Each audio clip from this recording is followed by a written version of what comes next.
We're now left with the 8 teams remaining na lang muna ngayon. iShot, he's really feeling himself. They know that there's one right in front of them as of the moment. Hindi ganun ka-equipped ang GENEXUS dito. It's all about who cooks the nade better. Ang ganda ng pagpato ng nades ng supplementary dito ngayon ng GENEXUS. And they've already knocked out 2. Nagkamali ng sobra-sobrang team secret. Akala nila sila may upper hand. But there was the rug swept underneath their feet dito ngayon, Raider, as the nades from GENEXUS just demolishes ang team secret. That is a good spray dahil tumama naman yung ilang bullets doon from his, I think it is Scarlight, mga kapatid. Ngayon si paring Ricky Maru, nasa loob pa rin na smoke. Nakita na kakagad niya si paring Olio on the side of Farang Lejund at parang mamamatay na yata dito yung mga FRG at parang maganda yung ginagawa dito ng Dingoz. Ngayon, Helton, hindi na Farang dahil totoo na ang pagkakataon. Farang Esports has been totally annihilated. For the meantime, medyo malapit na. Uy, grabe! Woo! Malapit na yun para sa snipes exam natin. Pero here, both players are setting up with a frag unit. Pero tingnan ko sino bang makakapag-catch level. And si Jumper nga ang sagot ng ating snipes. And may nakita siya sa pinakatuktok. But not just once but twice. Para kay snipes. And talagang sharp as a razor ang kanyang galawan. Paulo B, ibang-iba. Pero ngayon, bumabawi ang team ni Viu. I've seen a lot of comments at sobrang laking looking forward sila sa performance ng GNX and looks like it's working. Tatlo na lang kagad natitira pero out in the open sila. Wala sang choice kung actually make a good push. Pero Snappy, medyo nagmamadali ngayon. And Luyu, how can you do it well with that 4x? Pero mukhang tinanswer na nga niya kagad. And timing is perfect. Don't use that molly first. Kailangan mo talagang kunin ang mga miyembro ng HB. And speaking of, Viu na lang kagad natitira sa isang iglap. Akala natin masusurvive ng HB to at mukhang si Iron, he will be able to get that wipe against the hands of GENEXUS. At unti-unting nare-remove yung EVOS sa mapa. Ngayon na pinangahawakan nila. Pero speaking of, gusto pa ata ni Mika talagang gumawa. Asik sa third one. At isa na lang kagad natitira. In all of a sudden, kayang-kaya pa naman pala. Takes out that molly. Marami pang throw walls na pwede. Mahihirapan mag-reset ang mga taga-GNX. Pero will this be an ace? Yep, he tries to get that. Pero may knockout pa. Pero buti na lang there's the refrag. And EVOS still getting a total of 9 kills. Gets the hand of GENEXUS.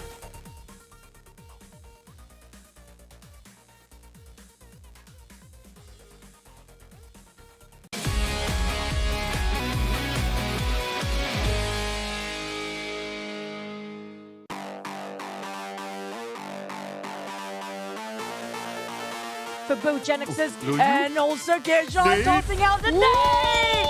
What a nice one! Finish off KHI!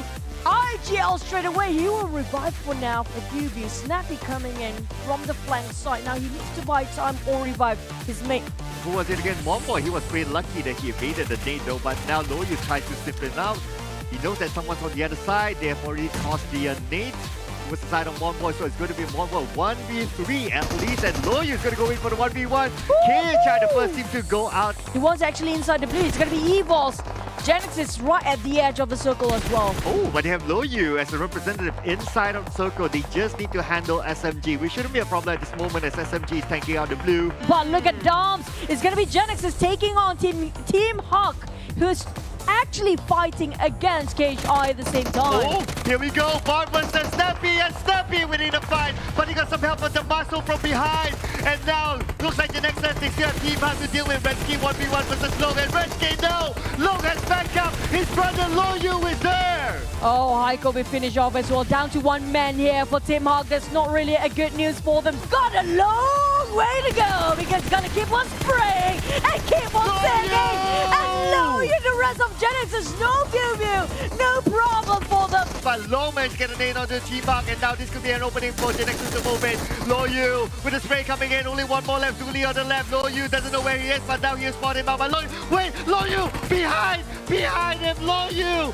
GENEXUS tries to take this fight, has got smoke for covers, can look to push into the compound without any peeking. Oh! Yup, gets the nade down. That's one member down, one problem out of the way, 3 more to deal with. I can tell that Loyu loves to play snooker. Just look at how he angles that nade. Life out. Oh, Long going down is a big disadvantage for the side of GENEXUS. In fact, 2 members has been brought down. Now Iron Pro loses it onto Loyu. In a mechanical 1v1 battle, things are now dead set and even, but Homebois is making to look to push. He's trying to go for it. Loyu has got the full health HP. I mean, got the regen up to 80%. And now a free spray by the sidelines. my That is the entire team of Homebois going home. Insurance for the team, but he seems to be stuck halfway with Loyu coming in from the front of him. There's no way out for Homeboys. They're kind of being cornered right now. A little bit of cat and dog, but still goes down.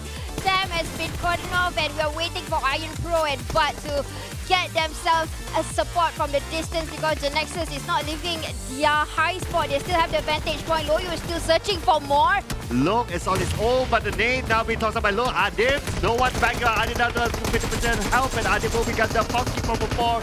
Tries to get revenge, but not able to do so.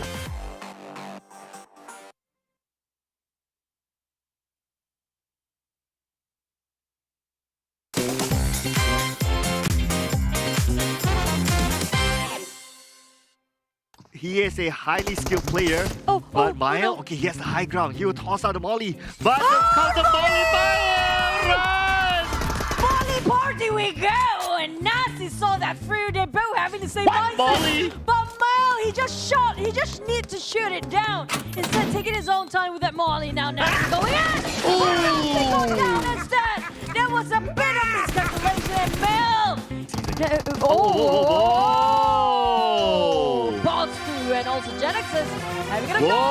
Long Nazi YA4R ring around a Rosie and GENEXUS trying to do something about it, but taking long, you overstayed yourself, having too much fun with your buggy. It's my turn now. Gonna punch it away. Nope, you're gonna just run it down.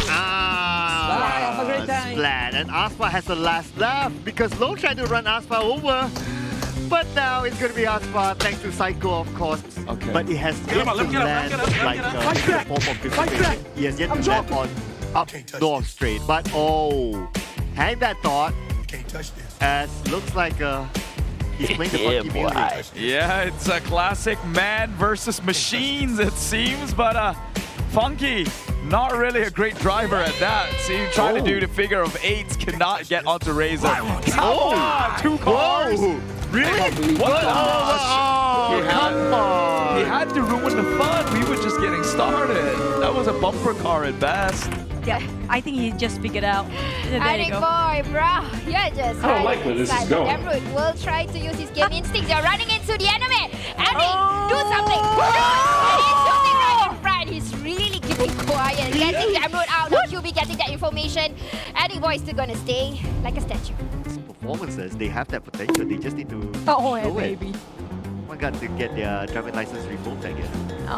Speaking of them, maybe we do know they have glorious gaming house. Hopefully, it kind of translates with their performance. Watch out, watch out, watch out! Pops anytime, so a couple more seconds to go. Bit of racing and drifting car coming up from the MAB side.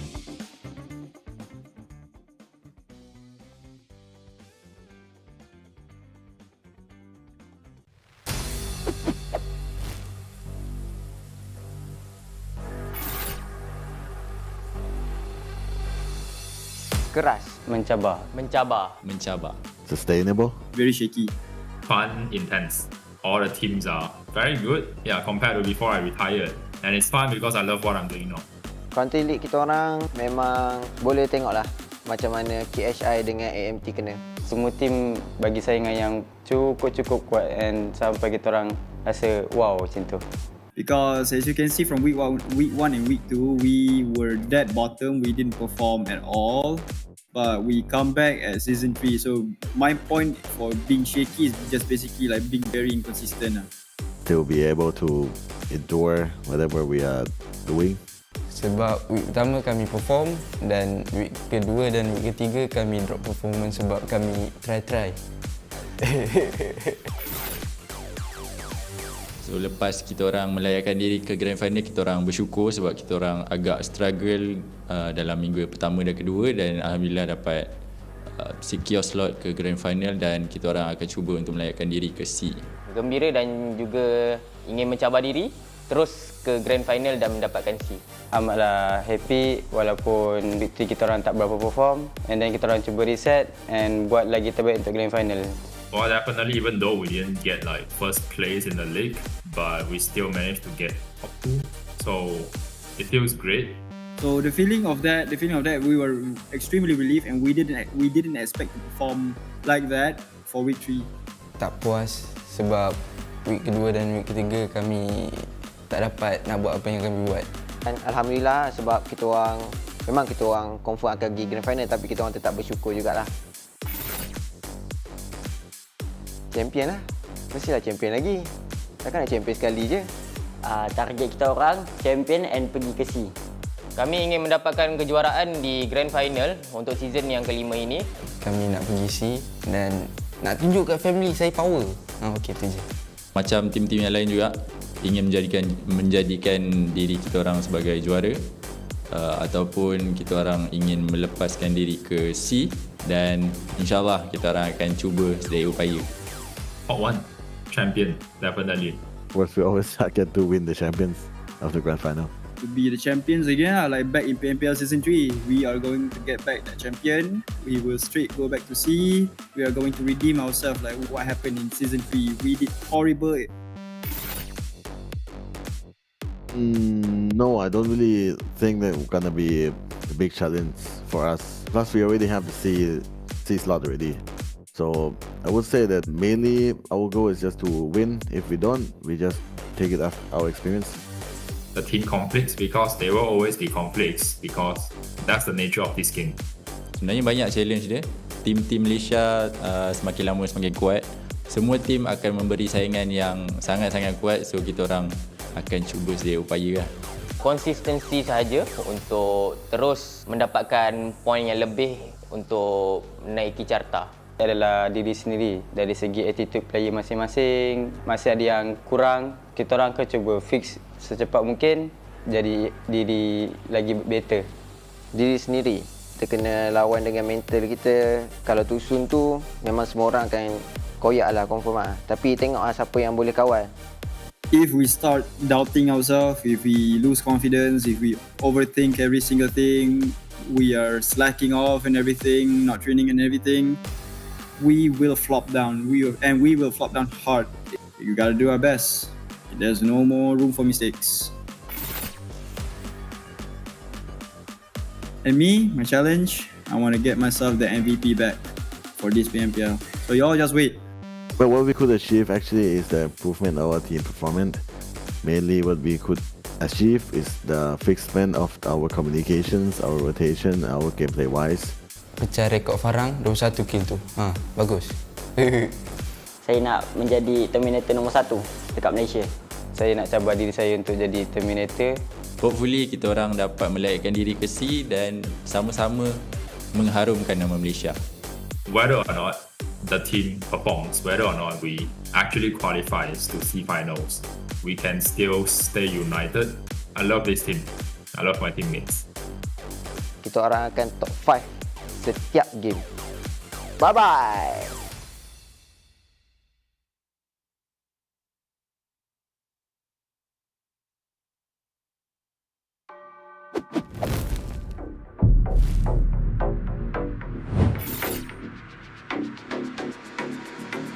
Aziz, EVOS, GENEXUS dengan Farang. Sebab GENEXUS tu acah-acah barbar lah diorang. Lagi satu tim adalah Geek Fam. Sebab Geek Fam banyak halang rotation kita orang. So kita orang nak make sure diorang tak dapat masuk C. And EVOS VIP. Sebab diorang lemah. Aku tak suka EVOS. EVOS. I think EVOS VIP will not make it to C. Kan I'm gonna say Dingoz because of reasons. Our ex-teammate, our ex-IGL. I think it will be EVOS VIP that will not make it to C finals, because in the previous trash talk session, Insomnus was trash talking my teammates to the max, and looking at the result, he was doing that thing right. So it's like GENEXUS, EVOS, yeah. Saya rasa cabaran terbesar tak ada. Cuma kita orang kena konsisten je lah. Sebab kita orang dah dapat extra point sebanyak mungkin 70 point. Biggest rival lah. Farang Lejund. Because week 3 ni kita orang banyak asyik jumpa diorang. Diorang punya drop spot pun dekat Miramar dekat dengan kita orang. So kita orang rasa diorang lah. Okay, kepada tim yang nak dengan kita orang, datang lah. Kita orang dah ada banyak point. Korang berani ke? Yeah, there's actually no such thing as bonus point. Bonus point is basically just handicap. We just rata them and shoot the kotak. Probably ourselves, because if we don't make any mistakes, we should have no problem qualifying to C finals. Our biggest rival, I would say, is definitely 4 Rivals. They are really, really strong. So for us, RG, we basically see the strongest team, the most consistent team, which is 4 Rivals right now. They are our biggest rival, as I see. 4 Rival, dia selalu top dan kami ingin mengejar top juga. Semua tim tu, yang lain tu semua lemah. Tak payah main. Pada tim-tim lain kalau jumpa Yoodo, Alliance, 4 Rival, korang lari cepat-cepat. Jangan cuba-cuba lawan, takut mati dibuatnya. Mari! Hati-hati, jangan lari dan jangan ngendok di Picado. Bosskur, because we literally loot in the same drop spot Yasnaya. I hope we stay peaceful, don't come near us, otherwise, unless you guys look for too soon. Okay, tim Bosskur, Aboy. Sebab kita tak lepas sukan C sebab engkau, Aboy. Tunggulah nanti tak lepas C. Okay, so you Homebois team, all of you players, you listen to me. Can you all stop bothering us? We are not bothering you, so stop bothering us. Please, for the love of God. I swear to God, because of this, I hope you did not make it to C. God damn, I hate you all. Oh, annoying. RSG. What happened is because they actually perform. Keep up the performance, because this might be your last season. Ha? Tim mana? Oh, MAB. Oh, MAB. Bring up kita tukar kepada bring me points. Yang nombor 2 dengan 3 tu pun beza 1 point je. Beza yang nombor 1 je jauh sikit. Tapi sebenarnya 11 point pun tak jauh kan pun. Boleh je nak kejar. So korang watch out lah. Kita sekejap je kita boleh comeback balik. Yang dekat atas kita orang tu, hati-hati. Takut dekat grand final, korang dekat bawah kita orang pula. Our team confidence, self-confidence is pretty high up. So yeah, we are not really afraid of any teams, including 4 Rivals.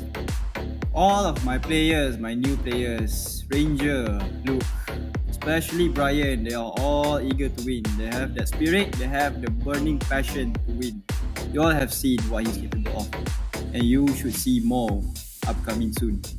Anyways, we've already gotten the slot to see, so we aren't worried our position in grand finals or country finals. So for the teams that are competing, the competition will be very, very tough and very, very sengit. So korang kena try your best, good luck and have fun. See you in C finals. Okay, saya dah pernah cakap kan, yang untuk extra point untuk ke grand final ni easy buat 4 rival. So korang boleh tengok kan, kita orang konsisten macam mana. So nantikan di grand final.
From ordinary to extraordinary, there's a long way to cross. Whenever we lose our way, there's always a light that keeps us going. The light sparks from every young heart. It leads us to capture inspiration in ordinary days. It encourages us to seize the colors of sunrises after the darkest hours and create something amazing with it.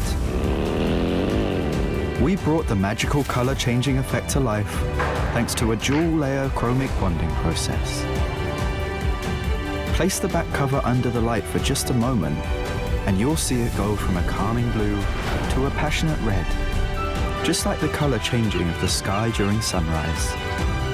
Presented by RealMe Design Studio. A tribute to those who dare to capture the light. RealMe 9 Pro Series. The flight chose a 2 launch into 22 PMPL Malaysian Singapore, Philippines, Spring Split to dig Earth in 16 seconds. Hai, saya Kusa. Dalam PMPL MYSGPH Spring kali ini, kami akan buat yang terbaik untuk mendapatkan champion.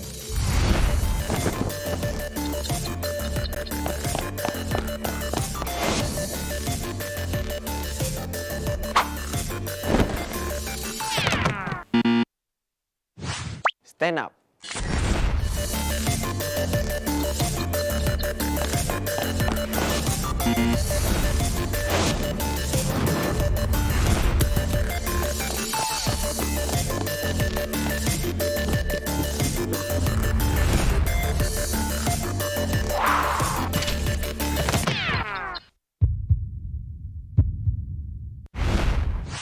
Stand up. Jangan pernah kita stand up. Never give up. Teruskan impian. Stand up.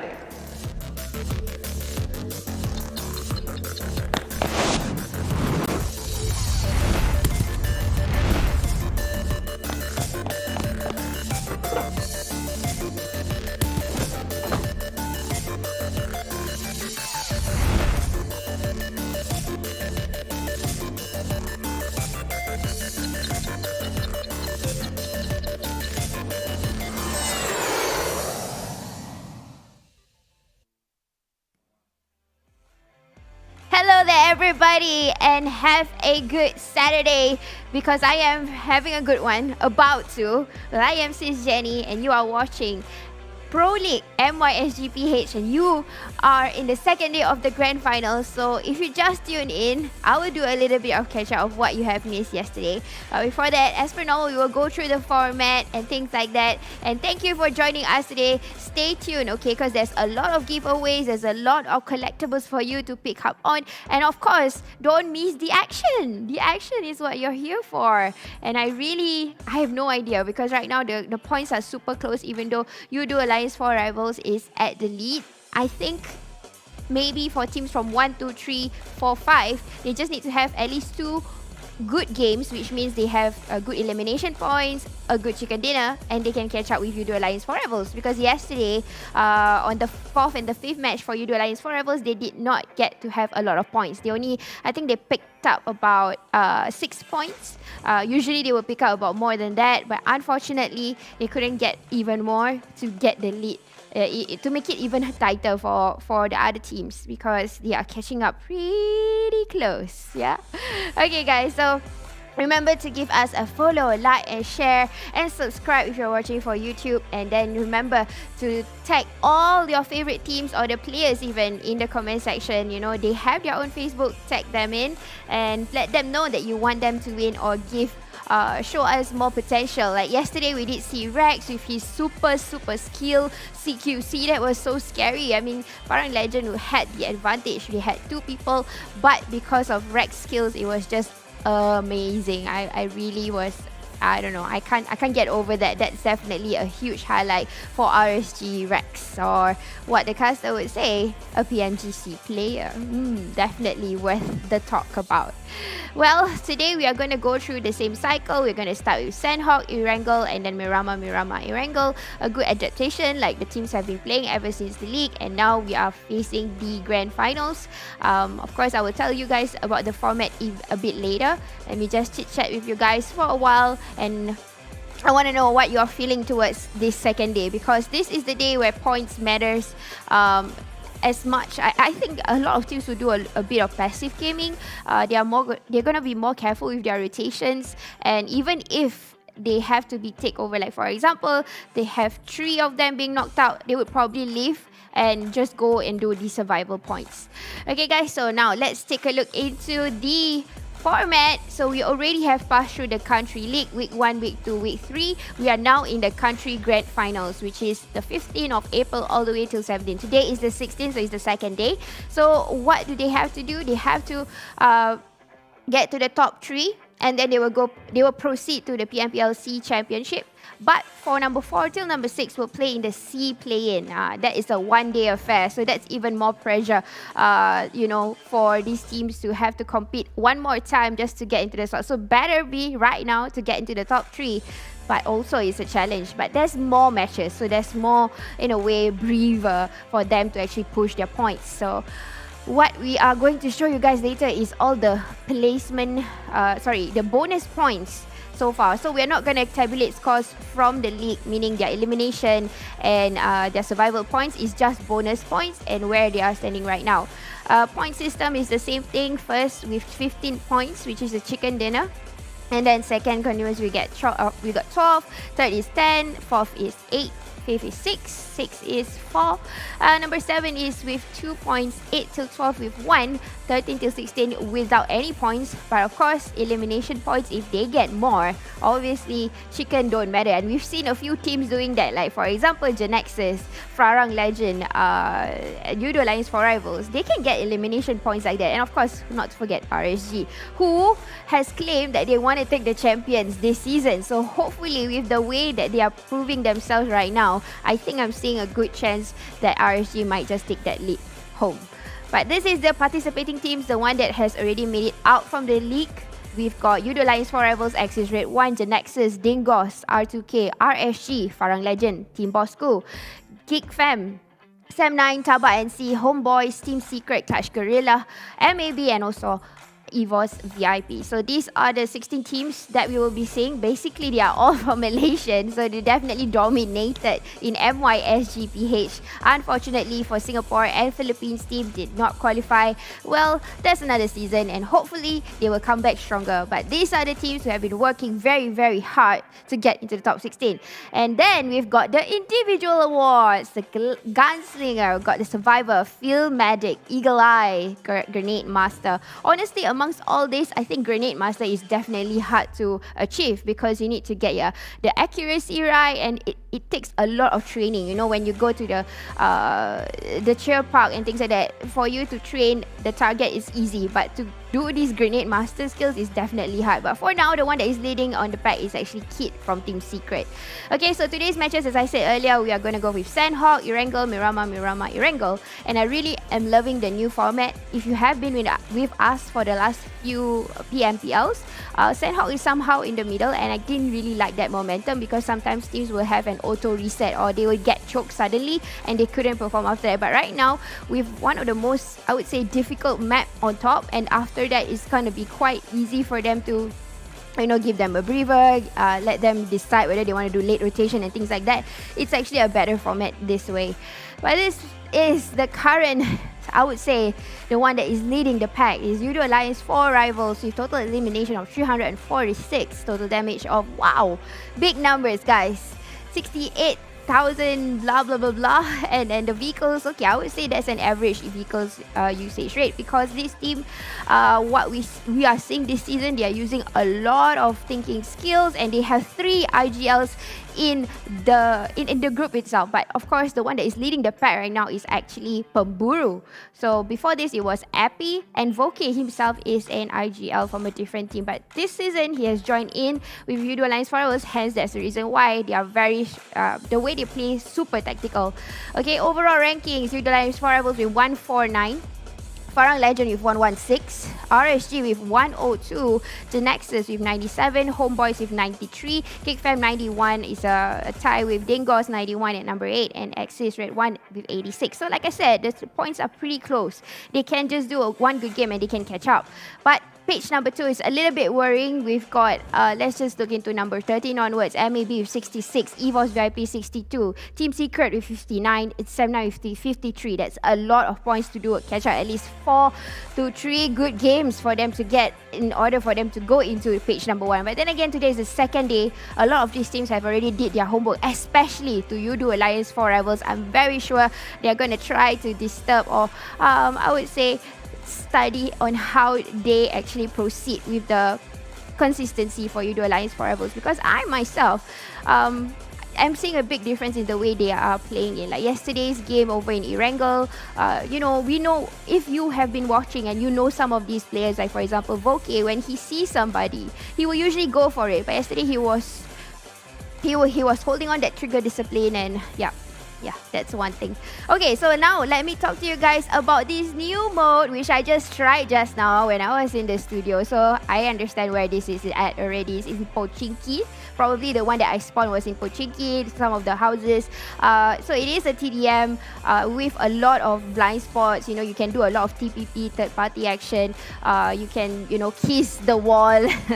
But I think the tricky part about this assault is actually on where to gauge exactly where the opponent is going to come in from. Like just now when I played, a lot of them used that level 2, the buildings, instead of using the lower ground. Because, if you are naturally a rusher or fragger, you want to go with the lower ground. But people who are sneaky, people who are, using their minds to play, they will go into the second level and you get shot and you're like, where are you? Like, why are you not on the ground? So probably this is the thing about this mode. It gives you that thinking skill, so thinking first.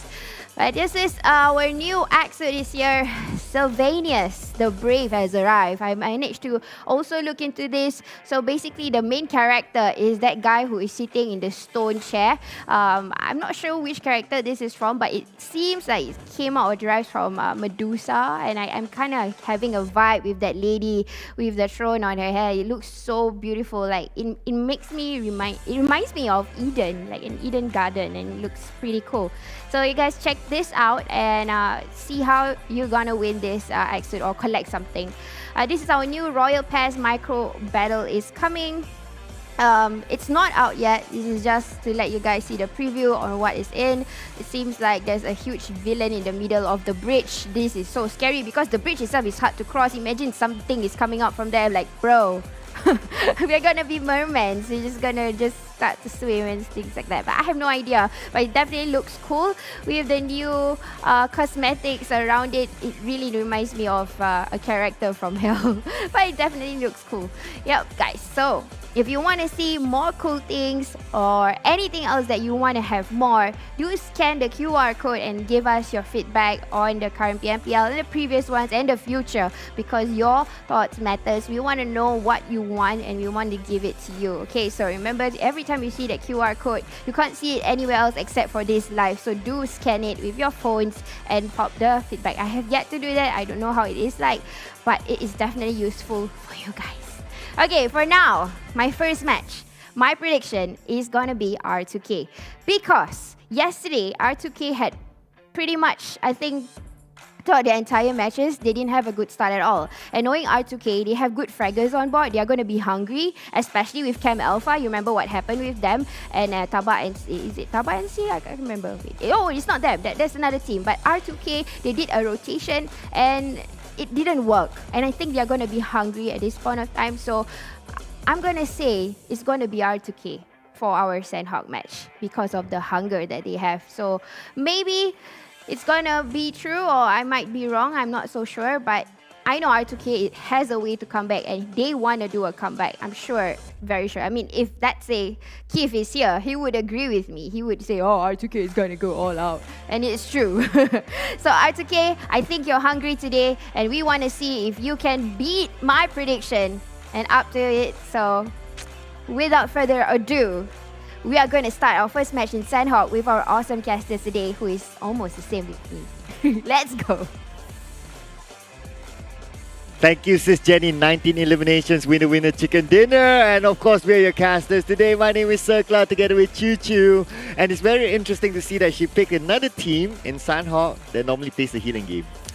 Well, not surprised at this point. But again, thank you so much. None other than our official sponsor, smartphone partner, which is going to be Realme GT2 Pro, which our tech trendsetter right now. And also, yeah, taking up all the potential of the youngsters to play the best of PUBG Mobile with the best of in-game device as well.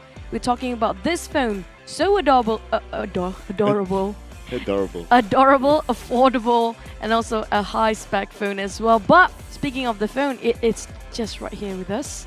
But none other than that, we need more good internet. Yeah, we have anything that's also just right here with us. That's here. Of course, this is our official digital telco partner. That is Yoodo. And if you switch over to Yoodo today, you can get free 5 gigabytes of high-speed data plus 20 gigabytes of PUBG Mobile data. So switch over and you can show to Sis Jenny how you can also get 19 eliminations, winner, chicken dinner in a single classic game. Yeah, she did that just now, like right before we start the game, by the way. And speaking of which, we're on a very blue team. It's not Monday blues yet, but definitely will be blue a bit for some of the players who's kind of struggling at the bottom of the very bottom now. We have to worry for them. Yeah, Sam9 dropped onto the very bottom. But if you think about it, right, in another perspective, it's not about the placements, it's about the points. The points, it's not far because Yoodo Alliance 4 rivals, they took a lot of points yesterday, allowing teams from the middle to the bottom, their point gap is not that big. If you compare to the first place. Of course, you don't compare to the first place. They stole all the points away. So we saw the format just now. Only top 3 teams will actually qualify themselves straight into the South Asia Grand Finals later. And also there's another 3 more slots for the play-in. So the top 6, I would say the top 3 are secured for now. But it's the second day. Anything can happen. And speaking of which, you do know this is where every experimental or something that desperate enough for them to push into something unexpected in this second day. So we do have only 5 matches here today, starting off with Sandhawk. And we do know Sandhawk, we saw yesterday, it wasn't really a quiet Sandhawk. We saw straight away a couple of teams start trying to farm their elimination points. So this might be the case here today. Yeah, especially Camp Alpha. So yesterday it was R2K versus TABAH NC. So I'll be curious to find out if any one of those teams would let go Camp Alpha. R2K, they lost the fight in Camp Alpha yesterday. I would expect them to, if any one of those teams were to change, it would be R2K.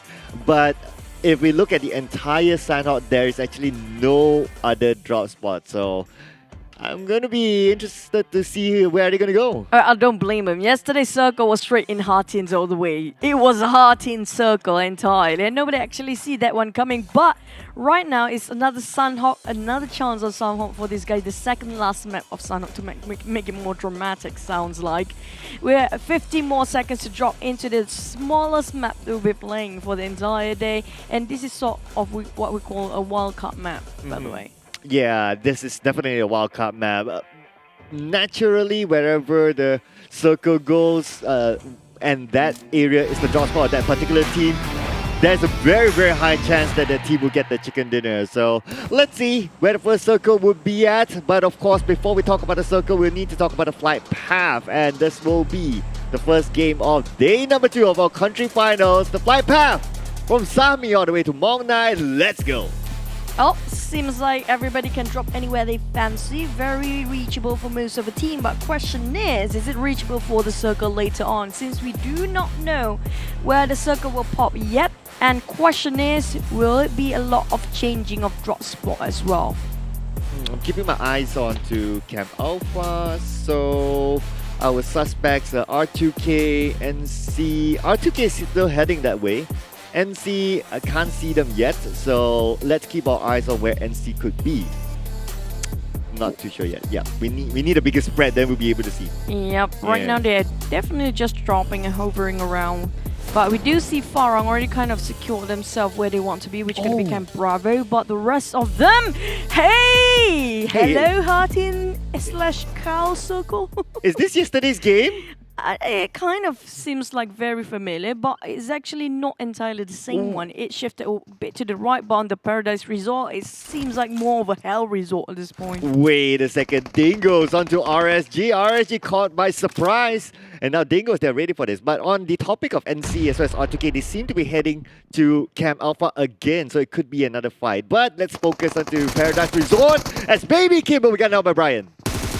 Brian spraying over and finish off with an elimination there. Not a problem for him. And while he's actually running, he's looting at the same time. But on the side of Cam Alpha, it's quite merry as well with TABAH MC and also R2K having it a go. This brawl between these two teams quite early. Once Flex with a UMP now swapping over. He doesn't have a lot of work of things to work with right now. You guys have actually a lot of data plan to work with. If you want to play one of the best that is, just switch over to Yoodo right now. 20 GB data of PUBG Mobile Plus, 5 GB data of high speed one. At least you won't have any problems while you're shooting people. Well, but these players, they will have a little bit of a problem considering their first drop spot. Again, compromised. So yesterday, the winner was NC, but this time it's going to be R2K having the upper hand, at least as a start.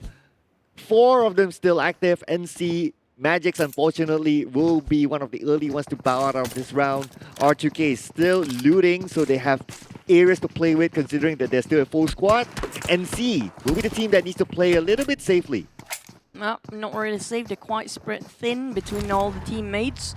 TABAH NC will build this one out, go for disengagement and go for another compound to loop with. While Frankie and also Flax were kind of stuck in between here, R2K is still trying to find them. Slowly, they will definitely get into the compound where the building where Frankie is actually hiding from. And R2K definitely is on the very proactive mode. We're talking about them moving in a very swift manner. Try to find on Frankie, giving off the pressure, which is going to be Flax, giving away his position. Now, Frankie is the closest, but R2K, can they spot him first? They should be able to. Lex, is he just going to go for the high ground? But Flax will be the next one to go down. Gunned down by Harm, that is. So now it's 2 more players from the side of NC. So it's going to be Frankie, and they haven't spotted it out just yet. The other player, Lex, he is on the high ground though, but I think Lex should just play on his own. Yeah, Frankie just staying this quiet. He saw the door open.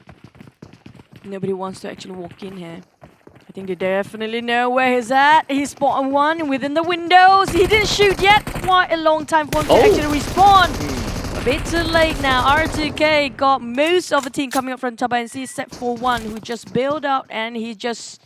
You know what, Alex said? Not today. No. It doesn't work right for TABAH NC. Yeah, like the famous saying goes, what do you say to the god of death? Not today, yeah. For him. For him. He's not even facing the god of death. He was way far from the rest of the team, by the way. So it's going to be 1-1 right now for both R2K as well as NC. Curious to know what will happen tomorrow then. One of them have to let go of Cam Alpha or we'll go through the process again. So, yeah, I guess it's going to be Lex. But at least the good news is that the circle is on the northern side. So he can find somewhere nice and safe to chill. Yep, definitely chilling for Calamity. Just going to chill the day out, waiting for any trouble to actually, come across him. Calamity, we saw him quite a couple of highlight yesterday from coming up from MAB. There are ups and downs for them, but definitely not consistent yet. For RSG side, we're waiting for them to get the momentum. Almost got it yesterday in the last few matches, but as always, they're always having a bit of a hard time to, starting the engines on. And hopefully they have enough time by the time this ended for the country finals. But iShots happen to be in the same place where Homebois just parked themselves. What a nice and fast reflex coming from iShots. Oh, not the start that 6 would have wanted. I mean, he's been taken...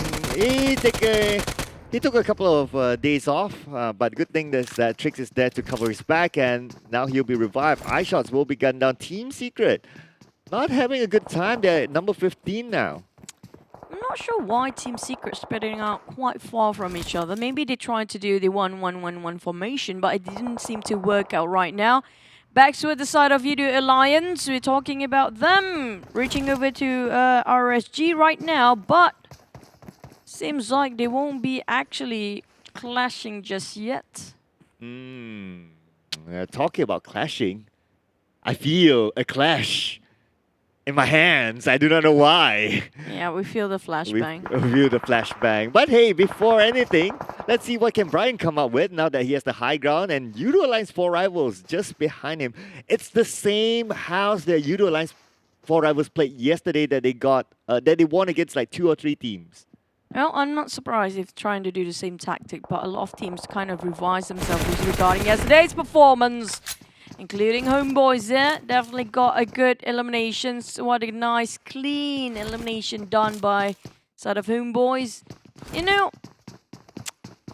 the thing about Sunhoi, most of the team playing it quite right when it comes to trying to defend the compound as long as they can, but they still need to send out one scout to actually try to gain information about what's happening outside. And Dap being shot down, but Dap is actually shooting down Homeboy's side. But Team Secret, Freddy, we saw how Team Secret quite spreading out too far from each other. And the lost eye shot early on. I don't think that's really a great strat now for this kind of meta these days. Yeah, a lot of teams adapt the 2-2 strat nowadays. So I think that's the best one. Yeah, that is the current best practice that most teams play with. The 1-1-1 strat, it only happens if you have like domination on the high ground. But if this sort of like setting that people can easily penetrate you, then it's very, very risky. I have to agree. GENEXUS. Now, I think this might go for the 2-2 strat. And you know, I just can't actually get it out of my mind. I think the best 2-2 strat we've seen back then when it was Yoodo Gang, when they were in their peak performance. You know, when it comes to the duos, they always did best, but they kind of separated right now into very different teams. We haven't seen any duo that kind of like really strong enough to be dominating a lot of tournaments these days. It's so hard to pinpoint one. Do you have anyone in particular in mind? Like right now or historically? Right now, for this current season. Right now, let's see. If I were to pick one out of the many, I think it's going to sound cliche. Yeah. Okay, I'm not going to pick the cliche one. I'll pick the Jumper Micah. Oh, that's not too bad. Yeah. That's not too bad. I was about to pick the cliche one, which is Yoodo Alliance 4 Rivals, right? I was thinking the same thing in my mind. Yeah, right but now. I thought like, Appy is just let's give something insane. else. Appy Pamburu will be really great as well. I mean, like, there's also, yes, definitely Yoodo Alliance kind of all-star player right now. All 4 of them are actually Terminators and also really good when it comes to fragging. And their call shot when it comes to entry fragger is like one of the best as we speak. But, hey, we do have Jumper Micah. But looking at the current state of Bing, they are quite inside of the blue. Most teams actually outside in the blue still. They're trying to go for a late rotation. I have to say, I kind of not really into it when X is playing into the blue way too much these days. If you saw it since the league in the half second week and also the third week, they are playing it like this. It feels like a bit off for them. They've been playing like this since the days of Tauge Ayam. They're going to play the healing game. Kacang Susu is going to be the doctor. I mean, like, when it was the first week, this kind of lineup with Jumper coming in with the IGL, it was a bit different. It was a bit more aggressive. But if you compare it with the OG lineup of what they used to be, yes, this is what they used to do. Yeah, then after that, I guess, when you tabulate the points, and what's more worth it is playing the healing game. So I guess you can't really fault them. As long as they bring them points, you can't really complain about it. And look at the airdrop, the usual airdrop where nobody will actually trying to get it. Double airdrop in the sea. But Exit Red 1, they kind of heard incoming sounds from Clutch Guerilla. But I think the same goes for Clutch Guerilla as well, vice versa. Well, there's going to be a bit more scattered rotation as we speak. But Mike got shot out on Shinzi from afar. But who shot him back? It's going to be from the side of Clutch. Jadip's caught him shooting red-handedly. play zone finish of Shinzi straight away. Now, this is way into the blue battle here. Yeah, it's kind of expected considering that these two teams will be playing the healing game and naturally their rotation will be slow because they try to avoid other teams, but when you slow plus slow equals meeting each other. Yeah, that's my new math formula. But Adib's almost getting one and getting one on the Heino. The one that they want to aim is Kacang Susu. If they can get Kacang Susu, they know the 20 plus first aids will be theirs. Yep, Adib's slowly try to actually move over them, and Micah being one more nade to rule them all. Double nade down from Clutch Guerilla, going for the Guerilla strat there. Really not giving away any mercy shown to Exit Red 1, whilst we have Kacang Susu really in the less than half HP left with one survivor on Exit Red 1 side. Clutch really want to obliterate or decimate the entirety of Exit Red 1 now. Not a good start again for Exit Red 1, isn't it? Well, yeah, I mean, losing 3 is never a good start. But hey, at least Kacang Susu is still alive and that's their main objective. So I guess they'll be like, okay, they'll just play their regular strat for now. Except not having 3 people in front to tank or to scout for him. So he's on his own. Yep. On the side of R2K, just now they fought against the side of TABAH NC and reduced the players to 1 for TABAH NC. Now they'll be hunted by the side of Sam9, but it's too far apart. The distance is just too much. So I don't think Stone can actually eliminate the moment he actually knocked one down, and it's quite too late when they're trying to rush in. They don't have any vehicles, but they want to get Heart in as much as possible, deny any entry coming out from any sides of Heart in. And he spotted harm against Stone. With M416 spotted out Zayn, who's actually proning down. But if you notice how Sam9 actually separate or actually segregate their roles there, every single one of them is holding one side of Heartin, which every angle is kind of covered for now. Yeah, it's much needed. Especially they should be aware of the port. Yesterday there were 2 teams trying or did enter the port. That's Farang Lejund together with MAB.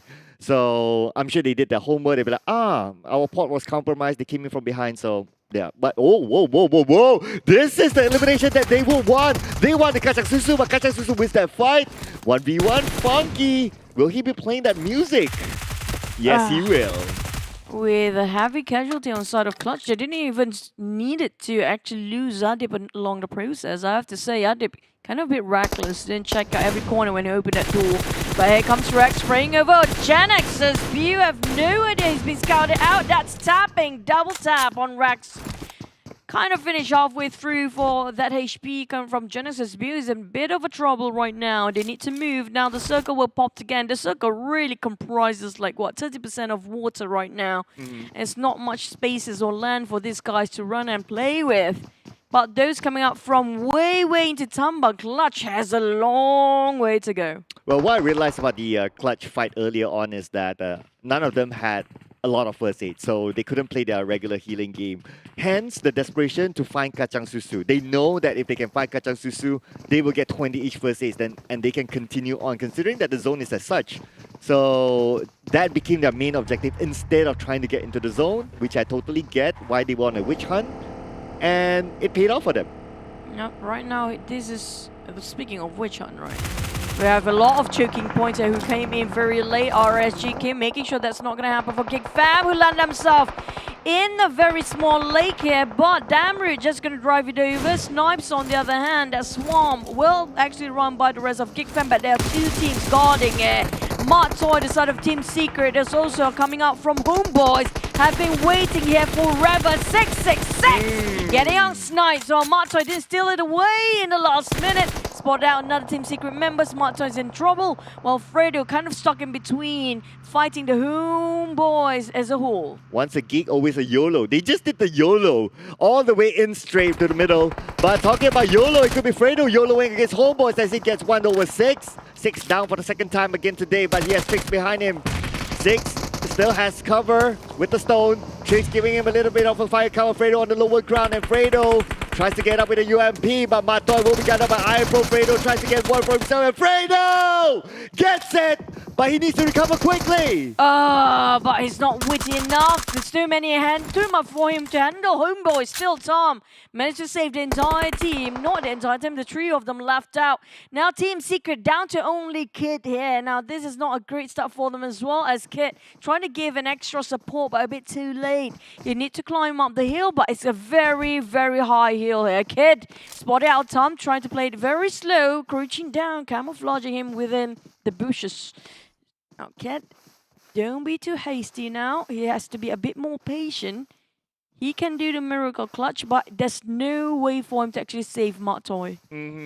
Yeah, there's no way. And looking at the spread of Homebois, I think it'll be better if we try to play a little bit more chill. But looks like he's still going to go for it. I mean, hey, Wonder Kid trying to flex. Let's see if he can do that. Get into the highlights. But before that, Homeboy secures 5 elimination points, and Kid is still trying to go for it. Let's go, Kid. He can spot Iron Pro first. Definitely saw him through, but he's cooking up the nade. There Aha. goes the nade, but a bit too late for that cook. Way too long. He should have shot him down, but instead he's tossing out another nade, making sure he's, just not giving away too much information. If he fires, definitely halfway through.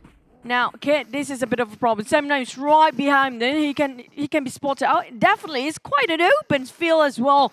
And Kid, hoping for Tom to just overpick. He saw one, but it's just not happening. Oh, but Sam9 took advantage of that. So Sam9 got Tom. But it's not going to be easy for Dev to secure the elimination point, as there's a hill separating the both of them. Sam9, they're going in for it. Now that they got the knockdown, it's going to be an aggressive push coming in from Sam9. Now, Sam9, if they're just dap for now, but coming in, Homeboy still moving in unison to make sure that they actually have every angle covered. But Tom, on the other hand, I'm not sure he still have utilities to be used. A lot of utilities been thrown for both teams there. Sam9 trying to in-sync, going towards the side of Homeboys. But they do spot another team coming in, which is going to be RSG from the blue zone coming into the circle. They can actually get a lot of elimination points if they know where to look and where to pick at the right place and right time. If only they have our view. But hey, Loyu goes down to 8 pool. So Yoodo Alliance 4R was starting another fight somewhere else as well. Homeboys, they're going to play this a little bit chill, opening up the smokes, resetting themselves mentally, as well as their weaponry.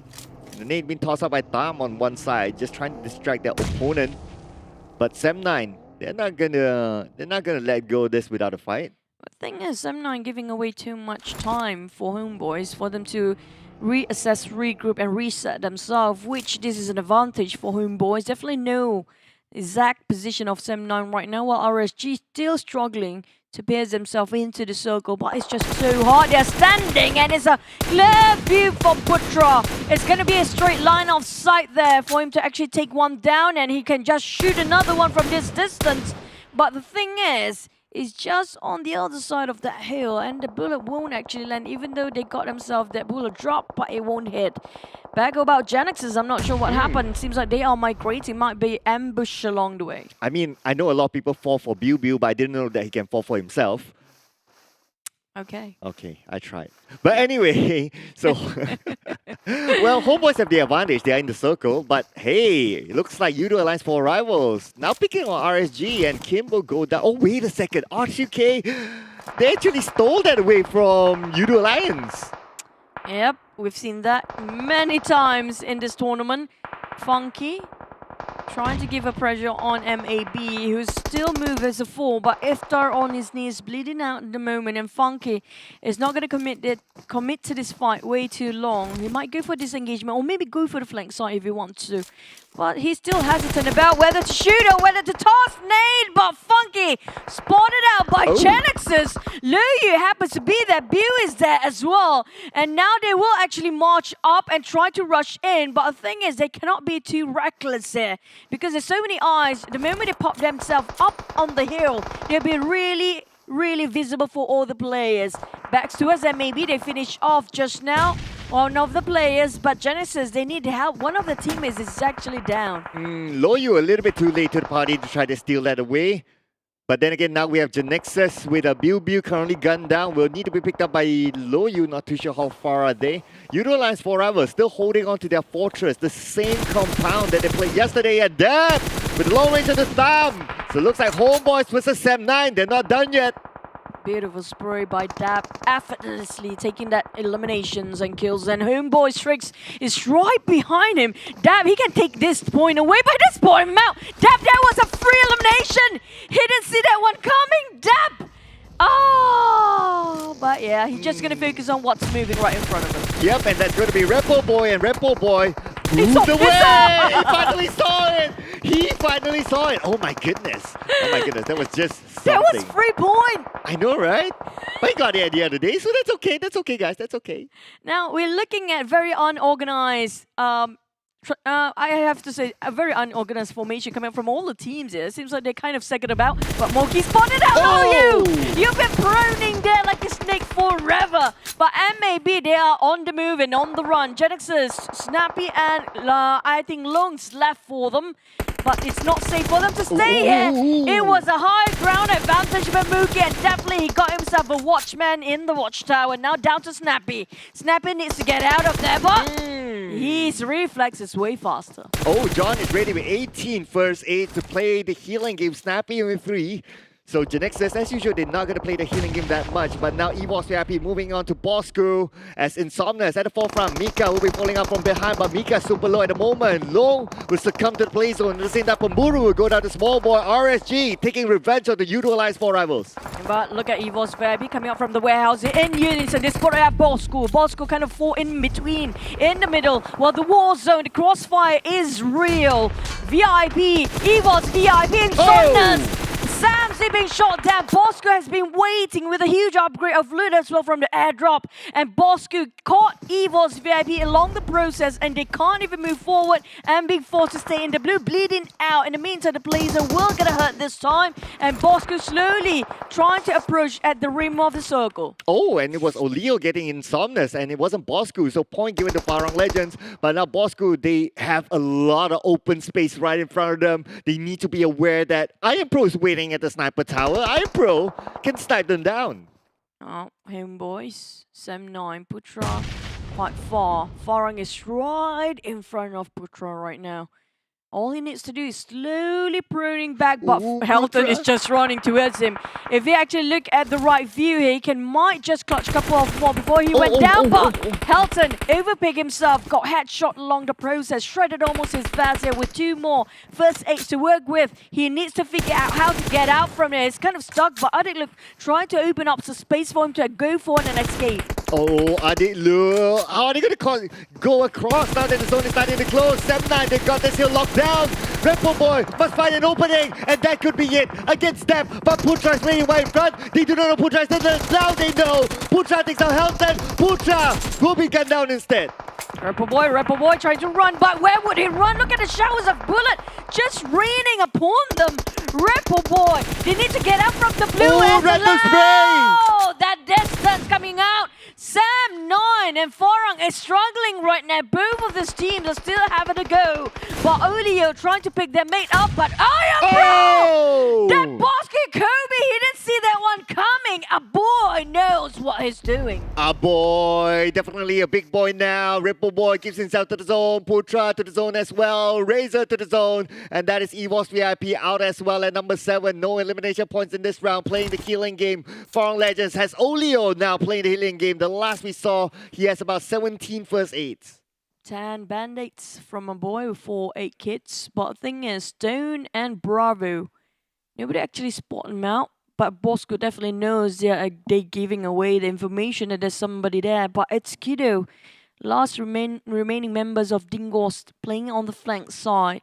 While slowly creeping into the circle, it's going to be Sam9 touching at the rim of it. Dingoz can move forward for a bit. But the moment he moved from this, there's nothing else for him to take covers with. No structures or whatsoever. Only a couple of trees there. And there's an open field as well for this last circle. Yeah, he needs to depend on distraction now between Bosskur as well as Sam9 and Hero moving from there. And this is the distraction that he's been waiting for. So he can slowly slip in as Sam9 gets focused onto Bosskur. Bosskur on the lower ground. Sam9 has a high chance now that they have the high ground. But they are not totally in the circle just yet. Oh, It's Kiddo. He's slowly trying to run away from the player who's spinning him from behind. But Stone! What a nice spray. Beautiful one. Getting a double down. Now Psycho. Oh no, Stone just killing everybody. It was just Stone all the way. Oh, there was a little bit of a whiff there coming from Stone, but Bravo versus Ainauki now. With Itsukido, he could play the mastermind. He knows. Whoa! Kiddo save Sam9 for the day. I have to say that's gonna be it. It's Kiddo aiding Sam9 along the process, and now Stone is bleeding out. We're down to all mono to mono for all 5 teams, but never mind. Farang, the first one to be out, and down to 3 players actually. Dingoz versus Sam9. Where is Clutch Guerilla? Oh, Stone, he moves forward. He will give information to Bravo. Bravo knows now, so he's prepping up the nade. And then the nade of this Kiddo. Almost getting it, Kiddo. 10% of health left. He has the information. Bravo can finish up the job. This is so scary. Kiddo, Bravo, what a nice nade just now. This is definitely Sam9's chicken to start with. All he needs to do is just go and help Stone to actually just even out. But Sam9, I have to say, Clutch Guerilla plays into second place just by using a healing game, as usual. Still, a lot of elimination points come out from Sam9 with 10 kills, 10 eliminations as the first start of first game today. Yep, they fought their way from Hartin to this final circle, so you gotta give it up to them. It's not that far, though. It's not that far, but they faced a lot of challenges. Remember the Homebois gatekeeping them? They had to win that to get in, so we gotta give credit to that. But hey, still, a chicken is a chicken. A win is still a win. Congratulations to Sam9. I have to say bravo, that Nate just now, it was effortless coming up from him. And also, hey, Dingoz, it's Kiddo helping out along the process. They were actually losing that one for Sam9. I know, right? So Ainauki, he'll be looking back at this and saying, it's Kiddo, I'll be finding you next. But talking about next, let's jump into the highlights.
everybody, and welcome back from our first match of the day.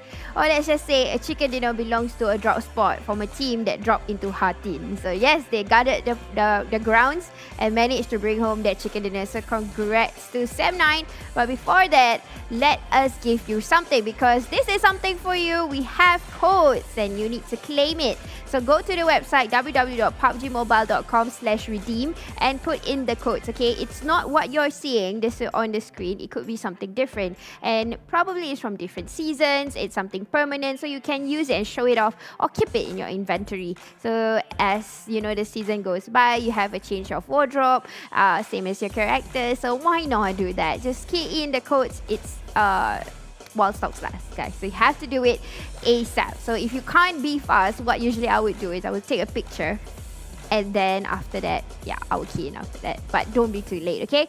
But here we go. This is for you also. Follower milestone. And this is Instagram followers giveaway. We have a Realme GT2 Pro. Not sure about the colors, but I really like the white. It really looks good and sleek. And it has this leathery feeling at the back. So if we have 20,000 followers and we're gonna give it to you, if we have 30,000 followers, we're gonna give it to you. So all you gotta do is tag 3 friends, follow PUBG Mobile.esports.my. Okay, there's different PUBG Mobile, but if you follow this one, we will, if you're lucky enough, we're gonna give you that Realme GT2 Pro. I'm not sure how many, guys. So just keep tagging. Even if you want to do it daily, especially for the grand finals, just do it because we're gonna give it to you for free. And I think there will be other things also for you to get. But here we go. This is when you watch us, or when you watch PMPL MYSGPH, you will win the rewards. I've actually checked it out just now. So there is skins and also cosmetics and that gold coin reward, so you can actually increase in that manner, and then you can start to claim other things that you want, because there are other things that is inside here for you to claim, especially this permanent parachute that I forget to press just now. So I definitely want this in one of my collections, and you should have it too. This is only for the grand finals date, which is 15th till the 17th of April, so get it while it lasts, okay? So there's a lot of things for you guys to claim. So what happened in the previous game? I know what happened, but before that, let's check out the match ranking and how many elimination points. 10 elimination points, being very vigilant and taking care of the places that they went, especially the rotation. They didn't have to move so much. They have 25 points. Clutch Guerilla won Kacang Susu's first aids. That's the reason why they kind of sustained longer, and plus they were also looking for first aid. So that's the reason why they came in at second. Dingoz came at third. You know, they were doing a I would say a split, and usually they will try to hide somewhere until the top 5. Farang Lejund, they could have won this also, but they were I would say busy trying to eliminate Sam9. 3 of them actually had to get eliminated in the blue first, so it was quite a waste, but I don't know, it will happen for them. They will come back, definitely. MAB at number 5, Team Bosskur number 6, Homebois number 7, RSG at number 8, and my prediction went wrong. R2K at number 9, they were being gatekept by Sam9, so unfortunately for that. But Stone, actually one of my dream teams, I put this player inside. So the reason being, he's a very good support. You can see that his damage is not so much, but he's so the way he spot out enemies, opponents. He knows exactly where to turn, where they were lurked into, like how he actually gatekeep R2K from coming in. So Stone definitely deserved the MVP for this round for Sam9. He is the informer. He has all the information. In fact, to the very last, when its Yoodo was proning on the ground, he told probably Bravo don't pick him up because he don't want to show Bravo's position. That's the reason why Bravo was also throwing all the troubles over into its Yoodo, because of Stone's information. But this is our overall rankings. The Yoodo Alliance Forever still at number 1 with 152, but Farang Lejund with 128 coming a bit closer and closer. But all of these 3 teams, at least, they are consistently not moving yet. They are just staying comfortably in their spot. But Dingoz definitely push their way up because of getting that number 2 position with the number 3 earlier with 103, and then Homebois, GENEXUS coming down a little bit. Now the second page, we are seeing a lot of improvements, definitely for Sam9 coming out and pushing their way away from the lower part. They are all the way up till number 11 right now with 78, so as Clutch Guerilla winning at number 2 earlier, and MAB, who I think they did a good rotation this time, but because there was a cluster of teams over on the south, so it was quite impossible for them to portray or push their way inside into the current the previous circle that we've seen. There was a lot of teams over on the south. Okay, so let me break it down to you guys on what happened earlier on the previous match and how Sam9 won that chicken dinner. Honestly, it's their drop spot, guys. It's a heart in circle. So it's something about you have to stay put, and the utilities, you have to smartly use it, because definitely they have been spraying, at least from R2K's position, and then after that they spot out Farang Lejund, and then they were also spotting out Dingoz. So basically, like I said, Sam9 did not budge so much. They just moved from Hatin and cross over. They opened up initially just to find more utilities and first aids, and they came back to Hatin, and then after that they moved across and they guarded the hills. That's all they did. And these elimination points is because they had a vantage point.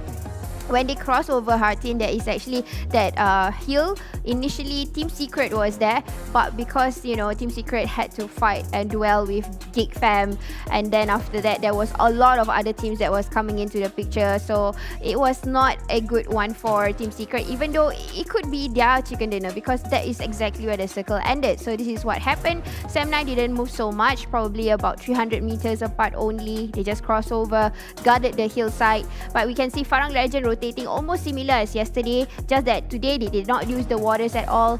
And then GENEXUS, unfortunately, they find a hard way to kind of push in. Maybe because they thought the circle would probably be in the middle of the two islands, but it did not happen that way. So it was definitely hard for GENEXUS to come in. But we can see right now, MAB, why couldn't they come in? Because they were all the way in Paradise, and there was quite a cluster going on the south, like I said earlier. So it was a bit hard for teams that were coming over the south to win that chicken dinner, because if you were to look into these graphics, the one that won a chicken dinner or close into the top 3, they are all clustered in the north, except for Dingoz, who always is, you know, their gameplay, they are very sneaky, they know how to survive. They will leave one person to just creep into the last few circles. That's usually their trademark in a sense. So Yoodo Alliance 4 rivals, they had a huge fight with RSG, and then they had also GENEXUS backing onto them from the back. So it's definitely difficult for them to get into the vantage point. So we can see a few fights here. RSG versus Yoodo Alliance 4 rivals. We got Bosskur, who was, I think, initially had a fight with EVOS, and then Dingoz and Homebois. So Homebois was actually another potential that could have won the chicken dinner.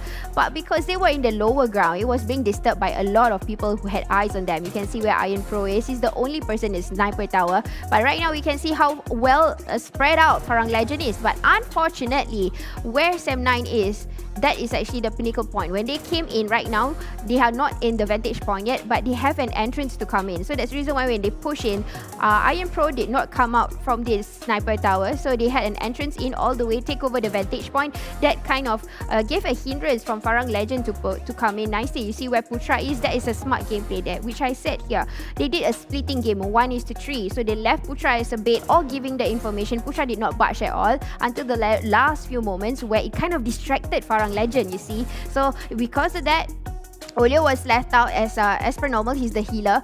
Bosskur had a potential also, but because again, you know, it's Kido and then Sam9 had this advantage of a lot of things that they can do. And plus, guys, this is 6 teams, so there are other 2 teams that is actually doing the healing game. But because of the vantage point again from Sam9, they kind of eliminate players along the way. That's the reason why they had 10 elimination points. They can see people. You see, how is Bosskur going to come in? They need to deploy a lot of smokes, which did not happen, unfortunately. So Stone, after being knocked out, like I said earlier, he was the informer. He knows exactly where the shot came in. He didn't tell Bravo, hey, come and revive me. He didn't even deploy that smoke. So because they want this chicken dinner badly, they have to, they are in the 16th position, if I'm not mistaken, or somewhere in the lower tier. And because they want it so bad, they didn't even bother to revive Stone, because Stone already know exactly where Kiddo is. So because of the throwables that was tossed in, and Bravo just had to just finish the deal, seal the deal, and just throw that last grenade over to Kiddo, and that's how they won the chicken dinner, just because of a vantage point. And they came in right on time. Again, with clearing of entrance, they know how to do it well. Yeah, so guys, what is going to happen next? Okay, so basically, we are going to show you something, right? But this is it. Yes. So this is our Ramadan set, and this is the Crimson Dancer set.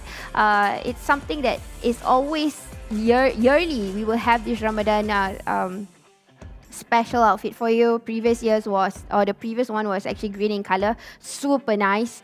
This time, it's really looking good also. I mean, come on, look at that swag. I mean, we have the gold armor, and then we've got the red color kind of something that is covering the shawl or something like that. It looks really Egyptian. So you have to participate and redeem this permanent set. Come on, guys. We are giving it to you guys permanent. The previous one, the green, you had to do a lot of spins to get it. And it's not permanent if you have it on. It's like only 3 days. But right now, PUBG Mobile is giving you guys for free. What you gotta do? You gotta do this open sesame and keep logging in, collect the tokens, and try to redeem it for free, a free permanent outfit. And then another thing, Golden Moon login. Just now, if you guys managed to see GENEXUS, Snappy was carrying that very cute lantern bag. It's not part of this, but it's something that you gotta collect in these tokens, and then you can redeem and redeem and redeem. So it's important for you to do this because it's super rare. Every season there's something different, and plus look at that Uzi skin. It looks so good. It reminds me of that particular one that we had before this, like Egyptian, a little bit on the Victorian kind of look. So it looks good, guys. Just go in and go and redeem those things. This is our Golden Moon event calendar, and there is other things inside. Okay, we have the previous panda suit, which everybody hyped about once upon a time, and then we've got the Crescent Treasure creative gameplay. That's so cool, and plus the headgear, free permanent epic outfit. Epic outfit, guys, come on. I mean, it can't get any better than this. It's something that everybody wants. I would want one. My epic outfits in my inventory is only 3. Everything else is just rare, so I don't really have so much. So it's something for you guys. So go and do it. Every time you see me on your PUBG Mobile, start claiming it, okay? Alright, guys, so I hope you guys like the previous match. It's gonna get even better. Although that particular match, a lot of teams was actually in the center as compared to yesterday. We only had 3 teams after circle number 4. Today, all of the teams was inside. The ones that is outside, it's only 3 teams that's outside. So there's a difference in the gameplay. They know they want that elimination points and things like that. So they re-strategize all these methods. But you know who needs re-strategizing and re-energizing is me and you, because we're going to go for not a quick break. We're going to go for a break, and I'll see you guys for match number 2.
now left to the 8 teams remaining na lang muna ngayon. iShot, he's really feeling himself.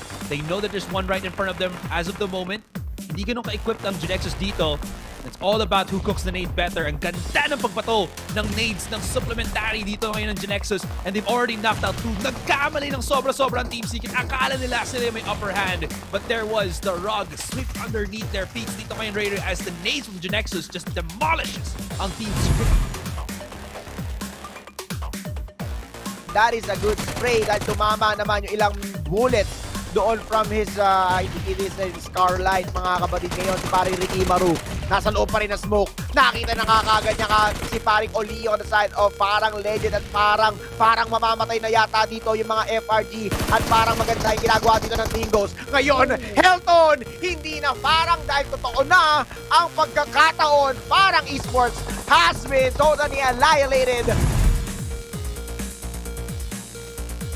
For the meantime, medyo malapit na. Uy, grabe! Malapit na yun para sa Snipes spam natin. Pero here, both players are setting up with a frag. Pero tinan kung sino bang makakapag-catch them all. And si Jumper nga ang sagot ng ating Snipes. And may nakita siya sa pinakatuktok. But not just once but twice. Para kay Snipes. And talagang sharp as a razor ang kanyang galawan. Paolo V, ibang-iba. Pero ngayon, bumabawi ang team ni Viu. I've seen a lot of comments at sobrang laking looking forward sila sa performance ng GNX and looks like it's working. Tatlo na lang kagad natitira pero out in the open sila. Wala some choice to actually make a good push. Pero Snappy, medyo nagmamadali ngayon. And Luyu, how can you do it well with the twerks? Pero mukhang tinanswer na nga niya kagad. And timing is perfect. Don't use that molly first. Kailangan mo talagang kunin ang mga miyembro ng HB. And speaking of, Viu na lang kagad natitira sa isang iglap. Akala natin masusurvive ng HB to at mukhang si Iron, he will be able to get that wipe against the hands of GENEXUS. At unti-unting nare-remove yung EVOS sa mapa ngayon na pinangahawakan nila. Pero speaking of, gusto pa ata ni Mika talagang gumawa. Asik sa third one. At isa na lang kagad natitira. In all of a sudden, kayang-kaya pa naman pala. Takes out that molly. Marami pang throwables na pwede. Mahihirapan mag-visit ang mga taga-GNX. Pero will this be an ace? Yep, he tries to get that. Pero may knockout pa. Pero buti na lang there's the refrag. And EVOS still getting a total of 9 kills. Gets the hand of GENEXUS.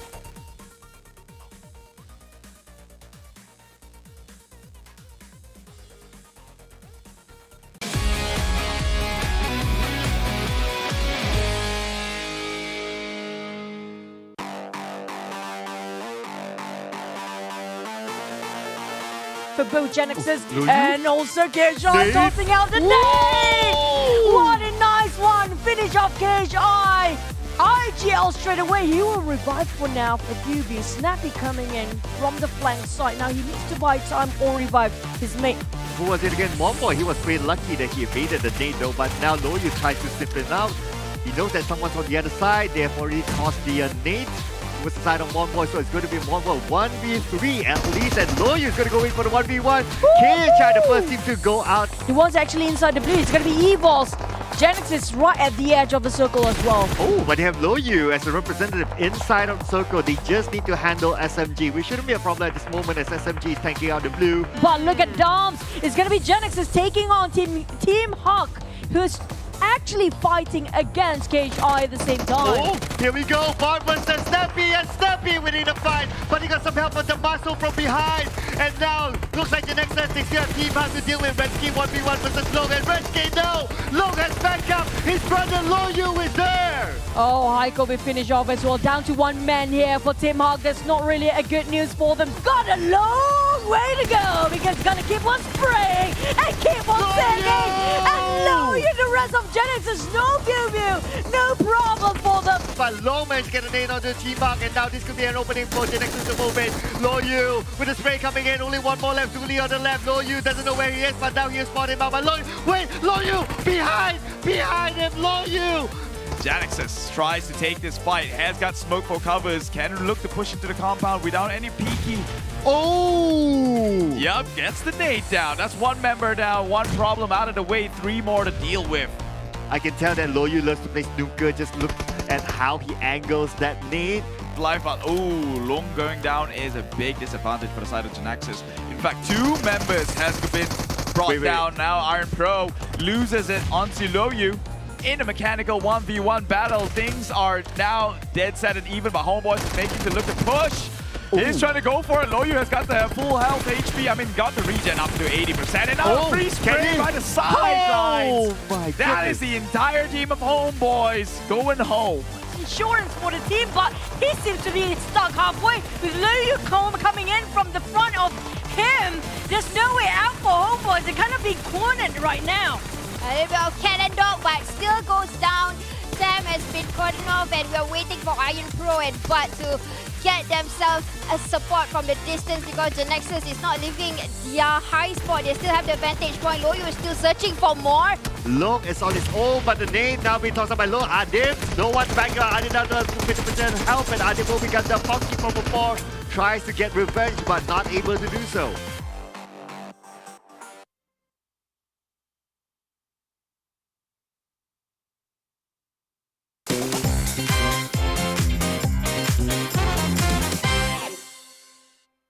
He is a highly skilled player, but Maya, okay, he has the high ground. He will toss out the molly, but comes the molly, Maya! Run! Molly party we go! And Nazi saw that through. They're both having the same mindset. Molly? But Mel, he just shot. He just needs to shoot it down. Instead, taking his own time with that Molly. Now Nazi going in. Nazi goes down instead. There was a bit of miscalculation, and Mel. Bosskur and also GENEXUS having a go. Long naughty YA4R ring around a Rosie, and GENEXUS trying to do something about it. But making long, you overstayed yourself, having too much fun with your buggy. It's my turn gonna now. punch it away. Nope, you're gonna just run it down. Have a great time. Splat, and Aspa has the last laugh because Long tried to run Aspa over. But now it's going to be Aspa, thanks to Psycho, of course. Okay. But it has yet to land like a form of dissipation. He has yet to land on up north straight. But hang that thought. Can't touch this. As looks like he's playing the funky music. Yeah, it's a classic man versus machines, it seems, but Funky, not really a great driver at that. See, trying to do the figure of 8s, cannot get onto Razor. Come on, 2 cars. Really? What? Come on. He had to ruin the fun. We were just getting started. That was a bumper car at best. Yeah, I think he just figured out. There you go. Boy, bro, you're just. I don't like where this is going. Emerald will try to use his game instincts. They're running into the enemy. Eddie, do something. He's shooting right in front. He's really keeping quiet. Getting the Emerald out. Now QB getting that information. Eddie boy is still gonna stay like a statue. Performances, they have that potential. They just need to show it. Maybe. Oh my god, to get their driving license revoked again. Speaking of them, maybe we do know they have glorious gaming house. Hopefully it kind of translates with their performance. Watch out, watch out, watch out! Pops anytime, still a couple more seconds to go. Bit of racing and drifting car coming out from the MAB side.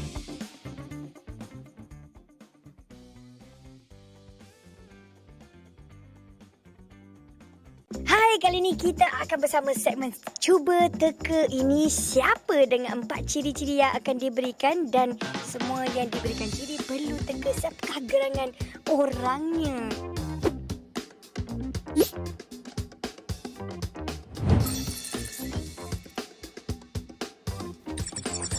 Damrut.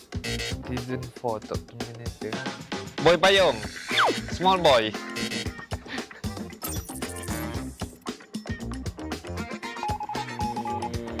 Aizen. Ada clue.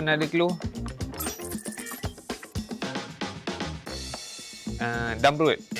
Adik lu. Oh, adik lu. Oh, dia Terminator season lepas. Jap. Adik lu. Oh. Adik lu. Tu ah.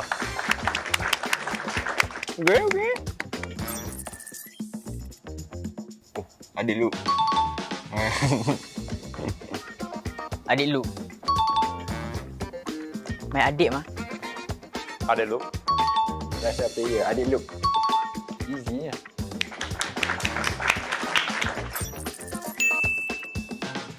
Adik Luke. Okay. Thank you so much everyone. Bye-bye. See you in PMPL.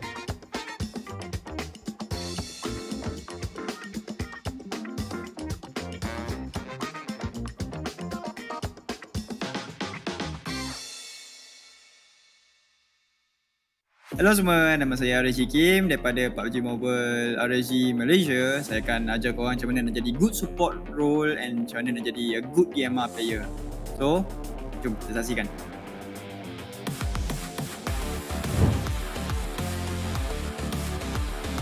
So, first things first kan, korang kalau nak jadi good DMR player, korang kena ada sense yang betul. Korang pergi je dekat sensitivity ni, kalau korang guna gyroscope, this is most recommended kalau korang guna gyroscope lah. Kalau korang guna gyroscope memang 100% korang akan be the best DMR. So korang carilah the best sense untuk korang. Semua-semua ni korang duduk atas ni ataupun mana-mana je belakang ni, korang practice aiming dekat tengah ni saja. Dan korang anggap ni sebagai kepala orang. Korang make sure headshot tu yang penting. Korang nak jadi the best DMR, korang kena ada patience dengan first bullet korang memang kena headshot. If not, orang tu susah nak jatuh lah. Macam kalau korang guna SKS kan, ni kepala 2 kali tap dah headshot. And korang kena tahu tempo untuk DMR. Dia ada tempo dia sendiri. Korang kena cari that sweet tempo, nak shoot jauh-jauh pun dia ada tempo dia. And korang kena sabar, korang kena nampak ni macam enemy tengah bergerak kan. Korang tunggu je sampai dia duduk diam and then kepala ataupun kepala body shot anything lah. Korang simple macam tu je DMR. Sebab kan aku choose DMR and bukan macam M4 ke SkyL ke untuk spray, untuk tembak long range, because DMR ni lagi sakit, jauh lagi sakit. Kadang satu peluru je SLR, kepala dah boleh knockkan orang dah. Okay, teman-teman, yang ni saya akan bagi a bit more tips macam mana nak jadi good support role. Ini saya, kau nampak saya duduk di belah kanan, belah off angle teammate. Cover fire untuk teammate saya, tak nak tu. Saya akan buy more time untuk enemy untuk reset and also buy more time untuk teammate saya reset. So sekarang ni dah jadi reset lah. Sekarang ni semua dua-dua team dah reset. Enemy team pun dah tak boleh nak push disebabkan ada satu knock. So boleh nampakkan Homebois dah revive loop. So saya dah senangkan kerja lagi diorang. Okay, and Dam loop pun datang nak overpick diorang. Dia overpick diorang punya off angle, cover fire. Ni lah importance role for support, for good support role. And at the same time juga korang boleh bagi info. Dah 2 knock kat belah kanan korang. And kalau korang ada info yang Geek Fam tinggal 3 orang, korang boleh kata one more guy Geek Fam, seorang lagi Geek Fam, korang boleh push. Which is Homebois yang buat sekarang ni lah. Homebois dah dapat 1v1 easily dengan snipes. Perkara penting juga untuk nak jadi good support role is korang jangan overpick, jangan kelam kabut, kau bagi info pada teammates kau, kau kena stay calm and kau kena always be prepared untuk coverkan teammate kau. Yang tu je importance bagi support role lah. Ini ibu pejabat, ibu pusat mereka untuk mendapatkan chicken seterusnya. Tapi tu ada Kim. Tembakan daripada dia punya DMR memang antara benda yang paling ditakuti dalam irama. Mail juga dijatuhkan oleh Man Farang. Man Farang masih lagi berperang dengan begitu garang. Long baru saja dijatuhkan. Itu paling penting untuk mereka jatuhkan kalau mengikut daripada kajian Boyka. Di situ nampak RSG berjaya untuk dapatkan player daripada Geek Fam, 6 tim berbakit. Saya rasa tu je lah kot untuk nak jadi good DMR player and untuk nak jadi a good support player. So saya harap tips-tips yang bagi ni dapat membantu korang untuk jadi a better DMR player and a better support player. Thank you so much for supporting us and RSG. Bye-bye.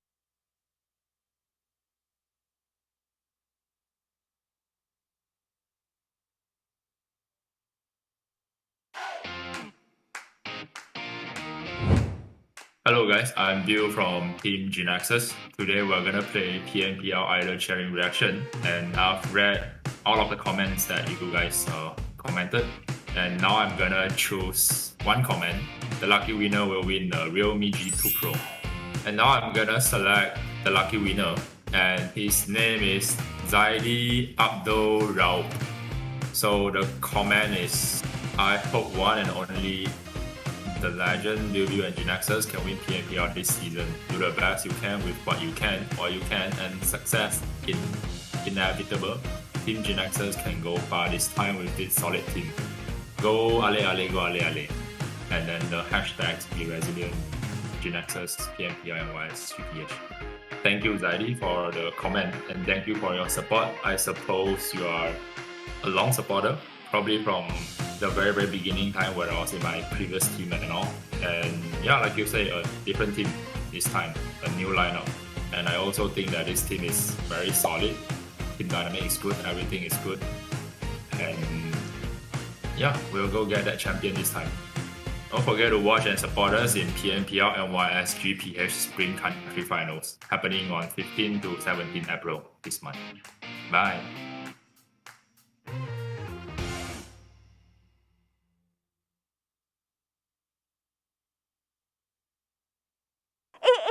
It's the 4th anniversary of PUBG Mobile. Happy birthday to you. Happy birthday, PUBG Mobile. Happy birthday to you. Hari jadi kepada PUBG Mobile. Saya ingin mengucapkan selamat hari jadi. Selamat ulang tahun. Selamat ulang tahun ke yang keempat untuk PUBG Mobile. Happy 4th anniversary. Selamat hari jadi. Ucapkan selamat hari lahir. Selamat hari jadi keempat. Selamat hari jadi. Selamat hari jadi yang keempat. For their 4th year anniversary. Happy birthday 4th anniversary. Happy birthday yang keempat untuk PUBG Mobile. Selamat hari jadi kepada PUBG Mobile yang keempat. Selamat ulang tahun untuk PUBG Mobile yang keempat. Happy 4th anniversary untuk PUBG Mobile. Kepada PUBG Mobile, kepada PUBG Mobile yang keempat. PUBG Mobile's 4th anniversary. Happy 4th year anniversary. Selamat ulang tahun yang keempat Kepada PUBG Mobile yang keempat untuk PUBG Mobile. kepada PUBG Mobile. Thank you for the amazing 4 years. Terima kasih banyak-banyak kerana bersama dengan kami. 4 years of journey we've been together. Terima kasih kepada anda semua, komuniti dekat luar sana yang sentiasa support PUBG Mobile. Here's to many more years. Dan jangan lupa saksikan kami. Jangan lupa sokong tim korang di PMPL MYSGPH Spring. MYSGPH Spring Pada 23 hari bulan ini. pada 23 Mac sehingga 17 April. Season 5 ni kita orang akan buat yang terbaik Kelakar semua ada, jangan risau. Meletup apa semua ada. di Facebook dan YouTube. See you there. See you there. See you there. Bye-bye.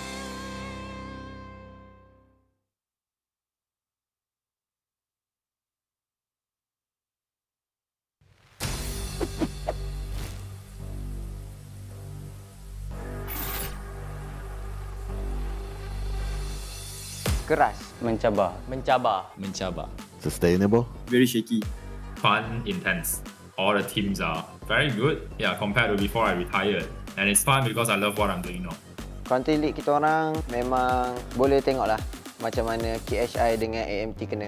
Semua tim bagi saingan yang cukup kuat and sampai kita orang rasa wow macam tu. Because as you can see from week 1 and week 2, we were dead bottom. We didn't perform at all. But we come back at season 3. So my point for being shaky is just basically like being very inconsistent.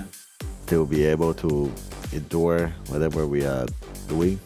Sebab week pertama kami perform dan week kedua dan week ketiga kami drop performance sebab kami try. So lepas kita orang melayakkan diri ke Grand Final, kita orang bersyukur sebab kita orang agak struggle dalam minggu pertama dan kedua, dan alhamdulillah dapat secure slot ke Grand Final dan kita orang akan cuba untuk melayakkan diri ke C. Gembira dan juga ingin mencabar diri terus ke Grand Final dan mendapatkan C. Amatlah happy walaupun victory kita orang tak berapa perform, and then kita orang cuba reset and buat lagi terbaik untuk Grand Final. Well, definitely, even though we didn't get like first place in the league, but we still managed to get top 2. So it feels great. So the feeling of that, we were extremely relieved, and we didn't expect to perform like that for week 3. Tak puas sebab week kedua dan week ketiga kami tak dapat nak buat apa yang kami buat. Dan alhamdulillah sebab kita orang confirm akan pergi Grand Final, tapi kita orang tetap bersyukur jugalah.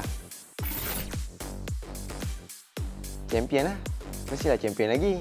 Takkan nak champion sekali je. Target kita orang champion and pergi ke C. Kami ingin mendapatkan kejuaraan di Grand Final untuk season yang kelima ini. Kami nak pergi C dan nak tunjuk kat family saya power. Okey tu je. Macam tim-tim yang lain juga ingin menjadikan diri kita orang sebagai juara. ataupun kita orang ingin melepaskan diri ke C, dan insyaAllah kita orang akan cuba sedaya upaya. Hot one, champion, definitely. Of course, we always target to win the champions of the grand final. To be the champions again, like back in PMPL Season 3. We are going to get back that champion. We will straight go back to C. We are going to redeem ourselves like what happened in Season 3. We did horrible. No, I don't really think that it's gonna be a big challenge for us. Plus, we already have the C slot already. So I would say that mainly our goal is just to win. If we don't, we just take it as our experience. The team conflicts, because there will always be conflicts, because that's the nature of this game. Sebenarnya banyak challenge dia. Tim-tim Malaysia semakin lama semakin kuat. Semua tim akan memberi saingan yang sangat-sangat kuat, so kita orang akan cuba sedaya upaya lah. Konsistensi sahaja untuk terus mendapatkan poin yang lebih untuk menaiki carta. Adalah diri sendiri. Dari segi attitude player masing-masing, masih ada yang kurang, kita orang akan cuba fix secepat mungkin, jadi diri lagi better. Diri sendiri, kita kena lawan dengan mental kita. Kalau tusun tu memang semua orang akan koyak lah, confirm lah. Tapi tengok lah siapa yang boleh kawal. If we start doubting ourselves, if we lose confidence, if we overthink every single thing, we are slacking off and everything, not training and everything, we will flop down. We will flop down hard. You gotta do our best. There's no more room for mistakes. And me, my challenge, I want to get myself the MVP back for this PMPL. So y'all just wait. But what we could achieve actually is the improvement of our team performance. Mainly what we could achieve is the fixed plan of our communications, our rotation, our gameplay wise. Pecah rekod Farang 21 kill tu. Bagus. Saya nak menjadi Terminator nombor 1 dekat Malaysia. Saya nak cabar diri saya untuk jadi Terminator. Hopefully kita orang dapat melayakkan diri ke C dan sama-sama mengharumkan nama Malaysia. Whether or not the team performs, whether or not we actually qualifies to C finals, we can still stay united. I love this team. I love my teammates. Kita orang akan top 5 setiap game. Bye-bye.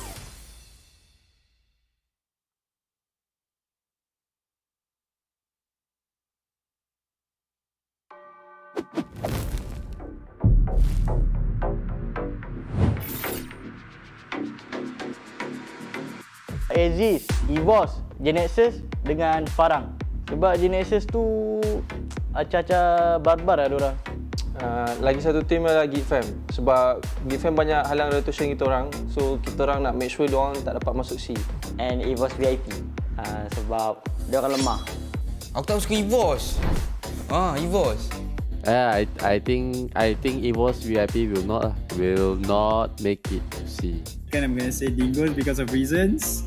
Our ex-teammate, our ex-IGL.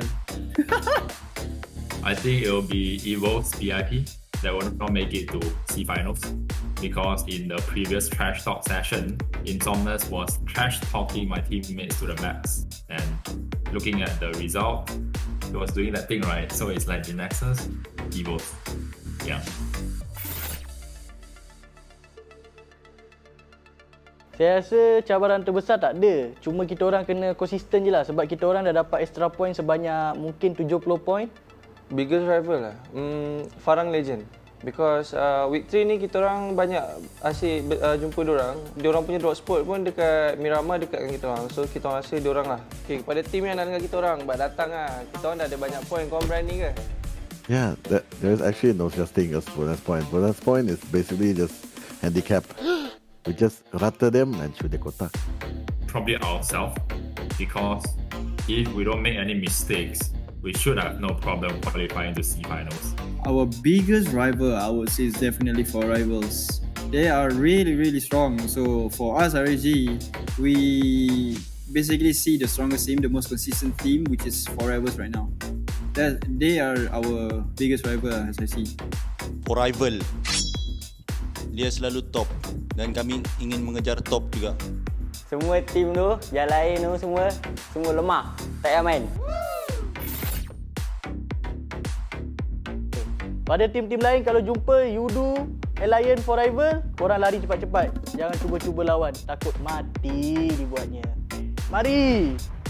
Hati-hati, jangan lari dan jangan ngendok di Picado. Bosskur, because we literally loot in the same drop spot just now. I hope we stay peaceful, don't come near us, otherwise, unless you guys look for too soon. Okay, tim bosku, Aboy. Sebab kita tak lepas sukan C sebab engkau, Aboy. Tunggulah nanti tak lepas C. Okay, so you Homebois team, all of you players, you listen to me. Can you all stop bothering us? We are not bothering you, so stop bothering us. Please, for the love of God. I swear to God, because of this, I hope you did not make it to C. God damn, I hate you all. Oh, annoying. RSG. What happened is because they actually perform. Keep up the performance, because this might be your last season. Tim mana? Oh, MAB.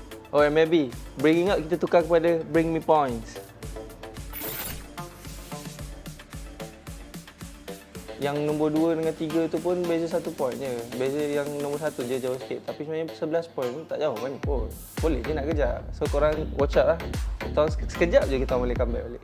Yang dekat atas kita orang tu, hati-hati, takut dekat grand final, korang dekat bawah kita orang pula.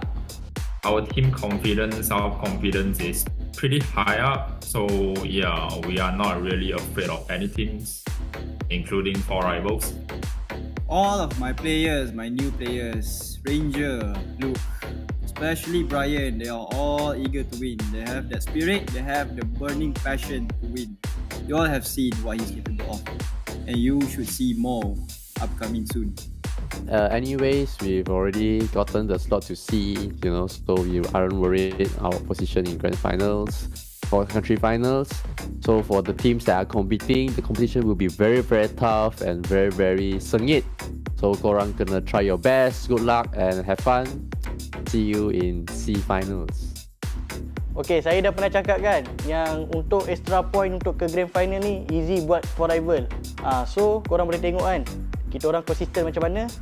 So nantikan di grand final.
From ordinary to extraordinary, there's a long way to cross. Whenever we lose our way, there's always a light that keeps us going. The light sparks from every young heart. It leads us to capture inspiration in ordinary days.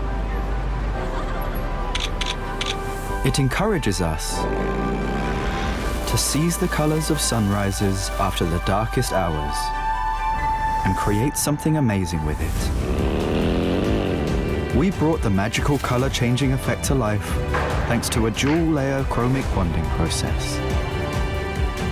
Place the back cover under the light for just a moment and you'll see it go from a calming blue to a passionate red, just like the color changing of the sky during sunrise. Presented by Realme Design Studio. A tribute to those who dare to capture the light. Realme 9 Pro Series. Hello everybody and welcome back from our break, and I just had a very rushed break, but it's okay because I'm here for you guys.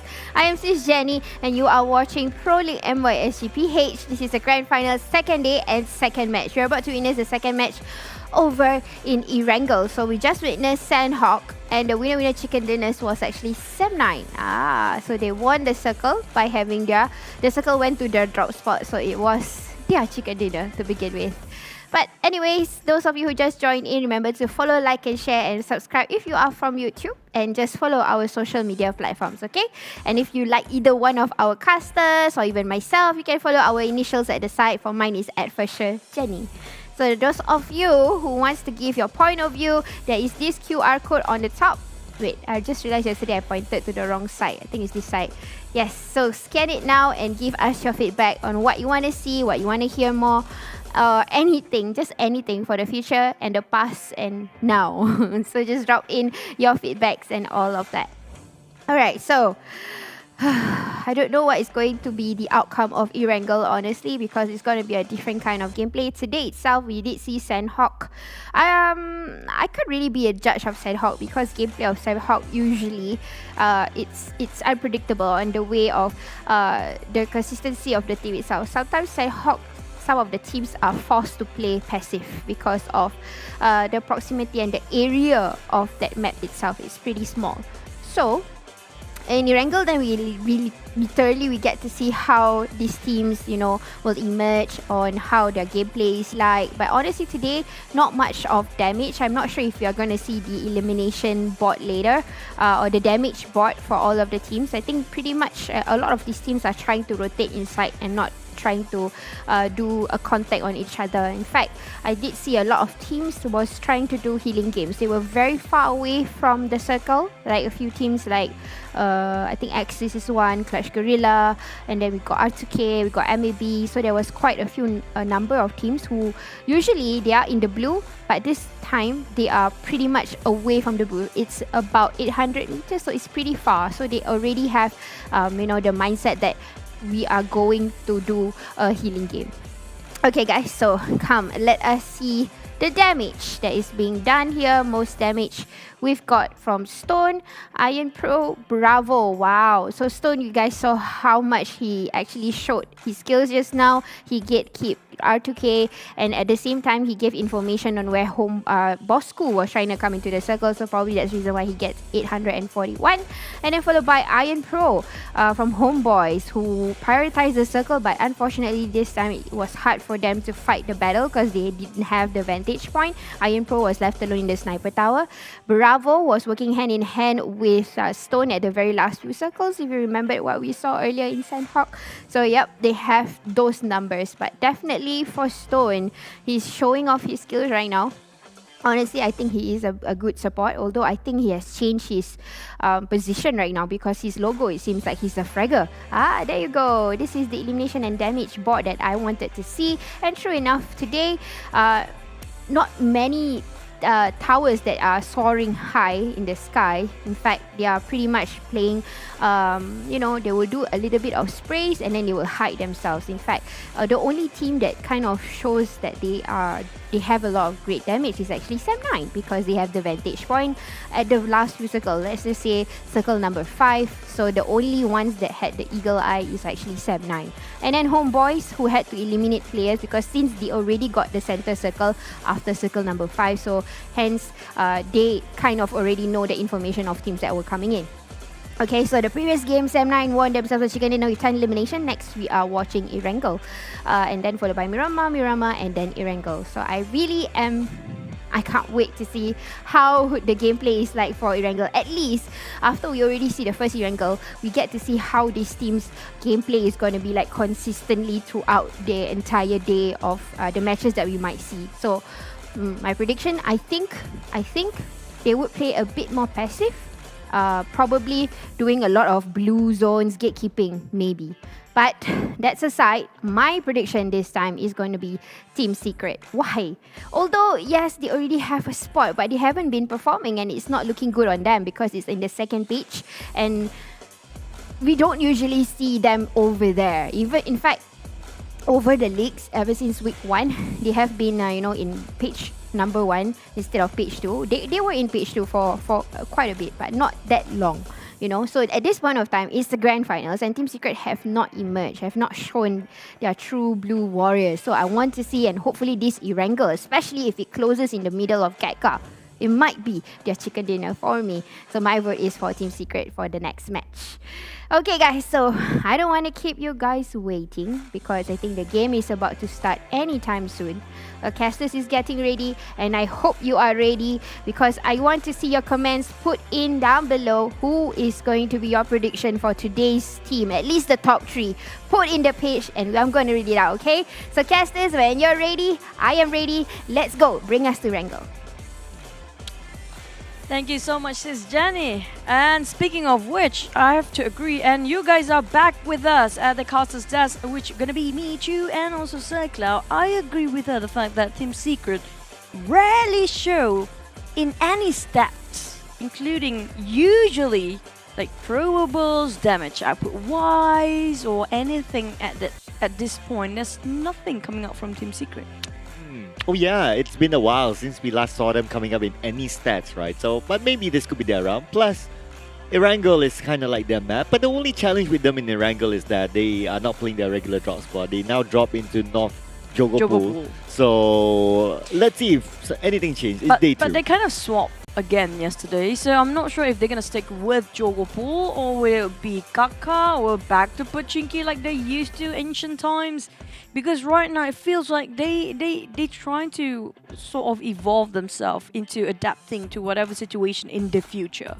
But is it really working out? Okay, so for Team Secret, they have 2 drop spots. So they're one of those teams, especially for Erangel. So one is in North Jogopool, one more is in Lipovka.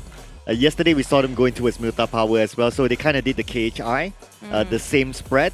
And that is also because of the flight path. Yesterday's flight path was on the bottom side, so going straight to Jogopool was tough. So that's why they went for their alternate drop spot. But I do agree with you. If this kind of changes do benefit them, well, let's see. Show it on the map. So far, I haven't shown anything, no result whatsoever. But we'll wait and see if that's gonna happen as we fly ourselves into our first Erangel of the day. Here we go. The flight path will also determine which team goes to where. Okay, so I see a Milta Power. I think this is going to cut straight across in the middle. So if that's the case, then everyone will go to their regular drop spot. But if it goes down like yesterday, we might see a similar alternate drop spot. But hey, here we go. So for most teams, I would say they'll go to their regular drop spot. Milta to Zaki. As we speak, it's more towards the northern side. Secret. So, but possibly, if we've seen this, that's kind of early, isn't it? Team Secret, where are they heading over? Because are they planning to be dropping right on top of farm? Since they're dropping maybe just Milta Power all the way. They're doing the KHI. So KHI has a similar spread, 2-2, 2 on Lipovka, 2 on Milta Power. So basically they're emulating it. It's kind of surprising considering that Jogopool can be a direct drop. So this is probably going to be maybe their permanent strat. I don't know yet. We need a few Erangels to What do you know. mean permanent strat? They have been on any particular strat, if you remember like precisely. They don't have any one thing in particular. So what I think they possibly trying to, just drop whenever the plane actually fly across. Like the first compound they can actually fly. Maybe that's the plan. Yeah, working around the flight path. There's actually one way to do it. Like instead of hovering around and just picking the spot there where you actually really want, might as well adapt yourself based on the flight path, who shows still 20% of water ratio. Oh man, that Katka Mountain is so valuable right now. Okay, I will reword. So it's not a permanent strat, it's a long-term strat. Yeah. Yeah. So it's That's the argument more precise. between realistic and what was the other word? Okay, we're never not mind. done with that. Oh my god. so it's a similar argument there. But what has been the same with these two teams is that Bosskur and GENEXUS, they share Yasnaya. But fun fact about Bosskur, so Ainauki he holds the record for playing in the same team, for playing with two different brothers on two different teams. So basically, he's the one guy out of all the PMPL players who has played with two brothers. One is 420. Yep. And currently, Dragoon is his youngest brother. Oh, really? Yes. We haven't seen him quite a lot already. Yeah, 420 is the oldest. I know he's the middle. Dragoon is the youngest. I do remember 4-2. He's pretty good, actually. And we've seen them play together before, if I'm not mistaken. Yeah, in Geek Fam. Yeah. It was in PMPL Season 1. Yes. I remember I bought them ice cream back then. They were Wow. because they were I remember devastated. the ice cream. Yeah, they were devastated when they weren't winning that much at first. But by time they kind of adapt to the league. And the thing is, I kind of miss 4-2 in this process, which we don't have a lot of brothers playing in this league this time. Do we have any? Let me recall. So, not that I can think of for now. I don't think there's any family-related playing. Like, back then we used to have, even in Thai, they have G9, D2E, which I think they kind of on hiatus right now. And then we do have the Bigatron Luxi Zaxi. And then in Malaysia, we did have 420 and Anaoki. Who else do we have? Technically now Dragoon, but although he hasn't made his PMPL debut yet, but he is in the lineup though. So technically, yeah. So did not let him play yet. He played in the PMPL qualifiers for I think 1 or 2 games, and that's about it. Other than that, we haven't seen Dragoon yet. It'd be fascinating if we're actually looking over his debut here, including Zealand, but I think age-wise it's just not permitted yet.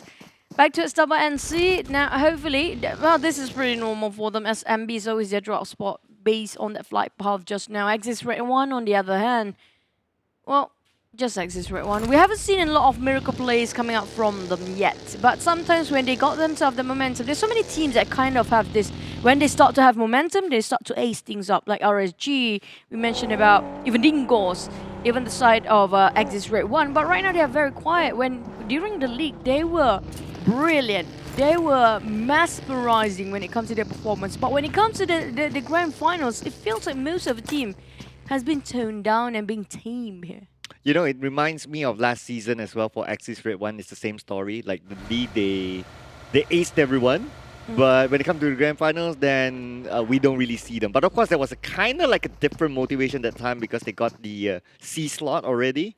This time it's a little bit of a different story, so yeah, I can't really say the same, but yeah, I guess that seems to be the trend for Axis Red 1.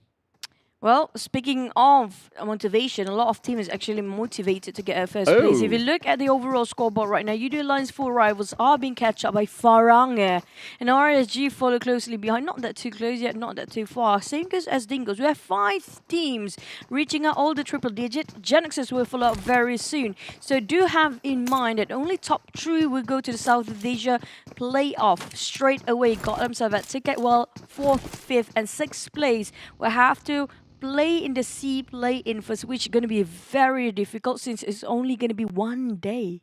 Yeah, it is. 1 day. You have 1 day to do everything. What's shorter than sprint? What's shorter than sprint? Spin. Dash. Spin. Yeah. Yeah. Now you remind me of a washing machine for no reason. I don't know why. Because you need to do your laundry. Hey, I did already. Oh, okay. So maybe that's why, though. I'm you a just very did good your laundry. housewife, so yeah. Yeah, I know. You know, the one that comes home to after work to still cook. Yeah, I know. Yeah, I'm that type of person. I know. Lucky guy. Yeah. Yeah. You regret you didn't actually ask me out? How am I supposed to respond to that? Now you feel, how do I feel every single time you throw that puns in my face now? That awkward moment, do I have to acknowledge that? You know what? Never mind. Sis Jenny, help! Sis Jenny just gonna ignore you now? Yeah, Sis Jenny's busy doing her makeup. I don't even know you. She's like, who are you? Makeup time. I pretend I don't even know you. But hey, you guys should check out SoundCloud social media posts when they actually become Sis Cloudy. Wow. Yeah. You know what? Maybe that can be my Saturday night. It is a Saturday night though. Maybe that's why you didn't ask me out. Maybe that's why. Yeah, because you have a different kind of interest in your heart. Wow. I mean, sometimes I feel at home.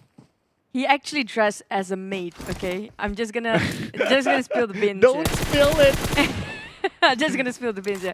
And Don't this is what we can learn about social media these days. Don't let the look fool you, because you have no clue. Is it a him or a her behind those clothes or that photos? But true story though. Yeah. So when I took that photo, right? So we went outside and took the photo. So it was at like just outside of the condominium apartment, and there was a guardhouse You have there. to be specific, but it is a condominium. Okay, yeah, okay, it doesn't matter, right? So, okay, so on the outside, so we took the photo, and the guard actually came to me and asked for my social media. I'm glad he didn't ask for your number. The number is Yeah, more worrisome. Yeah, I'm glad that he didn't ask for the number. I'll be a bit worried there. But I have to disappoint him that I don't do it all the time. It feels bad for the guy that actually asked for your IG. He thought he's like, yeah, this girl in bracket is pretty cute. Yeah, maybe he thought like I was like a genuine girl, and when he came to ask my IG, it's like, and I was like, Your "Oi, voice is like, yeah, here's my IG," and then it's like, oh, I'm already in front of you. I might as well copy it and walk away. But what's really kind of troubling right now, is aside from Cloud's story, is actually Kiddo coming up from Dingoz. He did well just now, but it kind of cornered every way possible. I don't think there's any way out for him anyways. Oh, Kiddo. Well, I'm not sure where are the rest of Dingoz, but apparently I think he's the scout for now. He got fired up and he just being pinned down entirely by Geek Fam. Got himself an extra elimination points from the early start. A good start. And it's interesting that Dingoz, they didn't go up to the Gaka Mountains, considering that the circle's on the left. And that's yeah, why there are a couple of them there. Yeah, Alright. he was on the way there. I think he was the last one to arrive, but a bit too late. Now, Geek Fam is actually trying to steal the same position. I did mention about this gut command will be the most valuable point for them as a checkpoint if they want to stay there for a bit. But most of the team are staying quite far, including TABAH NC and MAB. Seems to be a bit late rotation, including Bosskur as well. Team Secret coming out on the eastern side of the circle. But Dingoz reigning over this Gatka Mountain. They can actually farm elimination as long as they can and as long as they want. Oh yeah, and they have gotten a chicken dinner once before when the circle ended up around the areas of the Gatka Mountain. Of course, it's a very strategic place. But in Somnus, onto Loyu. Ooh, ex-teammates, let's go! Comes crushing in, EVOS and GENEXUS happen to be the same place. Razor with his score hurt the shots from Snappy. He got one for Snappy. Now, it's not many coming up from GENEXUS being knocked down except for Loyu. But the side of Mika, he spotted out but a bit whiffed there. Snappy and Loyu both getting on EVOS VIP side. Now down to Razor, but it's too much to handle. And Pew! That's going to be the end of EVOS VIP. Way too early for the entire to be out, but they definitely will be waiting in the lobby. Oh, and it was really, really close. Bubi was low. Snappy was the only one that's healthy enough. Oh man, that was a really, really close fight. But I could understand why everyone wanted to get this Gatka area, because the Team Secret is not dropping to Gatka. So, and around the areas of Gatka, you have like what, R2K, you have Dingoz. Dingoz will normally go to the mountain. Geek Fam slow, R2K slow rotation, and maybe slow rotation. So naturally inside Gatka, there's a lot of space. So I can see why there's a lot of attention to those kind of areas. There's possibility the circle might end up there as well. This is very common, but Geek Fam, it's going to be a bit of a drifting moment coming up from Exit 1, who's trying to migrate, but they were forced to take this compound for a bit for covers. But damn Rip making sure they cannot go far by denying the mobility. Just gonna flat down the tires of any vehicles nearby coming up from Exit 1. But Geek Fam, they're quite spread out thin, I have to say, quite far from the distance between each other just now for EVOS though. I think the mistake was they came in a bit later than GENEXUS. They took their own sweet time to get into the building. They didn't get the covers. But like you mentioned, that was a very important compound for them to take as well, because we do know Gatka, that field is so wide and so plain. There's only a couple of compounds you have to take hold on to. If you're late into it, then you don't have anything to work with. Yeah, so hence we see why between the first circle and second circle, with the knowledge of Team Secret isn't dropping there, you see a couple of teams rushing into it, including like GENEXUS. And like what you say, right, because it's an important compound, so naturally they will bump into each other, and I guess the best team won.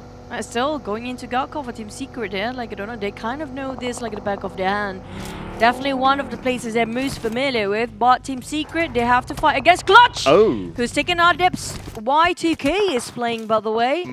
So we're not looking at our shots playing. Adips got pinned down from far with that tapping coming up, connecting quite a bit, so he needs to heal himself up. But definitely it's quite a distance, so they don't really have a finisher come from Team Secret, even though they knocked on Clutch Guerilla members down. But the circle will pop anytime soon. I have a feeling we might end up in car field again. It is possible. Okay, let's see. So RSG is right smack in the middle of Gatka field.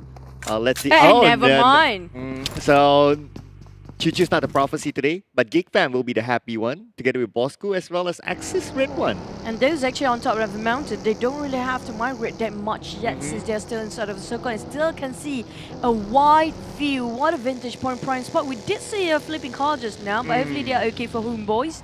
But the moment the circle shifted again, all the players are panicking. We saw how swift they respond to this by making the migration and just transition towards inside the circle. Yoodo Alliance for Rivals, on the other hand, they've been farming eliminations. Look at their scoreboard right now. Yeah, tell me about it. I mean, they have like a 1 or 1.5 game gap at this moment with the gap that they opened up with the Farang Legends. Now, speaking about Farang Legends, their other sister team, Clutch Guerilla, is close by Yoodo Alliance for Rivals, but GENEXUS, after that onslaught to EVOS Vip, now aiming onto RSG. Oh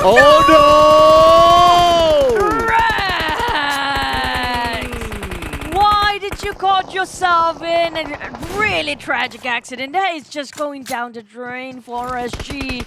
This is not what they have been planned, and Rex gone down, but double nade came out from Bosskur. That was tremendous coming out from them. And Kim left with trying to help to Brian, but the moment the smoke peaks down and the smoke pops, they're going to give away the position for RSG. This is crucial for them to actually cross without any harm, but now they're stuck. I guess that's the reason why dinosaurs don't drive. So Rex had to start it. But hey, Kim, maybe he can clutch this 1v3. He has been one of the MVPs before, back in Season 3. Let's see if he can pull off an MVP move against Bosskur. Yeah, he knows the terrain so well, even though it's a very small ledge. Just playing and peeking at the right time. He knows exactly where to look for. But Kim managed to revive his teammate, but how can they get out from here? Hopefully there's no other teams crossing by, because if not, it's an open field. Dingoz Ricky is across them, but they will retaliate coming out from RSG, tossing a couple of nades. Even smoke's been popped up for Bosskur, making sure they won't rush for RSG, stopping them from moving forward. But look at the nades being dropped down here. I have a bad feeling for the side of Brian. But we're looking over for R2K. Clutch, Shinzi kind of stuck just now. Make a big U-turn. Wait, what? Okay.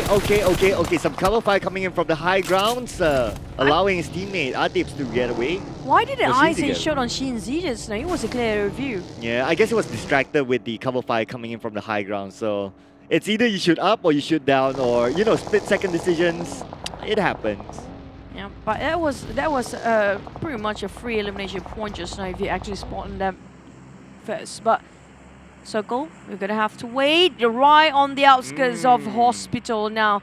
This field, there's nothing, not that much except for a couple of haystacks. Do have a couple of high heels for a bed, but whoever gets there first, which Geek Fam already covers themselves on, kind of got themselves the center of the circle. It's a very good vintage point, but Bosskur, run and gun they go, but Sam9 caught in another crossfire against TABAH NC. Wow, I have to highlight, when did Psycho go in for that flank? I mean, wow, that was a very good move. Very active move from Bosskur.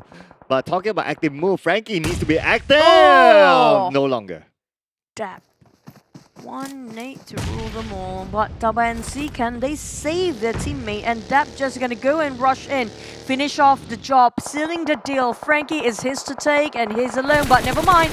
Dab make a big U-turn, making sure he's actually not being fired upon, but Drex the one is being pressured from left, right and center. The receiving end of Drex is just really scary right now. But TABAH NC and Sam9 has been quite scattered for both of the team. Trying to outmaneuver it is actually Sam9 taking a longer, bigger rotation, while moving over to a different team entirely. Geek Fam, Yoodo Alliance. Geek Fam seems to have the upper hand against Yoodo Alliance for Rivals, but Boki will be picked up. So that shouldn't be a problem. Geek Fam's not really pushing in. At the same time, we can see that Fredo goes down. Harm will be taken out by Kid. There will be a trade between Team Secret as well as R2K. Snipes with toss on the nails the side of Voki. Will it land onto him? But they need to be aware that Clutch Guerilla is not too far away. Yep, a lot of utilities being used here. Hopefully they have enough resources to fight for the next one, since so many teams will actually passing by. But there goes the cover's fire coming up from YA4R rivals, but Geek Fam is just not going to stop throwing over that grenades. While on the lower screen we're looking over another team fighting. That's going to be Team Secret versus R2K. But Yoodo Alliance still having a go, but the ones actually watching is GENEXUS. Yeah, they're waiting for the right moment. But let's see, A-Pool still trying to find the right corner, but flags! He tries to win one more elimination point, but it's going to be Homebois finishing off flags from afar. And that is it. TABAH and C2 elimination points, but Ziggs, last man standing. Can he clutch this? 1v1, Ziggs! Ziggs is still alive and it's going up against Matoy. But Ziggs, too much for him to handle. Don't mention them. Remember when we mentioned they always die. That was so close. It almost clutched the entire team of Team Secret. They're all kneeling down right now. But luckily they've been saved. But Nick, look, what a huge grenade just now. What a play coming up from the side of Farang. But Adi look creating so much space against Geek Fam. Damroot has to cover himself inside of a smoke. Just go for this engagement, trying to be undercover. But Farang still moving forward, and they are catching up for the points as well. Ooh, Damroot is in between two teams, so he's like, okay, no, please don't look for me, please don't look for me. As usual, Damroot, if anyone was to survive for Geek Fam, it will be Damroot. Man, he better start praying and pray hard. For side Homebois, they got the compound to work with, and also on the higher ground spot. But the thing is, they're not really in the center, aren't they? They need to move right now, circle hard shift towards the northeast side. And I am Pro taking his own sweet time to scatter what's in front, because they need to move forward here. They have to cut across no matter what. But they need to be sure that nobody's coming up from the left and right side. So their flank and their blind spot have to be covered first before they start to move. MAB is right behind the SM9. The moment SM9 try to move, they will try to shoot them down. But Farang Adek, look, is just doing such big plays. And it looks like Damroot's prayers weren't heard.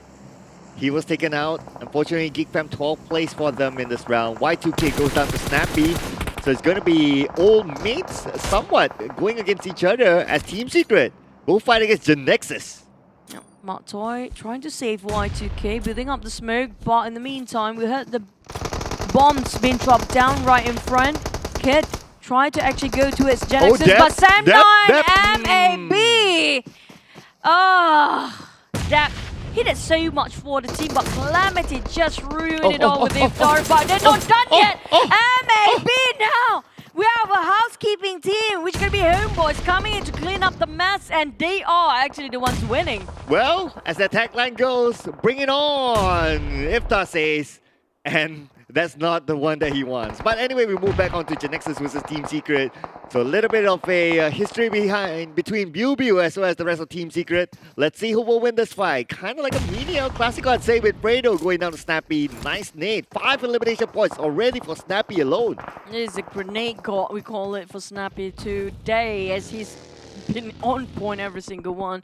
The thing is, they need to revive one of their teammates. MAB down to last man, taking down the Homebois, last person. 666 is crawling on the ground. I'm not sure where are the rest of them for Homebois. There's 3 more of them. They're just leaving this man out. But for MAB Iftar, he's going solo. He's going rogue. But definitely that's going to be last tick of health, if I'm not mistaken, slither of it. But Homebois slowly creeping into the circle, touching at the rim of it, but MAB finally down. Yeah, it was tough for Iftar to do it all alone. But Loyu, all alone, on the outside, will be taken out. GENEXUS still has 3 team members active. Mato is caught on the outside. Farang Legends, 5 elimination points already for them. Tam with a long range play on the Farang Legends. One of them is currently down at this moment. Tam playing by the edge of the circle, scopes out, sees the smoke, has a hunch where they're at, but can't connect the shots. You can actually see through Rippleboy at this distance, but there goes the tapping coming out from Apple. That's going to be like 100 meters apart, but still less than that actually. Dingoz, Bosskur going back to head, but afar. Somebody just shot him. Baby Kim. It's no more baby. Bosskur Asfar just gonna do as far as he can go. Not that far this time, but here we go, Farang Legends. They are going the distance, still maintaining all 4 their team members, and they have a little bit of elevation here with their vehicle still active. But GENEXUS, where did those 10 eliminations come from? Wow! Now with less than 50 meters of diameters there, we're gonna walk into the 6th circle. Homebois sprayed down by Bosskur. No, he just spot everything that moves. He knows how to use the haystack so well, even though he's kind of in the open. But nobody actually spotted him out just yet. That definitely gives away his position against Homebois. But the grenade is just really scary at this point. Farang Olio on the higher ground. Clutch is a bit too busy with the smokes, but definitely Olio will start to fight against Access, who start to move forward. Jumper on his knees. Yeah, he can't jump to safety, unfortunately, so he'll be gunned down on the outside. Funky with the long range. Clutch Guerilla, still a full squad, but they do not have a circle, and they don't seem to have a vehicle. The vehicle that we can see on screen, at least, is currently down. Tam, is it possible to pick up his teammates? No, it will not be possible to pick up Iron Pro, but Trix still has a chance.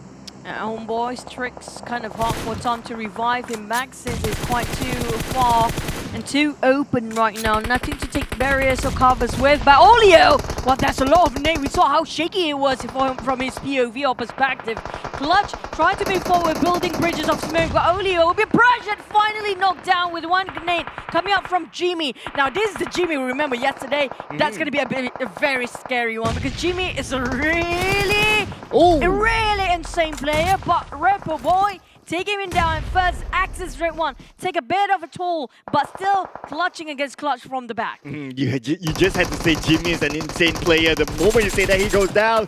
But Clutch Guerilla only one left, and Adebs tries to counter fire, but Adebs from afar. That will be Adeb. Look, and that's going to be Farang Legends 10 elimination points for them. So it's going to be 7th place for Clutch Guerilla. Feels like this match will be unfolded by Bosskur with the most man. Same goes for Yoodo Lions 4 rivals. Where are they? They're actually at the center of it. Be surrounded by every single team, but they've been holding on for the longest time. Farang still standing for 4 men, revived back up, but GENEXUS with only 1 man. Same goes for Homebois, who's been knocked down for Tom. Now Voki got his eyes on him, shredded almost for his vest and almost shredded for his helmet as well. He needed a replacement, but there's no time for that. Oh, Yoodo Lions 4 rivals. No one really gives attention to them. Okay, but now, because the circle is super small and they still have the circle. Look at this choo-choo. Farang Legends, they do not have it, but at least they have a full squad with the long range coming in for Psycho. Gets out, they look, their star eliminator will need to be picked up. This is going to be hard for Farang. Look at the name being dropped. Either going to hit Yoodo Lions or Farang. Either way, they both are in a turmoil. Bosskur holding on the edge of the circle, but Farang, they can't actually cut across. The moment we try to just go into Yoodo Alliance, they will expose themselves towards Bosskur. And Yoodo Alliance, on the other hand, try to shut down on Bosskur as well. Now, the teams are not being spotted out just as GENEXUS, but look at Psycho taking on the Terminator of Farang. Adik look is down. For the second time, they're still going to try to pick him up. There's still a little bit of time, but now the zone will start to close in. Let's see how far are they from the circle. It really depends now. Biu is still alive, though. Biu is playing on the outside of the circle. He can actually move in through the trenches. Now, he giving away his position. He just exploit himself by tossing out the nade. Now, everybody knows where Biu is. He's the only person remaining for the team. Bosskur on the other end tried to play the patience game, but Yoodo Lions 4 are stuck in between. But Asfar spotted out Farang. This is what I mentioned before. Farang, if they want to push forward, there's no way they can do that without being spotted at all. Bosskur, they have their eyes on Farang. Yoodo Lions have both eyes on Farang and also Bosskur. The one that actually nobody spotted out is actually Biu at the time being. Farang is clearly out of smokes. Because you can see their movement. They try to move down, but they do not use any utilities. They're forcing their way through. But Helton goes down to Asfar, and this is what will happen if you do not smoke. Ah, boy! Spots are Tricks! And he'll get one more. And it's going to be 10 elimination points for Bosskur. Yeah, Bosskur, but they got themselves quite a number of elimination. But boy, finally getting pinned down. They look being revived here and finish off. What a nice, clean one. But it's actually a pull finish off straight away from afar. Psycho spotted out by Adi. Look, he clipped it down to half. But no! Psycho Psycho just retaliated. April on the other hand finished off Psycho straight away. And that's going to be Yoodo Alliance eliminating for 5 points for now. But on the side of Bosskur, we're down to 1 man only. Oh, Biu playing for placement points. He need to move for the ball. He saw. Oh, Biu sees it. Biu, what are you doing? Repo boy, what are you going to do? Is he going to do it? No, he's going to give himself to the blue. No, he's going to stay. He's going to wait. Biu, who will make that move? Biu does it! Now going for 1. He tried to go for 2, but can he clutch this? Biu versus Yoodo Alliance for 2 more members. He got 1 more. Double down. It's down to Abel. Biu, he can actually do this as long as not be interfered by the side of Homebois or Bosskur, who still have their eyes on to him. But Biu being actually clipped up quite a lot. And the spray seems perfect from Tom, and Biu still alive. Never mind. Never mind. Tom will be happy with that elimination point. So it will be GENEXUS number 5. 11 elimination points for them. They've been hungry and now they got what they wanted. Osfar is still alive for Bosskur, but Yoodo Alliance 4 rivals, they have a big upper hand. It's going to be back to the Mexican style, mano to mano for all the teams. The Yoodo Alliance, Farang, Homebois, and also Bosskur. All single one of the players are coming up from different teams. Except for Yoodo Alliance, they have 2 men. This is advantage for them. Tom is right across Voki. There's no clue. Voki, spot out. Aspa is out for Bosskur for now. We're down to 2. Homebois versus Yoodo Alliance is down to 1 man of Tom to make the call. Can the newcomer Tom from the academy do a clutch against Yoodo Alliance 4 rivals? The veterans in the PMPL. Can he create history for himself? He's going to go up against Voki. Can he do it? 1 elimination point for Tom for now. Yes, and M4, no extended mag. And yes, April and Voki to deal with. At the same time, the blue closing in, we heard the sound just now, is going to burn on the side of which one first. Maybe Tom will be clear off first, but Voki is actually halfway in as well and doesn't have any helmet, any vest at all.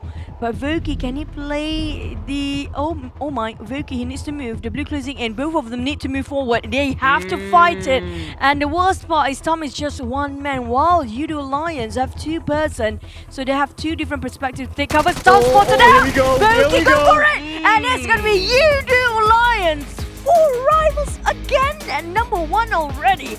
But they are not satisfied. Already 3 chicken dinners so far since yesterday. Yoodo Alliance 4 rivals, they ain't stopping. Now 7 elimination points for them. What does it take to stop this team? This is insane.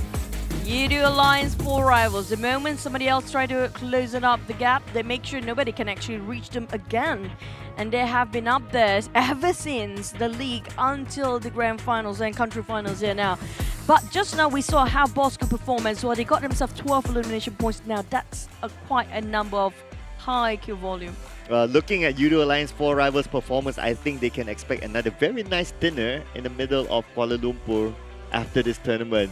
But hey, talking about what's nice, of course this is Jenny. Let's go on to the highlights.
everybody, and welcome back from our second match of the day in Erangel. And yes, the winners was Yoodo Alliance 4 Rivals. I lost my bet one more time.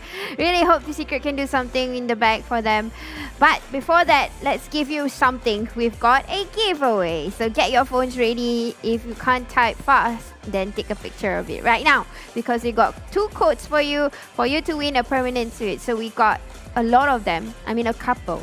It might not be this one that you're seeing in the screen. It could be another one, but it's permanent. So you can keep it in your inventory. You can change depending on the maps that you're playing. So yeah, why not? Just keep it in your inventory. It's something permanent. You don't have to use it for a couple of days. You can keep it and wear it on and impress. I don't know, if you meet somebody special in the cheer park, or even if you do a random matching game, why not?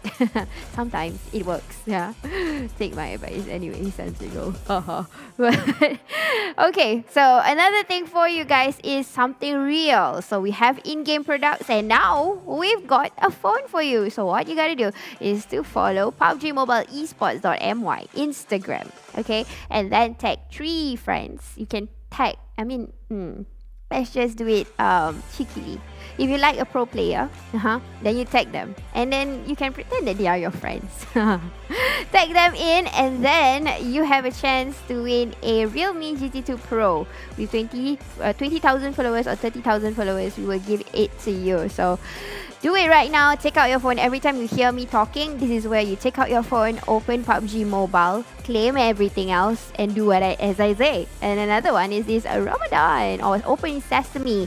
Get a free permanent legendary quality outfit, Crimson Dancer set. It's in red color. It looks awesome. It has that gold stylish vibe. It makes me feel like a Moroccan/Egyptian. Yeah, but it's cool. It's nice. I've yet to claim mine. You have to collect tokens, if I'm not mistaken, in order for you to get that permanent outfit. Or I might be wrong. You can just claim it. Because I opened mine just now, I only got that token. And this is Golden Moon login, where you can collect avatars. You see the border at the side, and then we have this special mystery box. You open the mystery box, there will be things inside also. And then we get the legendary parachute, the Uzi skin, and then also the outfits. But I'm sure you have to collect something in order for you to redeem that. So you have to log in daily to receive exclusive rewards from the Golden Moon event. And then, if that's not enough, we have a calendar for you, because in the calendars there are different things for you to collect also. If you can see, there's a lot of cosmetics already here. We've got the skins, we've got permanent suits. I'm not sure if it's permanent, but you have the suits, especially the panda suit. It is superbly awesome. It was a hype once upon a time, I think, if I'm not wrong, in season 7. So now it's there for you, up for grabs. So why not? Open it and claim it and take it. Everything is there for you. They even have a calendar for you guys to see what is coming up next. So it's so comfortable right now. It's so easy. Back then, when I was playing PUBG, I just had to do it every day. I don't know what's next for me. But now it's so comfortable. You just open up and see, oh, okay, I'll make my calendar for this outfit. Then I'll just come in and collect. Yeah. Very easy, right? So that's why when you hear my voice, you open your PUBG Mobile and start claiming all these things. Because especially for the watch PMPL and claim rewards or win rewards. But right now is our match ranking. Let's see how many eliminations or who will come up first. It is none other Yoodo Alliance 4 Rivals with 22 points, 7 elimination points, and 15. Of course, they won the chicken dinner. They were initially sandwiched, but lucky for them, the circle decided to put them right smack in the middle. That's the reason why they couldn't come out to do assault. They just had to wait for it because they didn't have an advantage of the space. But Bosskur came in shortly after that. They utilized the haystacks properly, like one of the casters has been saying. A good use of it. Most of them were on 4 times. They managed to get elimination points. Farang, who conquered the vantage point, but they couldn't get in because they were out of utilities. GENEXUS after that, who is trying their best, and Bio, amazing skill sets. I definitely saw that in the haystack. But MVP is Adik Luke, because I think it's one of it is that premium grenade. I have a story to tell about him later when I do the breakdown down, or actually I can do it right now, right? So basically that grenade, he only have to just pick and see the location of the players, and after that he will deploy whatever he needs to, and he will predict exactly where the player will be. That's how dangerous Adik Look is. His accuracy and game prediction comes in together, and most of the time he will get it right. That's the reason why he has so much damage, 1305, with a lot of team contribution. You did see he is actually one of the last few people in Farang Lejund who will come into the circle eventually. So Yoodo Lions Forever still is at number 1 with 174 points. It's the total opposite of what Farang has. Is 147. It's like the numbers just played a bit, but the numbers, even though it's like that, it's actually hard to catch up, guys. They need at least 2 good games for at least Farang Lejund. But you know what? Homebois has pushed the level higher. It's no longer Dingoz, it's them at number 3, quietly winning circles, prioritizing circles, getting elimination points amongst that. So that's kind of helping them in a way. But Team Secret right now is pushing their way, but it's just a level up, which is number 15. It's not enough.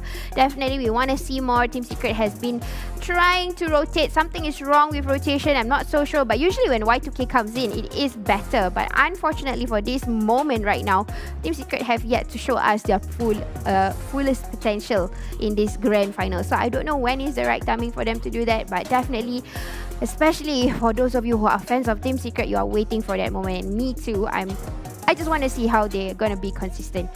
Okay, so guys, let me break it down to you.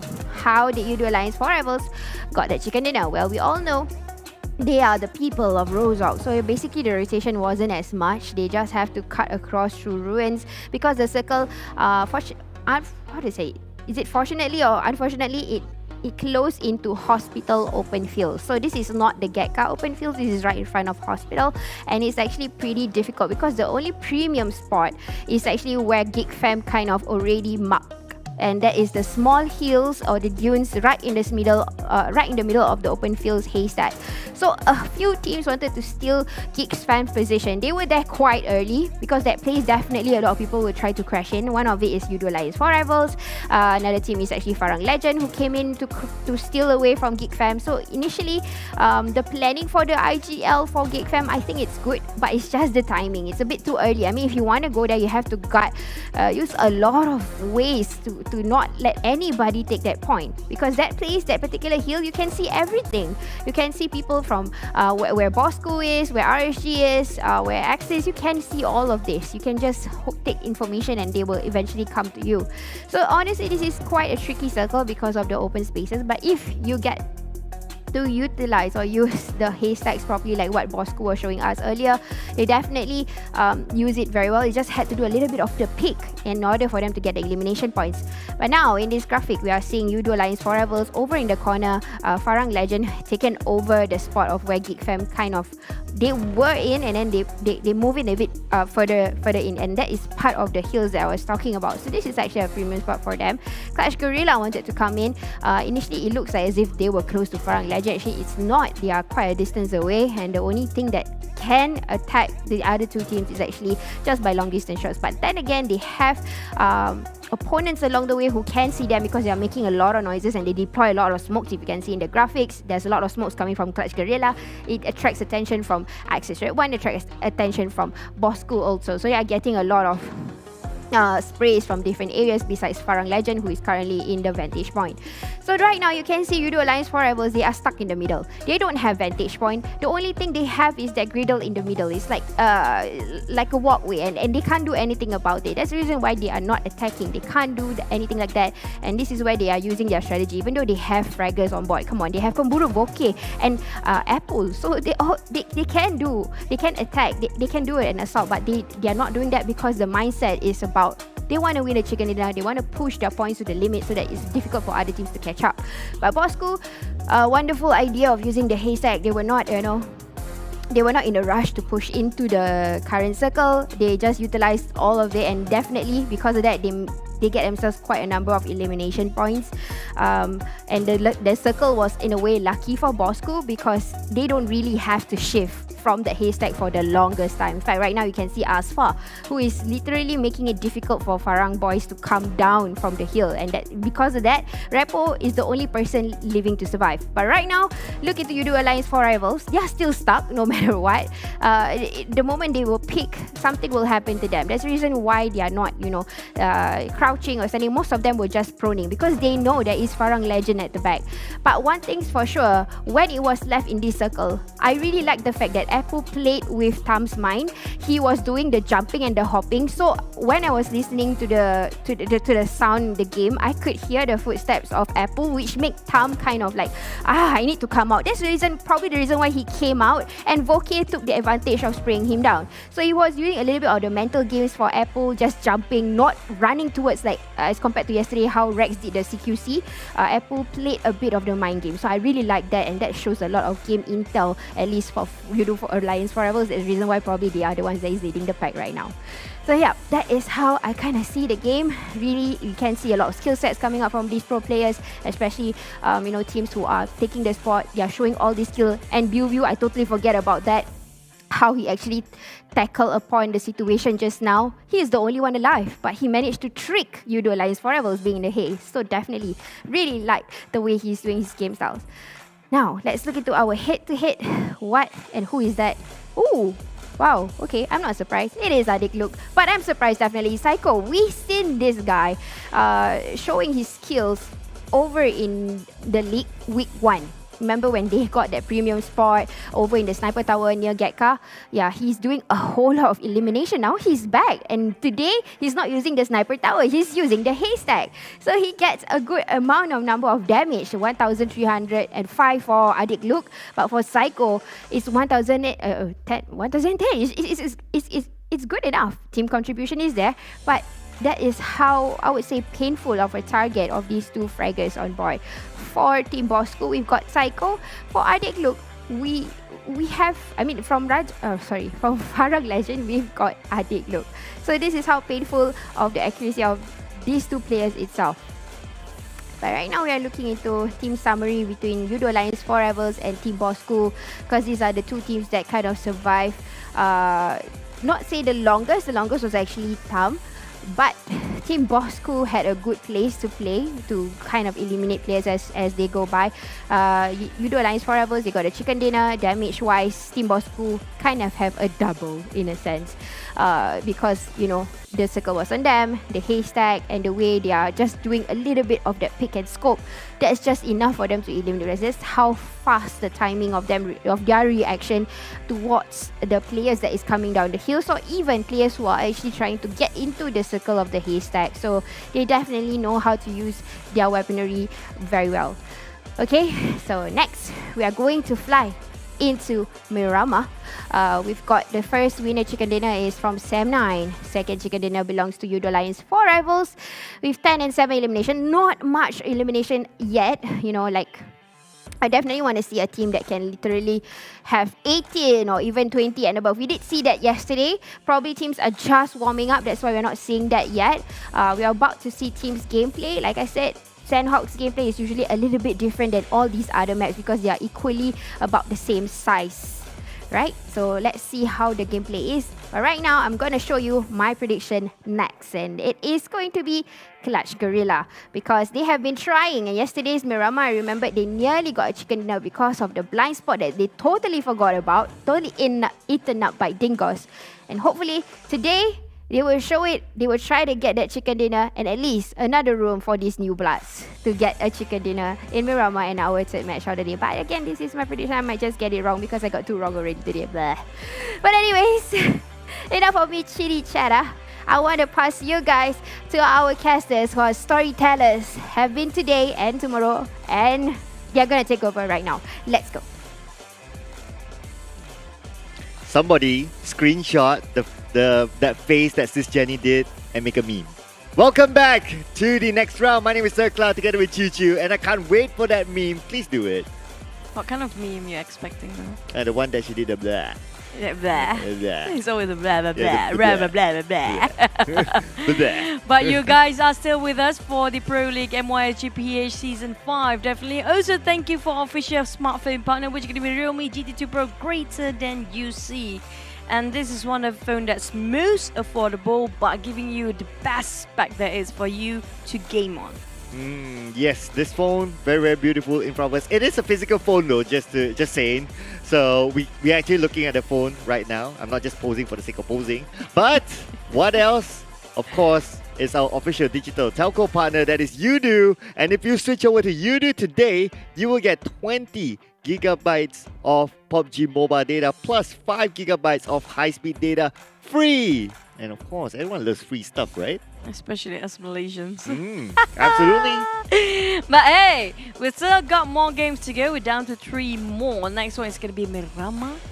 And the thing is, when you talk about Miramar, it's always about who gets the highest point, who gets the highest ground, who gets there first, who gets that later will be actually ousted entirely. And the thing is, we saw Yoodo Alliance 4 rivals. They are not stopping as well. The gap has been widened again. You know what? Whatever Yoodo Alliance 4 Rivals is doing right now reminds me of that Shaolin Soccer movie.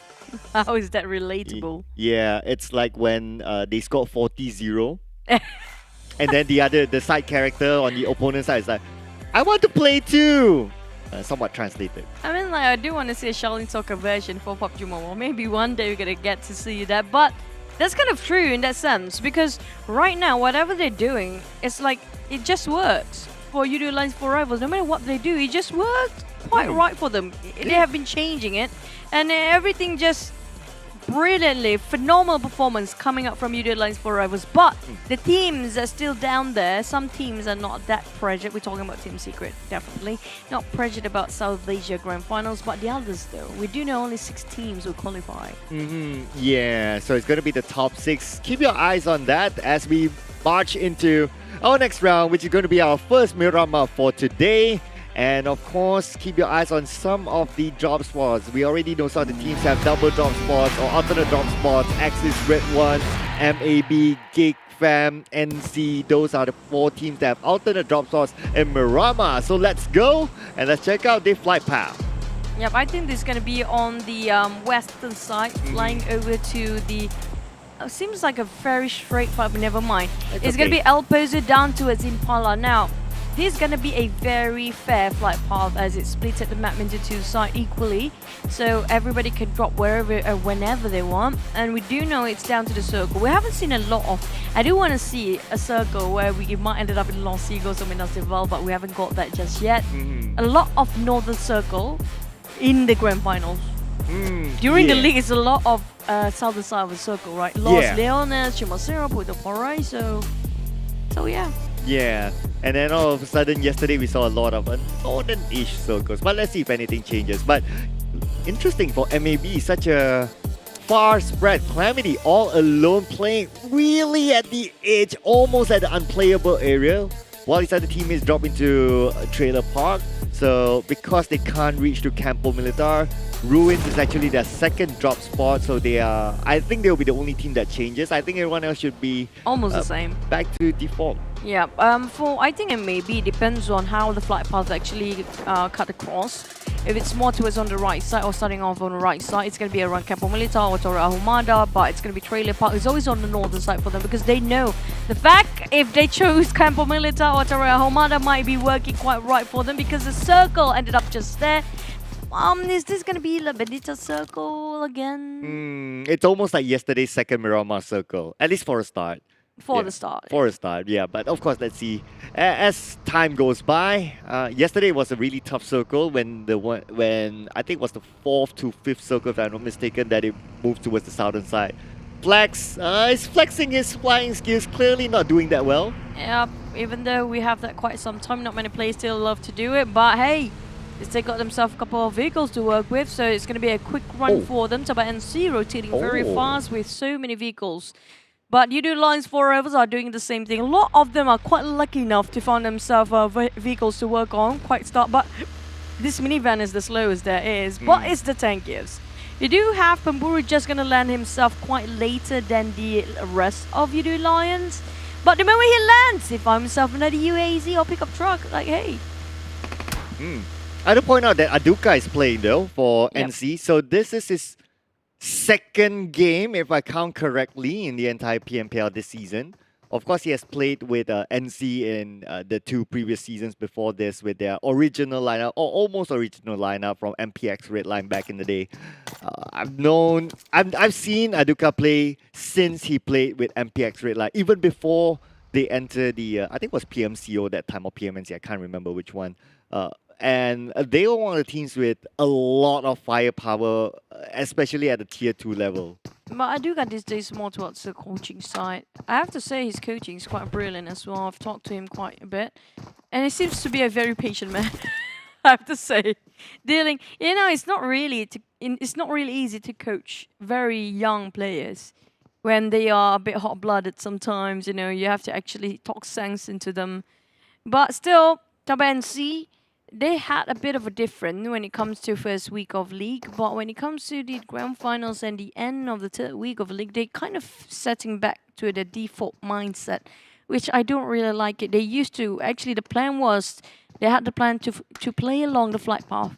So they are not forced to actually drop where they are at every single time, like we need to get here. Because sometimes it happens to be a bit wonky side of the flight path. It's so almost impossible for them to reach out their first drop spot. So it's best to play along with the flight path. But it seems like they kind of have a bit of a challenge, a wall that they have to face again. That they kind of being back to their comfortable play style, which I don't really like, honestly.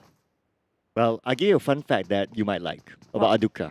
Yep. So he's the son of a vocalist.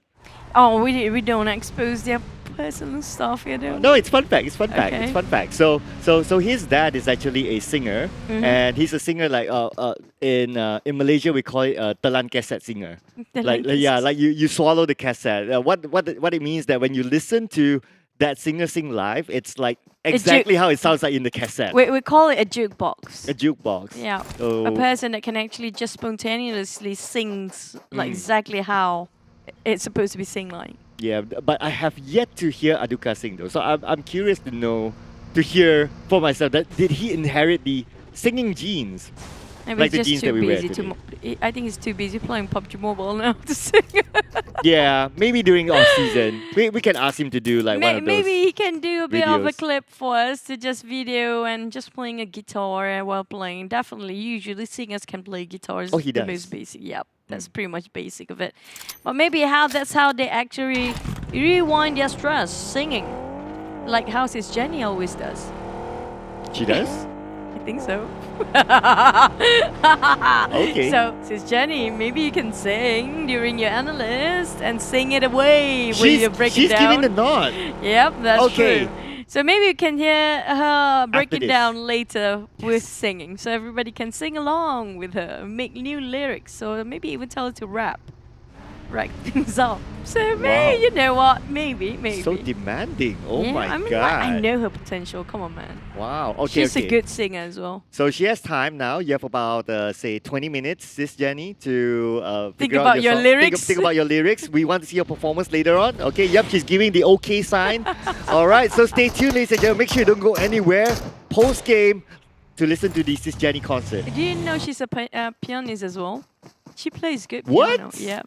She ended up with my place. She plays her own song. It was really cool, by the way. But yeah, I'm just gonna stop there. She gave me the death stare already. Pianist. Wow. Okay. One of these days we want to see a video of her playing that. I want to see it. Yeah. Like her, you. No, I suck at playing some instruments. You and Aduka. Wow, the trio. Not too bad. We might open up a band. Hey, maybe PUBG Mobile can hire us to make new music as well. Like, why not? Right? Why not? Why not? I heard they are finding a new theme song for PMGC. I'm just saying. So maybe after this, wherever you guys open up the radio in the vehicles in PUBG Mobile, you guys can hear the song. After you hear the song, you can uninstall the game because you can't hear it anymore. You're done with it. That's just how bad my singing skills are. You know, it reminds me of something. What? You know, like the warehouse TDM. Uh-huh. Yeah, that female voice. You know how many people have asked me, is that Choo Choo's voice? I get that quite a lot. Yeah. I wish it was. maybe. Hello, hi, Yumi. Just saying, it's a proposal. I'm sure you would like to do it. We pause that talk for a bit as we walk into the second phase as the blue circle shrinks. A lot of them actually taking a very safe route. If you look at this is kind of a route that nobody actually walks by or pass by because they do know nobody gonna pass here. So most of the team are trying to avoid as much unnecessary fights as possible. But we did saw a lot of R2K always the first few to actually start or initiate the fights early on, but they never make it to the top 5. They are very confident with their close quarters combat. In fact, they had a lot of success with that kind of strat in the league. But I guess during the grand finals, like people are more prepared. Like, oh, we kind of expect what R2K is trying to do. So I guess it's all about adapting to the country finals. Yep. Well, adapting. Funky is trying to find couple of bait here. Manpaw. Speaking of Sem9, you know, I have this question. Since Manpaw used to be playing with Jumper as well, right? And we saw in the social media of PUBG Mobile saying, seems like one of the best Terminators is also Vuki. So between Vuki and Jumper, who would you choose? That is the tough question to answer. Yeah, I know, but you need to pick one. Okay, so... Oof. Well, I might be a little bit biased because I have seen Jumper in game. Like I've seen his comms, I've seen how he led teams. So I really like what I see from Jumper. I have yet to see like Voki do that in front of my eyes, like a full a full scrim. Yeah. So so I'm a little bit biased towards Jumper in that case. Yeah, so you guys watching at home, do tell us who do you prefer between these two players, because right now the Homebois is actually reigning over Dingoz.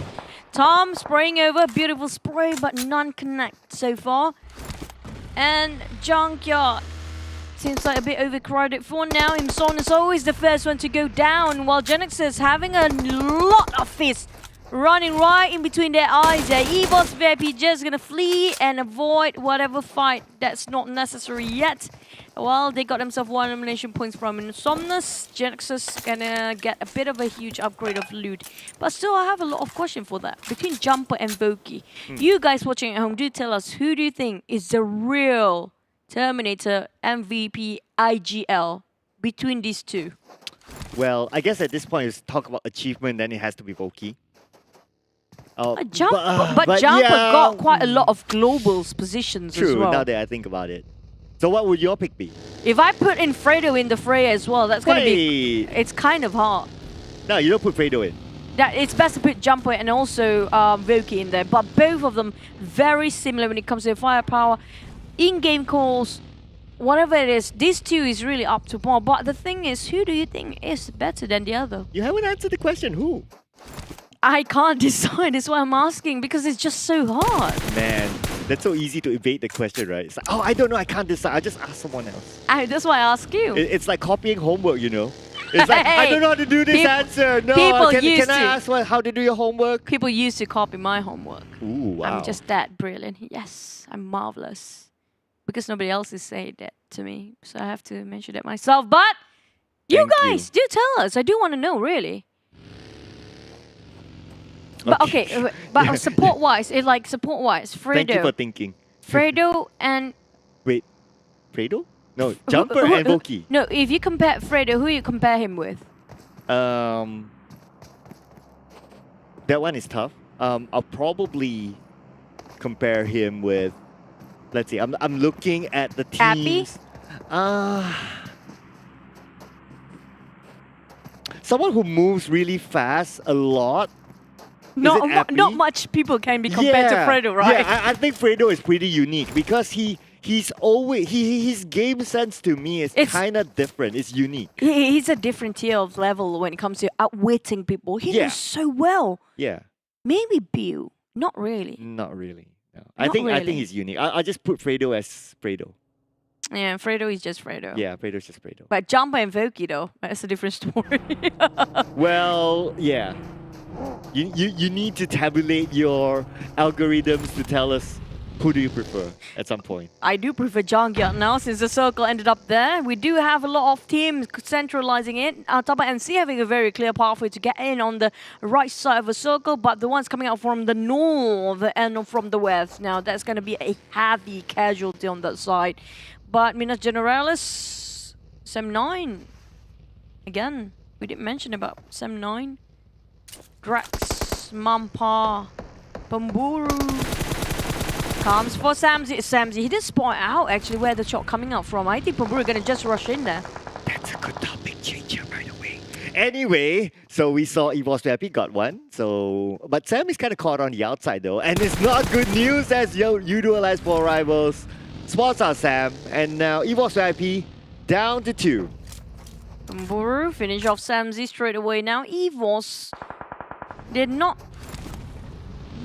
feeling like they're gonna respond to that anytime soon. Yoodo Alliance just gonna migrate, run and gun. Yoodo Alliance for rivals, this is what they always do, okay? They pick themselves a place with luxurious loot they can actually take on, and then they start to move slowly, couple of checkpoints in between, and then while they're moving into its checkpoint, they try to pick up couple of eliminations along the way and try to get themselves in a very comfortable situation where nobody can actually spot them out, but can actually see everybody else's blind spot. On GENEXUS side, usually they send every one person to get a scout whatsoever, but in this case, they kind of always loses this scout here. Long, they need him so bad because we do know when it comes to firepower, Long is just incredible. But the moment they lost him, that's where a bit of a problem coming out from the side of GENEXUS. Small boy. RSG still not getting the momentum. But maybe this could be the start as he tries it onto Axis Red 1, but none of it will connect though. So with M16... it is the hardest one to control. Yeah, it takes quite a bit though. Mini 14 takes quite a bit as well actually. I do prefer Mini 14 over M16, but I really hate DP28 when it comes to scoping, so... that's pretty much it. I take Mini 14 any day. Well, for a long range, definitely. It's one of the best DMRs for me, especially when it comes to Miramar. It's one of the best DMRs to work with. Long range, short range, you can actually use on any way. But RSG, Kim, the thing is, I have to say for the side of RSG, they are heavily dependent on Kim's performance. Because the moment Kim actually fires or he got his motivation up, then the rest of the team will follow. I'm trying to think how heavily are they relying that on Kim, but okay. I guess at some point they kind of balance it out, but I don't really have that stats on top of my head. But nevertheless, looks like it's going to be a different circle. We can debate about that a little bit more. But this circle is kind of different than previously. Previously it was like all the way down south, but this time at least it goes up. So it's going to be a different composition considering this kind of circle. But GENEXUS, they're not going to do anything different as they move on to Farang Lejund. Let's go! Elton stuck in between, now being cornered by GENEXUS. Boy trying to give him extra support from behind. The cover fire is actually just giving off Boy away his position. Nate's being tossed from another to the other. But Olio coming up from the flank side. Now this is brilliant coming up from Farang. Oh, he whiffed it, but Snappy just spotted him out. Olio repositioned himself from the back line. He found Loya, but Loya straight away proning down. He whiffed it that for a bit, but Olio will spot him out. Olio trying to go for the flank, but GENEXUS, on the other hand, are stuck in the rut. We're talking about Sem9 butting in as well. Oh yeah, Sem9 is waiting for the elimination feed to pop up before they start to move in. So they're going to be the third party. Farang Lejund is going to be the first one to receive the wrap of Sem9, but Olio 1v2, Snappy moving forward. Olio repositioning himself as Snappy with a UMP, getting closer and closer. Olio retreating. Make up your mind, Snappy, make up your mind. Loya going in, but Olio wee to the sunset. But will it explode? Ah, that terrain caught him in an accident. GENEXUS making sure he has no way out. Olio made a mistake just now by fleeing over. But we have MAB versus Bosskur. Oh, it's going to be a two-story house fight. And wow, what a stall coming in with for Calamity. Oh, but what a nade as well coming in from Bosskur. Eliminating or taking out Iftar, but John! 1v2. Not too much can do from that except getting one knockdown. But Inoki will finish up John. And that's going to be it. MAB Esports, they're falling apart. A valiant effort coming up from MAB, but it's not turning out quite well for them with grenade elimination on the side of Asfar. Now, Bosskur Asfar is their most important asset right now. We saw how many clutches he made within just a couple of days, but I spotted R2K. Aizen is just across the street. Mookie is the last member of MAB right on top of this hill. He can see through everyone. He can actually just be the third party if he wants to. He can be like kind of like the kingmaker at this point with his position, but he needs to find a way into the circle. That will be his next mission. Ade Luke spotted out. Loyu goes down to Mika. Looks like GENEXUS against EVOS VIP. They're not stopping just yet. Oh, but GENEXUS is kind of stuck. Bu is pretty low. He needs to heal himself first. Trying to engage, but the blue zone's closing in. And GENEXUS, none of them actually inside of the circle yet. They need to cut across 3 teams just to be in the safe zone, but there's so many eyes onto them. Axis Red One is one of it. Farang definitely is close by. EVOS VIP is the biggest problem, but Farang taking a fight against Clutch Guerilla, trying to take on one, but nothing seems to connect, and Junkyard will shrink even further as the circle pops. Everybody's not inside of it. We'll have a bit of a problem because the terrain. Look at the hills they need to climb if it's centralizing Junkyard again. Oh, circle. Circle down south. So we're back to the southern circle, but MAB Esports is the first team to be eliminated. 0 elimination points for them. Mika gets one onto Funky from Clutch Guerilla. Aduka is currently down out in the open. There's no way to pick him up. And maybe we saw the 2 sim pops just now. Definitely they are the first one to be out with 15 teams still in the fifth circle. Now that's a very small circle for all 52 players, honestly speaking. Geek Fam, they're trying to find a couple of stuff before they rush into it. They saw the airdrop just now, but Snipes, he definitely tried to find himself a vehicle so he can actually rotate faster. But the moment he just pops into vehicle, there's one more team behind him. Coming up, Jimmy OP with a high ground, but that grenade, where did that come from? Wait a second, was that from, okay. I think that it was from RSG. NC. Was it really? NC, yes, it was from NC. So here we go. NC starting to move in. They know they got 2 knockdowns. That's their opening to finish off Clutch Guerilla. EVOS VIP will be thanking NC again. Oh, they're coming in for the kills. They're coming in for the cleanup. The cleanup crew is here, TABAH NC. They want to shoot within the smoke, but the smoke will dissipate anytime soon. But Flex on his ground. Adib still retaliating. They countered fire, counter grenades. Shinzi really low in terms of Farang taking on 7-9, but Clutch versus NC. It's not done and dusted. They should have gone in. They should have got this. But NC, they're too hesitant to make a call. Well, I guess they don't want to leave their right smack in the middle position. They want people to come to them. Plus, they only have 2 members. But look at this elimination feed. It's going... Oh! Wow, you don't see that all the time. Yoodo Alliance 4 rivals eliminated fairly early on. But hey, they got a lot of points. They should still be on top after this. And got with 3 elimination points. 7-9 next to be out. 12 teams left. And now keep going into the compound, taking the building for himself, but not inside of a circle. Junkyard is not full of junk, but it's full of players right now. Dingoz Baby Kim going in with an M416 in the warehouse, trying to find Bosskur. He can see through right across if he stays for a bit, but he can't stay here any more longer. Homebois on there, they call themselves in the trench. Ricky just spray with the Scar L. This is going to be a feast for the side of Dingoz. Oh, Geek Fam as well. Looks like they're in trouble with the elimination feed running high. At the same time, we can see that Inoki, oh, pressure with the blue, oh, with the counter fire onto Inoki. Unfortunately, not enough time for him to recover himself. Psycho is the last man standing. Psycho 1v1. Psycho, can he do it? No! No, he could not! He could not do it! That person didn't even move just now. But Dingoz, Ricky, taking on a high ground spot out. Look, he saw the vehicle. He didn't see the man inside of it. Adilu explained the healing gate possibly, but Dingoz trying to slowly get into the center of the circle from the side of a hill, but it's very slippery as well. Look at how slow climb it was with vehicles. And VIP Razor, EVOS VIP, trying to climb up that waiting zone. Sweet time, I did look caught with Jimmy. It's going to be another civil war between Jimmy finish off. That's going to be the end of Farang Legends, and down to 7 teams only. Oh, here we go. Access against GENEXUS. We have Long still alive. Long Can he actually clutch it? No, he can't. Too much for him to handle. Axis Red One will eliminate the GENEXUS at 7th place. So many teams dropping like flies just within seconds. One phase, one circle.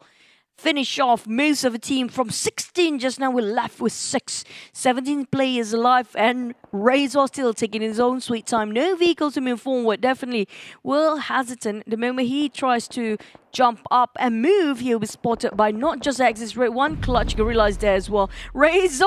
Dingoz is eyeing out for him. He needs to actually be the snake, but this is not the place he wants to be at. He needs to climb up the hill. This is the time to spot him up. Never mind. Yeah, I was actually looking at Ate. He was facing in front, but because of the footsteps, he faced behind and he took out Razor, so it's going to be 6th place for EVOS VIP with 1 elimination point. Matoy with a high ground. And Team Secret, look at this. They still have a full squad. Yep, they got themselves right on top of the hill. And they got an SLR to work with for Matoy. TABAH NC slowly coming in, but Shinzi fighting against Israel and Kacang Susu is already knocked down. Team Secret start to move now. They want to take the advantage. They want to see what's happening here. And they want to be the third party. Shinzi being burned, maybe the battle on Molotov, but Team Secret, they are not aware they have been the target as well. But TABAH NC now, Dingoz Baby Game tried to toast over the nade. Will be a Kubi or not finish off the deal straight away. But Alex is still well and alive, bleeding out. But hey, Noob now coming in from the flank side. But the thing is, he couldn't spot Team Secret. He put him out. Now he can. There you go. The spray coming for Yoodo. But the counter fire for Team Secret takes out Yoodo. And Dingoz 10 elimination points for the Team Secret. Still live to tell the tale another day. Ricky spotted out the smoke, just randomly spray, hoping to get something out of it. Kits right in front of Ricky, didn't spot that one out. Matoy tried to help Kit, but the jumping didn't actually do anything. Oh, here we have it. Dingoz, they have the circle. They have a full squad. They're starting to move into a Team Secret. Jimmy OP is still on the lower ground. The last man standing for Clutch Guerilla. So it's going to be 1v4. Looks like it's going to be the Dingoz taking home this chicken dinner. Jimmy OP will not go down without a fight. He gets 1. He needs to win a 1v1. And he wins! He gets 2! But then again, a third one is just too much for him to handle. And the Dingoz, they are back. That was phenomenal coming up from Jimmy. He might actually clutch this one. But man, oh man, it was 4v1 and Team Secret got it in the bag before. They just lost it by just going up front without any information. That was really surprising. But Dingoz, we mentioned about them being quiet in this entire country finals. Finally, they making themselves appearing to all of in front of our eyes again, showing what they can offer on the table. Yeah, so this is the Dingoz, and not only they got the chicken dinner, they got a lot of elimination points as well. I think it was like 17 or so, so it was a lot. And one of them got 9 elimination points. Is that individually one of the highest? I think it's up there though. Well, I don't remember 10. I think they're the housekeeping team. That's just it. They came in like a bulldozer, just bulldozing everyone from the back line and just making sure everybody's actually not seeing them. Nobody actually attracted to them in the first place. Nobody giving them the attention that they need to. Nobody's giving them love enough, so they got themselves that chicken dinner. But hey, that was a heck of a game. But we kind of missed our singing analyst, Sis Jenny. So let's go into Sis Jenny after this. Concert.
Hello everybody, I won't start singing just yet, but I was so close. Clutch Guerilla nearly won the chicken dinner and then they just had to fight with Dingoz one more time in the same map. in Miramar yesterday when Clash Guerilla forget to check the blind spot and it was finished by the same team yet again. But it's okay. I'm close. But guys, this is something for you. So take out your phone and take a picture right now because we have codes for you to claim a permanent suit. So go ahead and claim it right now. If your fingers is fast enough, go and type it out. Go into PUBGmobile.com/redeem, okay? And then you get to keep this in your inventory. What will happen if you key in? Once you key in already, they will ask for your ID and then for your IGN number. And then when you click proceed or redeem, it will be automatically into your inbox. So that's where you get to redeem all these goodies from PUBG Mobile, okay? So keep it in your inventory and you get to change and you get a permanent suit and things like that, okay?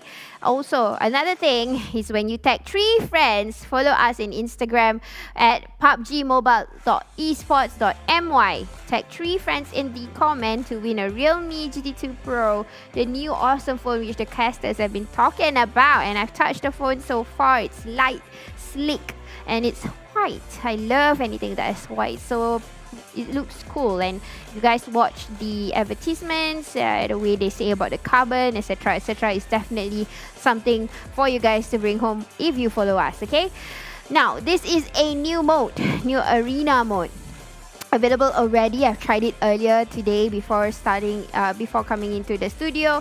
It's actually a TDM. It's just that the place is depending on where you spawn. I spawn over in Pochinki. So basically, it's CQCs but with elements to play with, meaning you can do the lower ground, you can be in the house instead of, we always have our TDM over with the containers and then there's a warehouse, but this time we get to use the buildings instead. Similar gameplay, we have the red and the blue team, so yeah, it's all about CQC and how you are going to use the elements that is provided over in this Royal Arena Assault, the new mode. And next thing that is new is the new axe suit, and we have Sylvanius, the brave has arrived in his axe suit. So basically the main character is the guy that is sitting in this stone chair.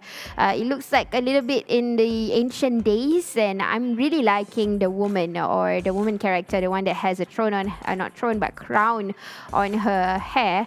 So I don't know, it looks really sleek and nice and feisty. At the same time, she looks very dearly. So I don't know, I wish to get one, but I don't know how to. So you guys tell me, okay, how to do that. Royal Pass coming soon. Micro Battle is coming. New character, looks like a villain. It looks like a character from hell that just arrived. I don't know what it is about, but it definitely looks cool. And this is Royal Pass, so when you purchase the Royal Pass, you get to claim a lot of things inside of it. There are like small items like bags and smoke grenades, skins and things like that. And at the end of it, you get to keep the suit that they will come out or the skins that they have already for you. So check it out, Royal Pass. Don't miss a season. Just like me, I didn't miss it. I missed like 3 seasons. And kind of regretted that because one of it is something very cool, which is, if I'm not mistaken, is the Egyptian one. I didn't get that one, so I'm hoping for them to give it to us again. But now let's look into the match ranking and the elimination points from Dingoz with 17 elimination points. They managed to get into the circle. This time 4 of them are still alive, managed to take care of the circle. At least this game, I would say, they are not sneaky. They are doing work. They are not being the person that survived. They fought in the circle. They took care, they moved from junkyard. You guys remember, they usually will move, especially when the circle is in the center somewhat. They will try to move first, and then that's the reason why they get 70 elimination points, being the third party of a few teams. Clash Guerilla coming in super close, my prediction, but I failed again. With 4 eliminations, they were stuck in the middle. Axis Red 1 wanted to push but got distracted by Team Secret, who somehow survived. 4 of them came up on top, but unfortunately, I think they didn't expect to have 2 different angles of fight when they came out from the top. TABAH and C wanted to approach in, like what one of the casters said, but they were like, contemplating, and then by the time they contemplated, a lot of teams came in and they couldn't fight it at all. EVOS, fortunately this time round, they are coming at number 6, but again, elimination not good enough. They only have 1, so they have to do a lot of things in order to push their points up. But MVP, we've got Ricky with 905 damage. A whole lot of team contribution. Probably it's because he is, I don't know, something tells me he's the IGL, but it seems like he's a fragger here. And so far, scouting or anything else, I realized that he will be one of the first few ones to move first, and then Ate, I'm not sure. Probably this team is just working together, because this is actually one of the new teams that just form up together. So a whole lot of them came from different teams before this, different backgrounds. So this chemistry definitely worked for them. For now, we are seeing that they are shining. They are claiming back their position at number 3. Before this, we did see Homebois, but they went down to number 5.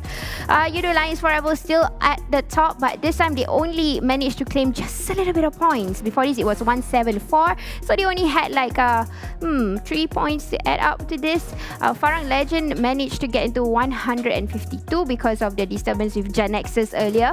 But on the second page, now we are seeing a lot of teams climbing up. Teams like Guerilla, TABAH and C, and also Team Secret, who already climbed up. In fact, there is 3 ties here. TABAH and C, MAB, and also Team Secret at 79. So it's a draw, depending on who will perform after this match. So yep, this is the overall rankings for the teams so far. Not much movements, but definitely not expecting to see Geek Fam 9, Team Secret and EVOS in the second page. Really am questioning what is happening to them. Hopefully they have some kind of I don't know, secret recipe for us to wait for tomorrow. I don't know, it seems to be a little bit late for them to prepare for that, but it's already our third game, so hopefully they have something in the bag. Now, how did Dingoz win the winner chicken dinner? This is how it started. Well, it looks like as if it's going to close into La Bandita, but no, the circle shifted, decided to close all the way into Junkyard. So they were from Los Leones, on the north side of Los Leones. They moved into La Bandita for a bit and then decided to shift up in nearby to Junkyard. So basically they were all of them four together. They waited for a lot of fights. They did not open up, honestly. They were just together, all four of them, because a whole lot of teams decided to come in together this time. Like for example, today, teams decided to fight when everybody is in the circle. Like yesterday, there was a huge distinction. A whole lot of them was outside. Like you can see in the image right now, just a few teams is currently that is outside of the circle, which is only Axis Red 1. We see Yoodo YA4R, EVOS, Geek Fam, and GENEXUS, and also MAB. So a whole lot of them is already in the circle. They're trying to fight one another. And yeah, this is where Dingoz stayed for the longest time. They had the compound. They waited, although it's quite a risky area because it's a compound area. Team Bosskur push their way into this compound a little bit late when the circle has already closed in. So Dingoz has already kind of moved up a little bit after the circle shifted out into the open areas and not in the compound. But RSG has a good entrance until Axis Red 1 decided to come in and disturb their momentum. That's the reason why they couldn't get into the center, because Axis Red 1 decided to move in at the very last minute. Now here's the thing. Team Secret decided to do something different this time round. They were outside of the circle. The four of them did not contest anybody, and they came out with something different. But unfortunately, when they came out of their picks, usually when they do this, it works. But unfortunately, this time around, they were approached and welcomed by two different teams of two different fights. So they were coming into the fight with Axis Red 1 versus Guerilla, and then they were also showing themselves into Dingoz. So the timing wasn't perfect for Team Secret. They kind of caught themselves off guard. But honestly, they could have won this, because you guys can see that their tacticality definitely changed, probably because of the presence of Y2K being involved. Usually when we see Y2K, there is a difference in the gameplay. There is Y2K, there is Mattoy, there's Kid, and then there's Fredo. So we're not seeing the same formation. You're trying to do something different, but it didn't work. Right now, Guerilla is currently caught in the center. If they had 4 men, which eventually they were attacked before this by the same team, which is right beside them, TABAH and C. If they had 4, they would have fought this. But the right calls, I would say, for Dingoz is the timing. So you guys can see actually they were quite a distance away. Big, it was just so far. You can see where Ate is right now, Ricky and Baby Kim, and look at where Kido is. So they were like looking around for enemies when actually there's only one, which is Jimmy OP. So even if he actually clutched Ricky and Baby Kim at this point of time, Kido could have just do a long distance shot. So obviously the information would have come out, and Jimmy will have to battle with the Blues. So obviously it's not going to be Jimmy's game, but unfortunately for Clutch Guerilla, it has to be the same team that bring them back to the lobby and not winning that chicken dinner. So hopefully they will have another battle. I don't know. I mean, the odds is not going to be as easy as that. It's not going to be like, okay, we're going to meet again. It's not going to be the same. But yeah, well, winner chicken dinner from Dingoz. They were very, very alert in this sense. They open up even though they know that there's only one player left. Okay guys, so before we move into our fourth match of the day, we're going to take a quick break. I'll see you after this.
Happy birthday to you. Happy birthday, PUBG Mobile.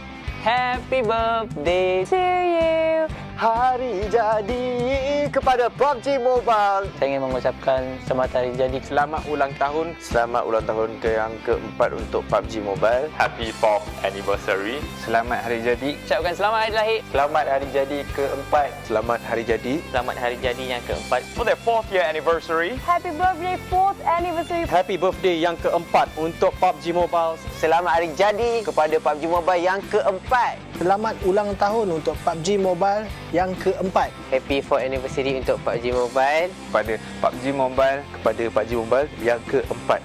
PUBG Mobile's 4th anniversary. Yay! Happy 4th year anniversary. Selamat ulang tahun yang keempat kepada PUBG Mobile yang keempat untuk PUBG Mobile. Kepada PUBG Mobile.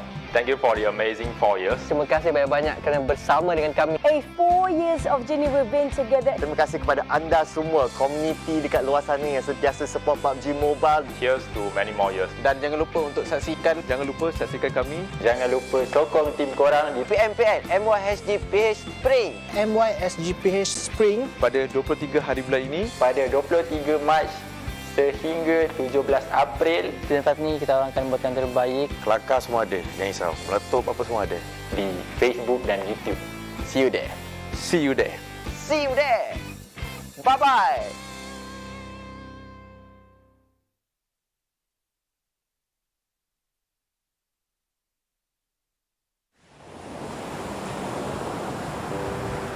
From ordinary to extraordinary, there's a long way to cross. Whenever we lose our way, there's always a light that keeps us going. The light sparks from every young heart. It leads us to capture inspiration in ordinary days.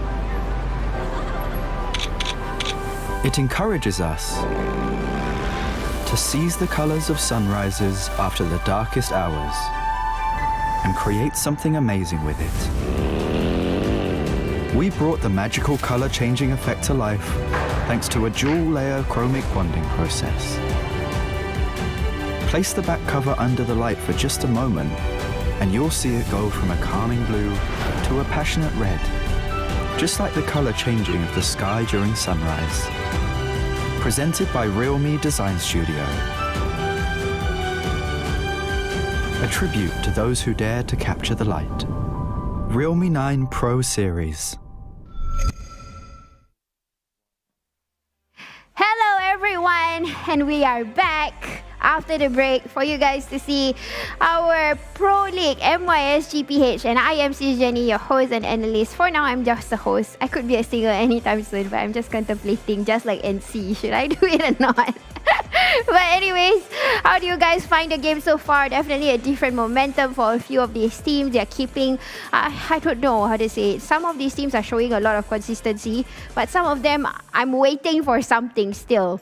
I was just questioning a few teams before I came live here, but I'm not going to say to which teams I'm questioning, because we ever see the skills coming out from a few of these players, but unfortunately we're not seeing it now. I don't know what happened. Probably it's not their season yet, or maybe I have no idea. I can't say it right now. I don't want to be blamed for anything. But anyways, guys, so you guys remember to drop in your feedbacks and plus do your comments. Have not been talking. I've been reading the comments, but nothing is coming out. Except for, I think there is a few people who did their top 3 predictions. Some people say it's going to be Yoodo Lions, and then after that GENEXUS, and then Farang Lejund, the top 3. But then again, I do want to see a different kind of answer. Maybe there is a king of comeback. Probably the people from page number 2 who is actually trying to surprise us, like how Sam9 surprised us today by getting that chicken dinner in Sandhawk. Some people say playing PUBG is based on, sometimes it's based on luck, sometimes it's based on skills, but actually it's both of them. It's a combination of both. You need to have your skills if you already have your luck. But unfortunately for some of these teams, we have yet to see that coming out from them, and we're hoping for the best because this is the grand finals. It's already the 4th game. So let's just say they only have like 6 games left. Of course, the 5 games will be tomorrow, not today. But I hope for the best that it's going to come out. But definitely, Yoodo Alliance4R is giving no mercy to a lot of these teams. The points is just getting more and more. But I realized something, guys. Take these tips from me. Yoodo Alliance4R tend to be a little bit tired open inverted commas after the 3rd game. Because what happened in the 3rd game just now, they only had 3 points or 4 points. Similarly to yesterday's momentum. After the 3rd game, they kind of slow down a little. So this is the part where you can catch up to Yoodo Alliance4R. They are going to hit me for this. But no, maybe I might be wrong. But looking into how the stats is yesterday, probably they get a little bit tired coming towards the 3rd game, and they are on top. They could chill a little bit. I might jinx it coming into the 4th game. They might just get a little bit of numbers. But then again, if suddenly they hear me talking like, no, we're going to prove this Jenny wrong, we're going to get more points, then maybe I might be wrong in the way I analyze things with Yoodo Alliance4R. So let me talk to you guys a little bit more. Or you guys want me to start singing? I can, but I don't know where to begin right now to sing about PUBG Mobile song. No idea, guys. But before I start singing or doing anything random, let's look into the most elimination. Ta-da! And wow, surprise, it is Dingoz, Ricky, Baby Kim, and Farang Adik Look. So all these 3 have the fragging role. And then we know how much of the place that Dingoz kind of already had earlier, as early as circle number 5. In fact, the previous game, like one of the casters mentioned, circle number 5, they had 15 teams. So that is how, I won't say passive, but they were careful with rotation. So a lot of them was just outside, knowing that the circle was a little bit hilly on the slope. So a lot of these teams was playing at the perimeters. They did not like budge in, except for teams like NSEA, Guerilla, and then also Dingoz, who were right smack in the middle. But Dingoz came in at the edge after the circle decided to close even further inside. Okay, so now looking into this overall stats, this is something I would say normal that we have seen so far. Total healing in Miramar, not so much. But Axis Kacang Susu taking the longest distance elimination, 287. Again, this is pretty normal also in Miramar. Revival, not so much, because probably distance-wise, a lot of teams will decide to, segregate themselves pretty quite a distance away, so they won't go back into Revival unless they are pretty stuck and they are close by with one another, like how Geek Fam would be usually. But nope, not this time. It's going to be pretty normal of a stat. But so far, our second day have been won by Sem9, Yoodo Alliance 4 Rivals, and Dingoz. And Dingoz has already added the elimination. They've got 10 for Sem9, Yoodo Alliance 4 Rivals getting 7, and Dingoz getting 17. So after this will be 27. Just kidding, but yeah. It's quite a cute number, I would say. I don't know who's going to win the chicken dinner next. I have my prediction ready. I don't know if it is going to come true. But I had to add that stupid note somehow. I just want to sing so that the casters will stop asking me to sing. Yeah, but I can do a better one, guys. Don't worry, just check out my Instagram. Yeah, I do that. But anyways, this is my prediction for the 4th match in a day. There will never be a day without Sis Jenny picking onto Farang Lejund. There will be Farang Lejund somehow. And you guys will somehow analyze me. Oh, she always pick in the 3rd and the 4th match. Because this team will have some time to warm up a little bit. And I am predicting that they will bring home this chicken dinner. And I hope to get it right. Because at least one day, give me one right in Grand Finals, please. But anyways, that's my prediction for the 4th match for our Miramar, and I hope it will happen. No, that's not my voice. That's totally not my voice. That's just me faking it.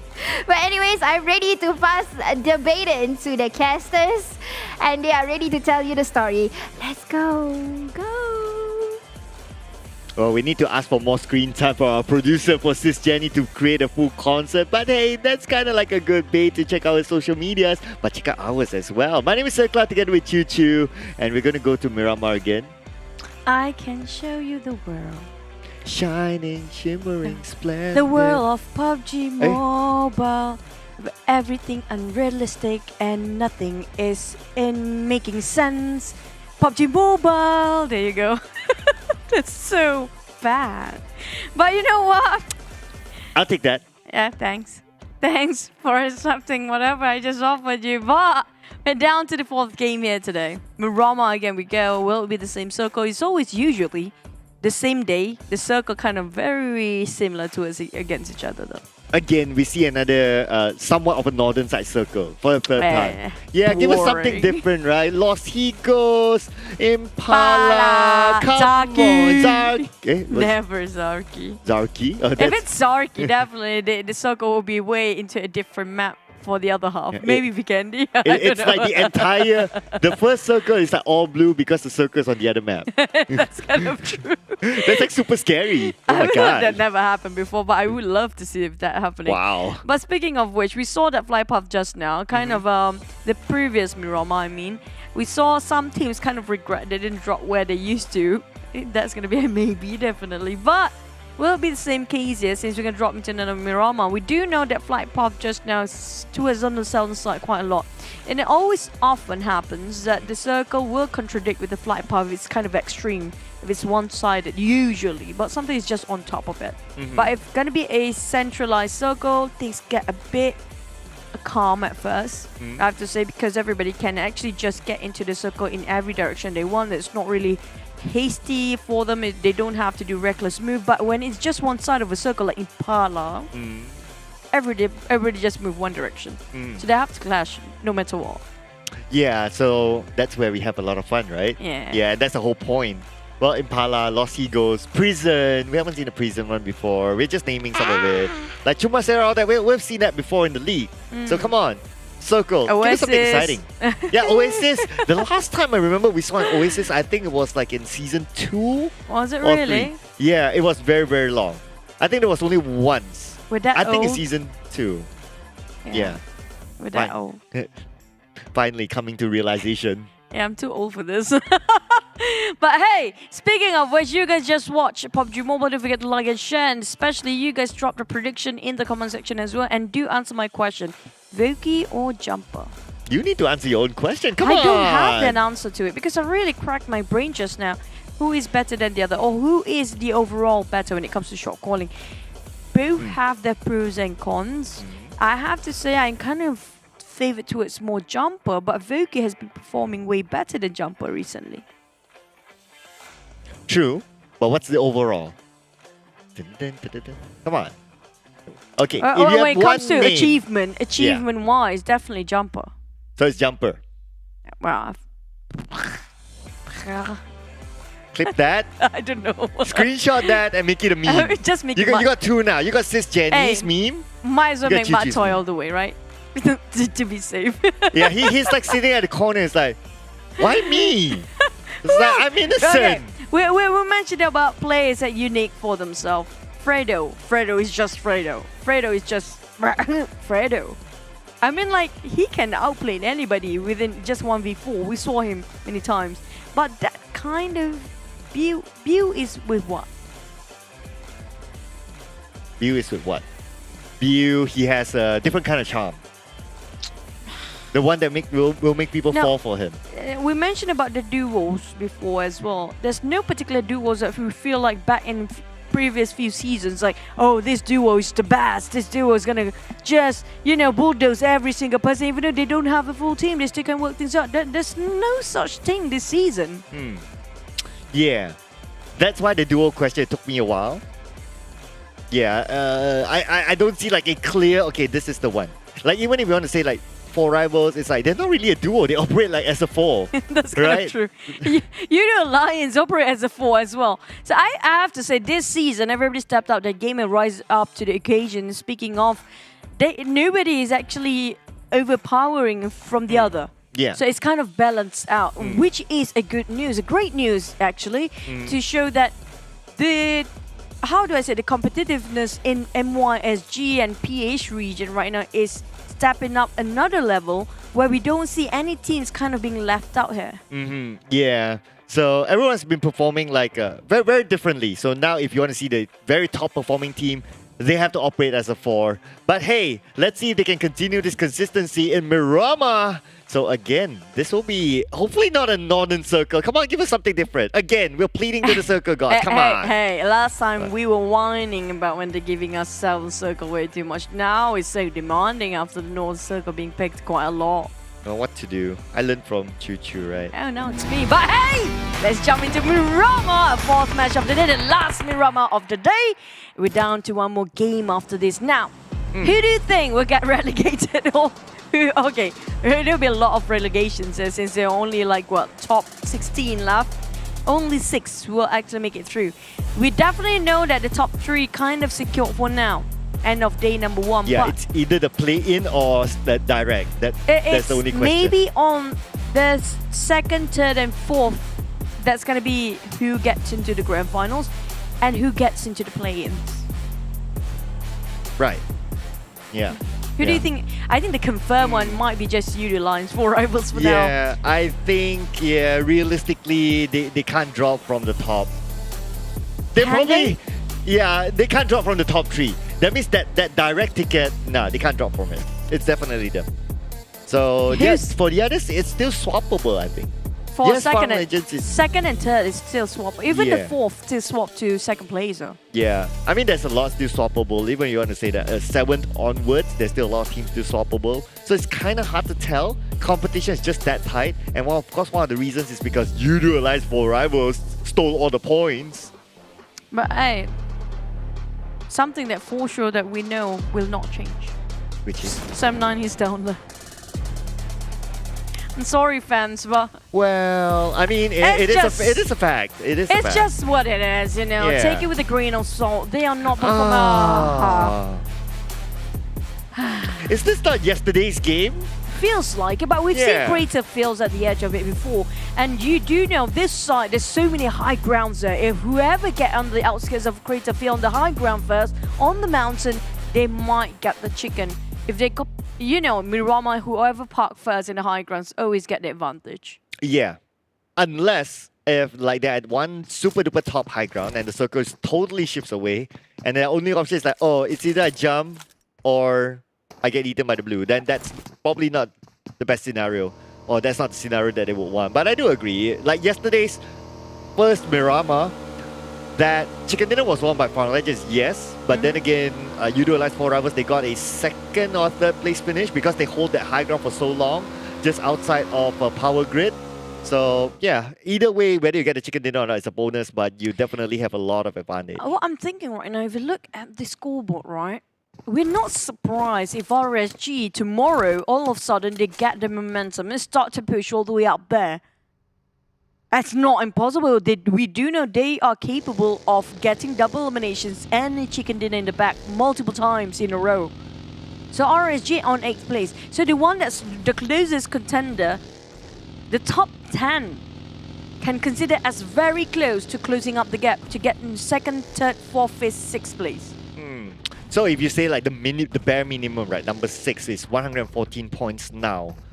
It's reachable because up to the 10th place, it's just like less than 20 points in between. So even if I pull it down to, let's say, number 16, how far is 114 with 16? Now, for 11th place, we saw a gap there. Kind of saw, we've seen that gap. 7-9 is just at the borderline, but it's really still a huge gap, 10 over marks. But from 10th place. Okay. I'm just thinking the worst case scenario. Like, let's say for EVOS, it's 45 points gap. And also we must consider that it's not only about 45 points. The points will still move. So I guess roughly we can say 10. I would say, I'll put it as 10. For me, it's like once you hit the 100 mark here, definitely there's a chance for you to actually get in the top 3. Because 2nd place is still reachable if they finish off with a bang for next 2 games, certain teams. Now, put in mind, the terms and conditions are they have to have double-digit eliminations as well. But it's something very possible. All these teams can actually, the top 10 teams are capable to do so. Yeah, considering that we have 7 games more, it is doable. Even if it's 5 games, it's still doable as well. For Yoodo Alliance 4 Rivals, they can swap with Farang, but Farang have to be in like insane conqueror match last time, where they got themselves 21 eliminations. Still, records been held by them, not been broken yet. But for Yoodo Alliance 4 Rivals, they just so consistent. They're out of the topic now. Yeah, definitely true. But right now we're looking at Farang is 28 away. But hey! Exits Red 1. The first one to actually get the first place. TABAH NC. Exits Red 1 kind of having a bit of a handicap start here. Exits Red 1 happens to lose only 1 man. 2 actually, never mind. 2 men.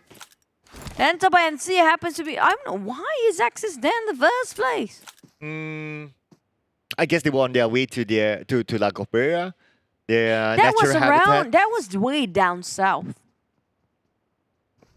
I guess it's because the circle was on top. So it's like, Possibly. yeah, we just get a vehicle, we try to zoom there. If they manage to get into La Guerilla, basically they are somewhat in the middle of the circle.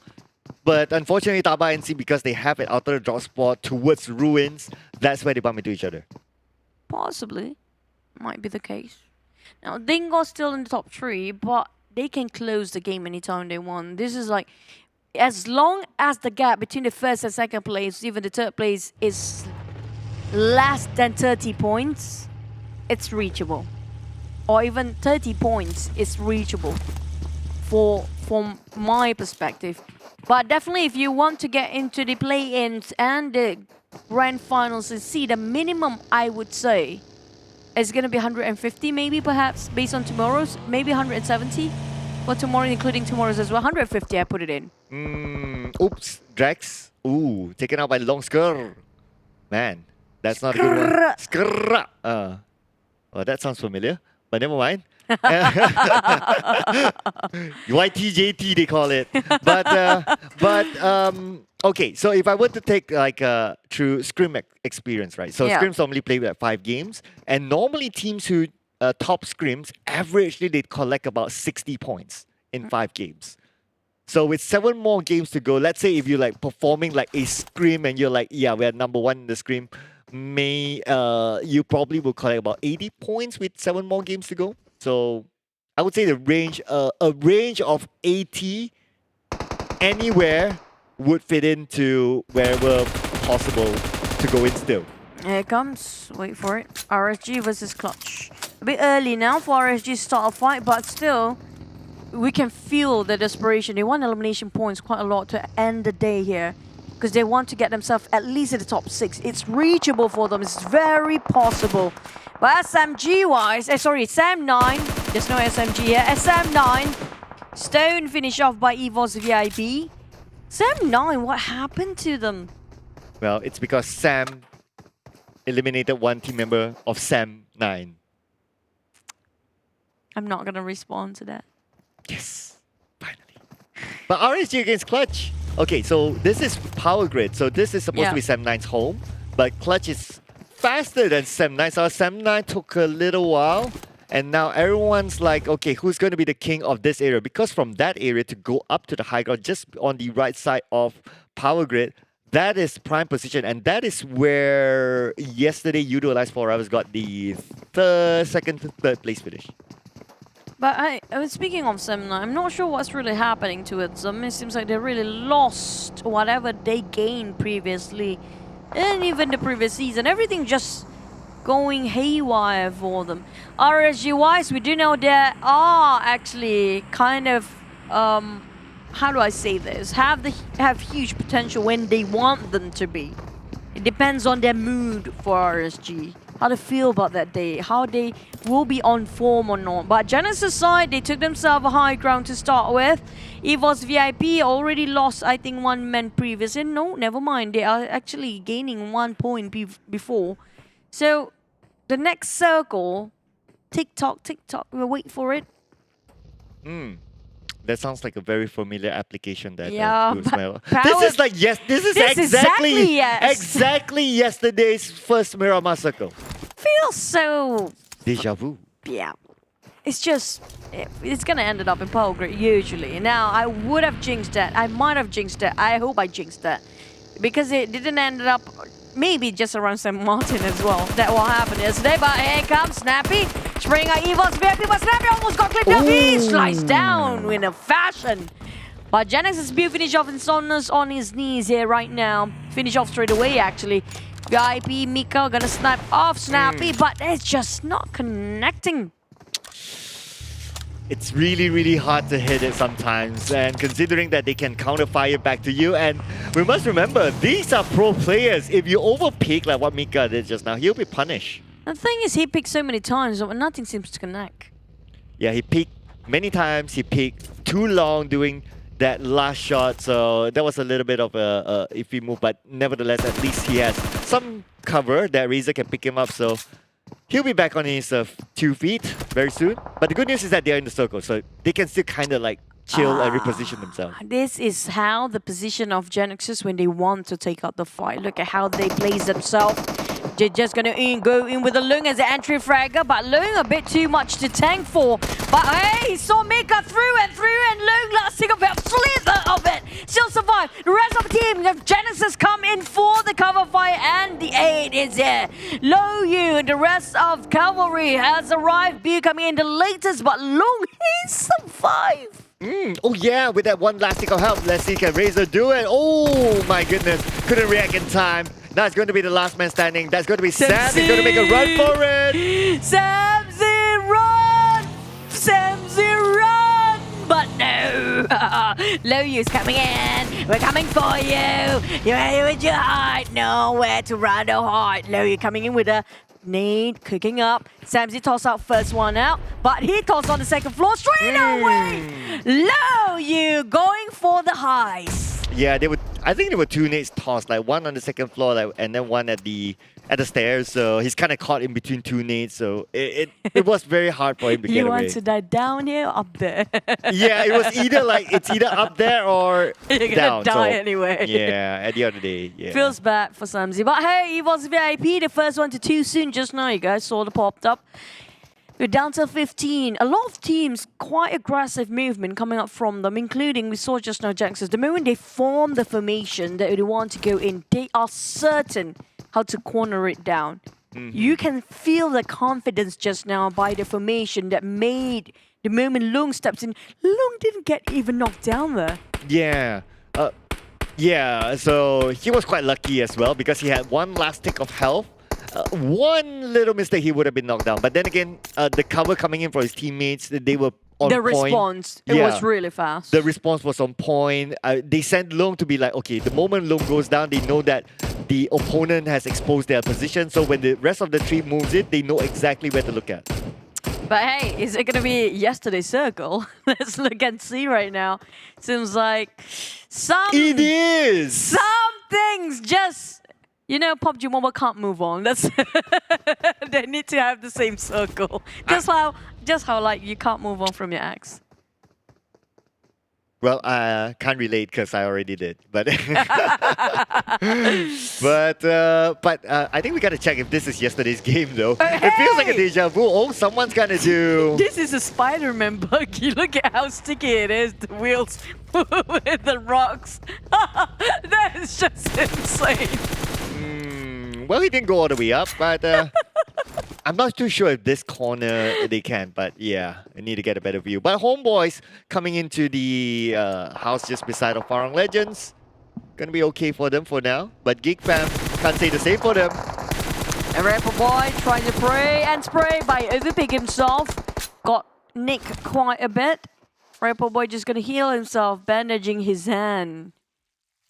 He got shot in the chest and he's healing up his hand. That was more like he was injecting his hand rather than bandaging it. Really? Yeah, it looked like that. It looked like that. Like with the sound effect, right? Yep. But the sound effect doesn't sound like injecting. But here comes the spray again. RedONE overpeaking the same place too many times here. They definitely knows where he's coming out from. But Geek Fam still managed to climb up here. RedONE failed to stop them now. RedONE, you can do this. Before I did look wise, they got himself quite a ground to work with. Quite a vintage point. What a prime spot. But Geek Fam, they know where and how to play around the corners. It definitely is not easy to spot them out just yet. Well, Geek Fam, they played with the terrains really, really well. So they managed to survive all four of them. But don't know if we can say the same for maybe as well as Bosskur, as RSG is above Geek Fam. Okay, so RSG is inside of Power Grid. But they're neighbors with another team, so everyone wants this area. Yep, for Geek Fam, they're splitting out into 2-2 for now. Try to cover as much as they can, but Farang saw them coming as well. Geek Fam now kind of being hammed between Farang and also another team, which if I'm not mistaken, it was RSG. But here comes Snipes trying to live up to his name and reputation with an SLR, but seems like it's kind of odd at this distance now. He needs to be a bit more high than that, but the moment he picks up his head, it will be a headshot from afar. Putra, Sam9 finish off by Jumper. Sam9 down to one man only. So Axis, Micah, oh, he's very far away from Jumper though, so can't see where they are at. But at least Micah, he's nearby the circle. But not good news for Sam9. The last man standing, not only that, but he's also tanking out the blue. Well, he has to. He's been forced to. There's no way out of that. Oh, Echo, he saw that one. Hey, leading and peeking out, but nah, he didn't connect that quite right. But hey, at least it's not exactly, is it really exactly the same? It is. It is. This is the, okay, you know what? You just can replay your yesterday analysis, Jenny, since it's exactly the same. Whoever gets the highest ground on the mountain just outskirts of St. Martin just now will actually get it. But the thing is, R2K and the rest of the team will start to great migration into Rashi! Rushing in, trying to flush, but it's a fail and 6 on the ground. R2K, the miscalculation is real here. Oh, that was a fairly poor parking location by Ziggs. Unfortunately, because of that, they had to play with 3. And now RSG, they have the advantage. Only one more to go. Izane, the last man standing. Izane will make a run for it. But Izane is playing on the outside of the zone. If he moves further down south, he'll bump into other teams. R2K, that was a blunder. That was big blunder. GENEXUS now joining in the fray as well, trying to take down Geek Fam in the trench. QB shot down on Luyu, but GENEXUS, they are more than happy to take the fight head on, but they lost one man along the process. Going for Snipes at the back line. The other two are being knocked down here. Long trying to open up the space, healing up for himself, but he's being shot by who? It was who was it? Hang on. The elimination phase is going to be QB. QB onto Luyu. Geek Fam, they had those long range shots, but now are they looking to bring on the Geek Fam Snipes? It was Farang. It was Farang onto Geek Fam onto it was that previous team. Farang shot on Leung, who's trying to go and rush forward for the entry, but hey, what just happened? Okay, I have no idea by now. I need to see back the replay, but Micah, well, this is confirmed. So it's going to be Frankie eliminating Axis Red 1. 12 place, 2 elimination points for them as Power Grid is now the powerhouse. Yep, for the San Martin, it's going to be a San vacant because nobody's actually in here anymore. Everybody wants to jump into what's on the southern side of it. Dingoz Ate tried to actually put up himself a bit of a power drink. While Kim, he need to replace that helmet. If he tries to pick one more time, it's going to be his hat next one. RSG taking the warehouse. Clutch also taking the other side of the warehouse on top of Power Grid. But none of his team are actually in the center of it. They need to move forward later. If they come in way too late into the circle, they will get gatekept hard. Yeah, it's very likely that the circle will move away since they're playing by the edge, and this is the fourth circle that we're talking about. But the Dingoz, they're on the lower ground, and look who's on the high ground. It's going to be Yoodo Alliance 4 Rivals, but Team Secret is still in play. Out Fredo. The Fredo. Nobody's actually like him, like we mentioned before. Now randomly taps. Now we're swapping over POV within seconds.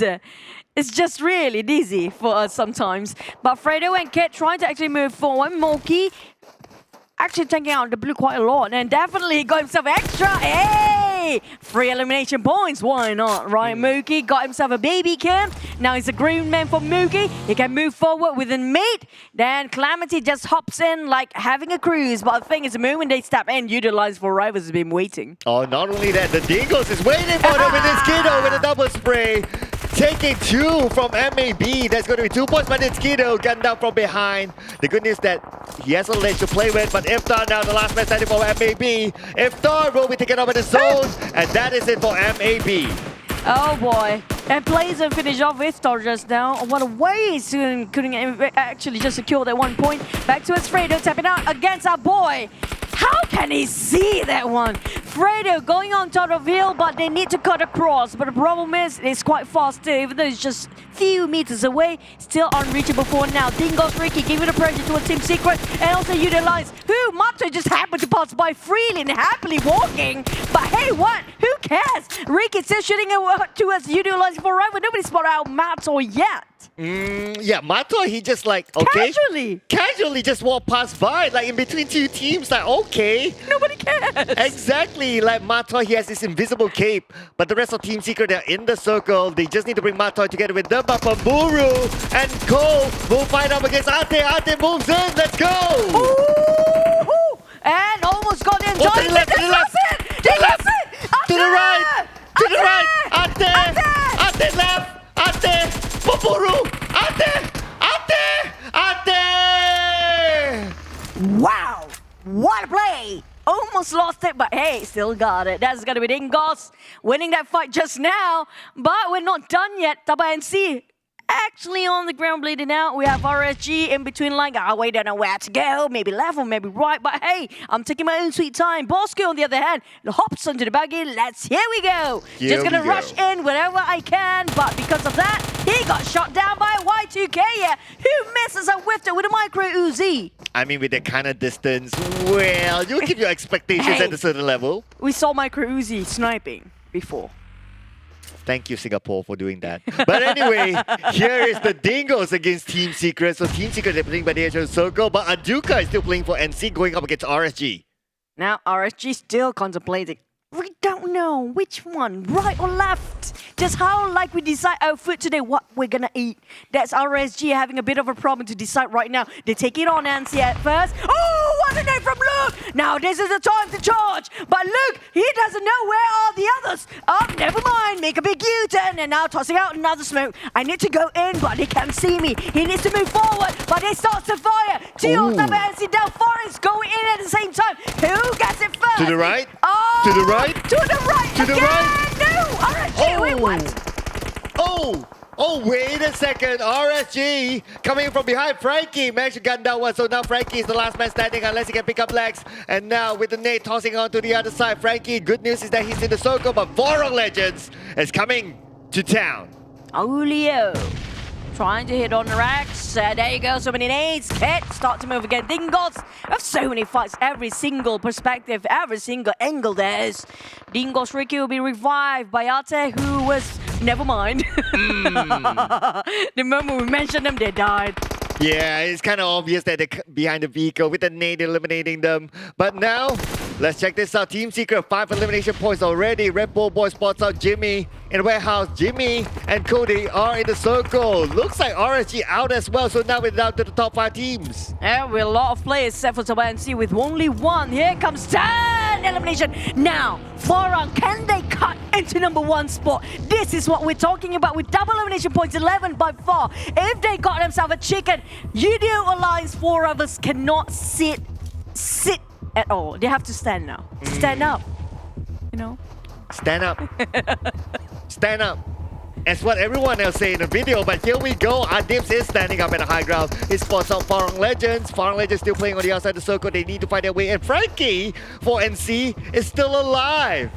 Yeah, the only person there is Frankie is trying to just breathe in and breathe out. Relax and just prepare your mental strength. That's it. You don't have to be panicked. Nobody spot them out just yet. But Homeboys coming in. Look at how they synchronize themselves to move in unison. Spot out Team Secret. They spot out Team Secret. Big U-turn. Never mind. Now pump themselves there. Tricks them higher pro is there as well. But can't spot it out. And they cannot camouflage themselves. But 6 got shot down with an explosion. Iron Pro lost the compel. Oh, Leo with the nade. No, that's Fredo's nade on the Homeboys. Getting 2. And we have Clutch Guerilla now still playing by the edge of the circle. They need to fight against Farang Legends. Fredo gets one on the tracks. Clutch Guerilla losing 2. They're losing mid. Farang Legends moving forward. He spots 1. Arctic Loop. 8 elimination points with M249. Clutch Guerilla goes down. Farang Legends at the forefront. Decimated, 15 elimination points on a rampage. That's gonna be Farang. I call you that. They might just get the number 1 spot here. I did look going in. He spotted out Team Secret. Hello, yay, peekaboo. But you know what? They are not done yet. We're waiting for Earlier to reset himself, and now they're gonna give it another go. Team Secret, they kind of scattered for now. Homeboys too far up. They need to be in the center, but Kid spotted out with a spray. I'm not sure who actually against you right now, but Farang taking the advantage with a higher ground. They see the entire map right now. Adilu spots out exactly where Homeboys are at with a smoke, but he also knows where Fredo is at. Team Secret now, they have the circle. They are spread out with they're spread out as a tree, making a triangle formation. Farang Legends, they have the high ground, but they do not have the circle. 35 more seconds on the clock. They need to decide how they need to move. Adilu. Wait and see, but Ripple Boy got the leeway. This is the loophole, and answer is done. Farang with the most man with insane number of eliminations. Going for more. Ripple Boy start to move. They go for the entry fragging. Now find Homeboys. While Team Secret slowly coming up from the flank side on their left. But the thing is, Farang, they need to spread out evenly. They got shot down by Y2K first. Y2K, no! He whiffed it! With a magazine still have 50 clips in it. Y2K is down. Oh, a little bit of an overpick there for Y2K. Kit tries to recover. Kit, he needs to move further forward as Zone will start to move in. And now Kit still has his brother Fredo. Fredo, the one and only Fredo that we mentioned. Homeboys, they're still alive. Homeboys could be the kingmaker. Fredo and Kit trying to play the wonders. Fredo taking down on health first. Random strike from Fredo trying to take down on Oleo. Didn't hit. And now he's trying to go for more. But he just whiffed that. And Fredo just back. Running on the ground. Rebel Boy back on his feet. Back up again. But Kit is still on the ground. Waiting for the right time to be revived. But no, he's bleeding out. Homeboys waiting to aim towards Farang. But didn't spot out Team Secret so close. But Homeboys, they need to find an opening as well. They do not have to circle the nade on the top. They know exactly where he is. Fredo will pick up his teammate. Red Bull Boy pushing pressure onto the Homeboys. Nade will be caught up by Red Bull Boy. Will it land on the Homeboys? Will it land? No, it will not. Yes, it will, but not good enough to take them down just yet. Homeboys, with only one rock in between. Tom taking on Kid. The one that should be aiming for is Farang. Farang, nobody cares about them. Oleo taking a long shot and Helton on the ground bleeding out. Fredo still trying to do the wonders. Homeboys close up by the blue. They need to move forward. Tom taking on Ripple Boy. Drop on drowns. But Farang now left with only 2 members left. Equal on the odds. Oleo going in for more, but they need to do the revival. But on this side, Homeboys down to now. And now Farang Legends, they do have the circle, but then again, Team Secret, they do have it as well. 6 now in trouble as he only has about 20% of health left. In position have been compromised. They know exactly where he is. And now 6 is down. And now it's going to be Team Secret against Farang Legends. It's going to be 2v3. And now Farang Legends is starting moving again. Boom, Farang Legends will secure that elimination point. And that is it. Winner, chicken dinner, Farang Legends. And Sis Jenny can not only do a concert, but she can dance. 21 eliminations again! A conqueror still holding that record in this league! Farang! What a phenomenal performance! This gonna push her at #1 spot, definitely! Yes, it should. With the 21 eliminations with the chicken dinner. Yeah, that should be enough for them to take the top spot. They are #1. They definitely are #1. Yoodo Lions, stand up. You cannot sit down anymore. Stand up. The fun fact is that in the stand-up video, Boki was the one to say stand up. So stand up. Stand up, Boki. Stand up, Boki. You can't sit down now, but that was exhilarating. That was so much fun. So many actions, and look at how they're spreading out. Yeah, it was a lot of firepower. 21 is still the highest, and it's the second time they got the 21. It's 2 times now Farang Legends get a 21. I'm not surprised if they got 30 for the next. So scary. 30 eliminations? So Are scary. you kidding me? That's half of the team. Hey, they break whatever record they want. They are the setters. Is it impossible? It's not. Is it realistic? Yes. Doubtful? Hey. Maybe not. Hey, you saw them, but We can debate, but let's just go. Let's just go. Yeah.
And I win my prediction. Yay!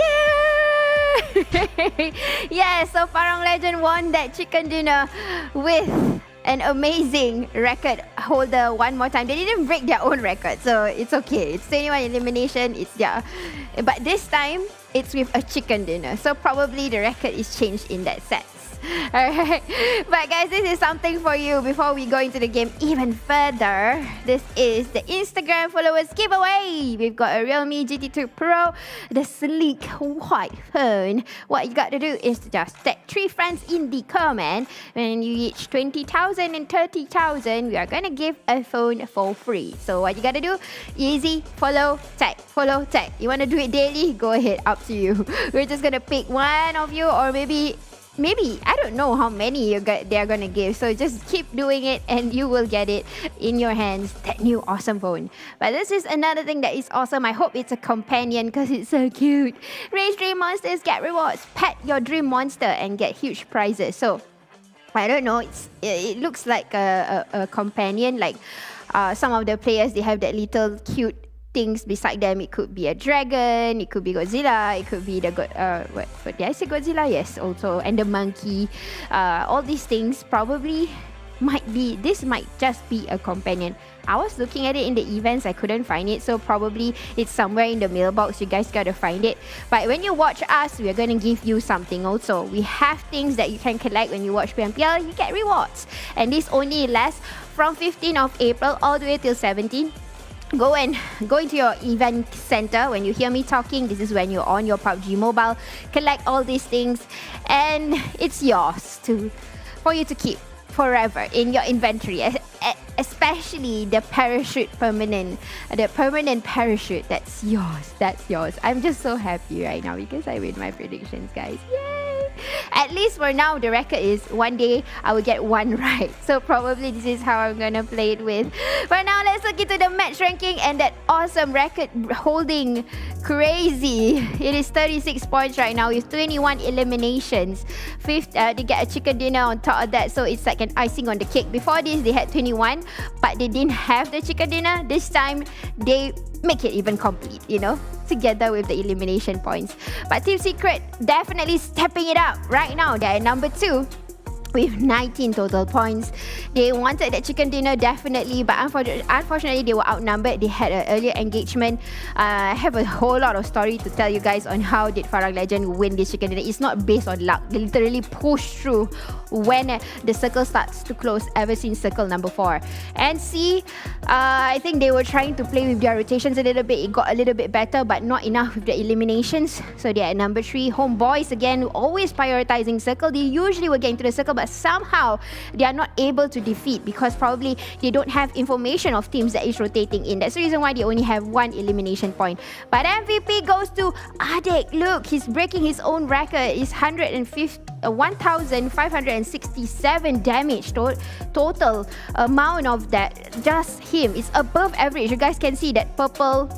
The purple shape is going all the way across, so it's above average with 10 eliminations. He has 5.8 MVP points. I think in the league we did see someone who hold like 6.7 MVP points, but definitely he's breaking records. He's not really a team player. Not say he's not a team player, but he is the fragger. So that's the reason why team contribution is only 29% as compared to some of like probably Homebois would hold even more, 50 plus, but he is naturally a fragger. But right now, I am so surprised. They have already got in number 1 for the overall ranking, guys. They already have beaten Yoodo Alliance 4 rivals, shuffling them off the charts for now with 188 total points. Yoodo Alliance 4 rivals dropping down a lot, 179. Like I said, they got a little bit tired after the 3rd game because the numbers that they actually contributed, I think they had 0 points this time, 179, because it was the same as the previous round.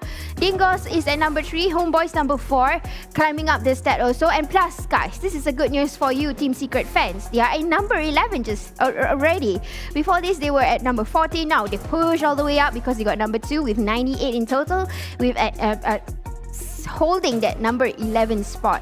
But unfortunately for Sam Knight at MAB, they have to go down 1 level below, which is number 13 and number 14 for MAB. So still a lot of work for some teams that needs to push even harder for these grand finals. We are only left with 6 more games, so that's not enough. They have to do a lot of work in order to catch up, because right now the holding record is 180 and it's going to get even more and more. And it's always pressurizing, especially to be at the top. You have to have that momentum, keep that consistency. You can't get too soon. If you get too soon, you saw what happened to Yoodo Alliance 4 rivals. They got a little bit too soon, and that's what happened. You get pushed off just by 1 level down. But this is how Farang Legend win that chicken dinner. Circle wasn't in their favor at all. Usually they will rotate over from Los Leones. It's usually where they are dropping in this season. Previous season they were from El Lazar, Tierra Bronca. This season they changed spot. They are all the way down south.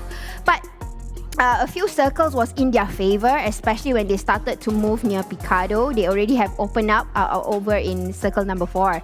But after that, it was difficult for them. They had to push in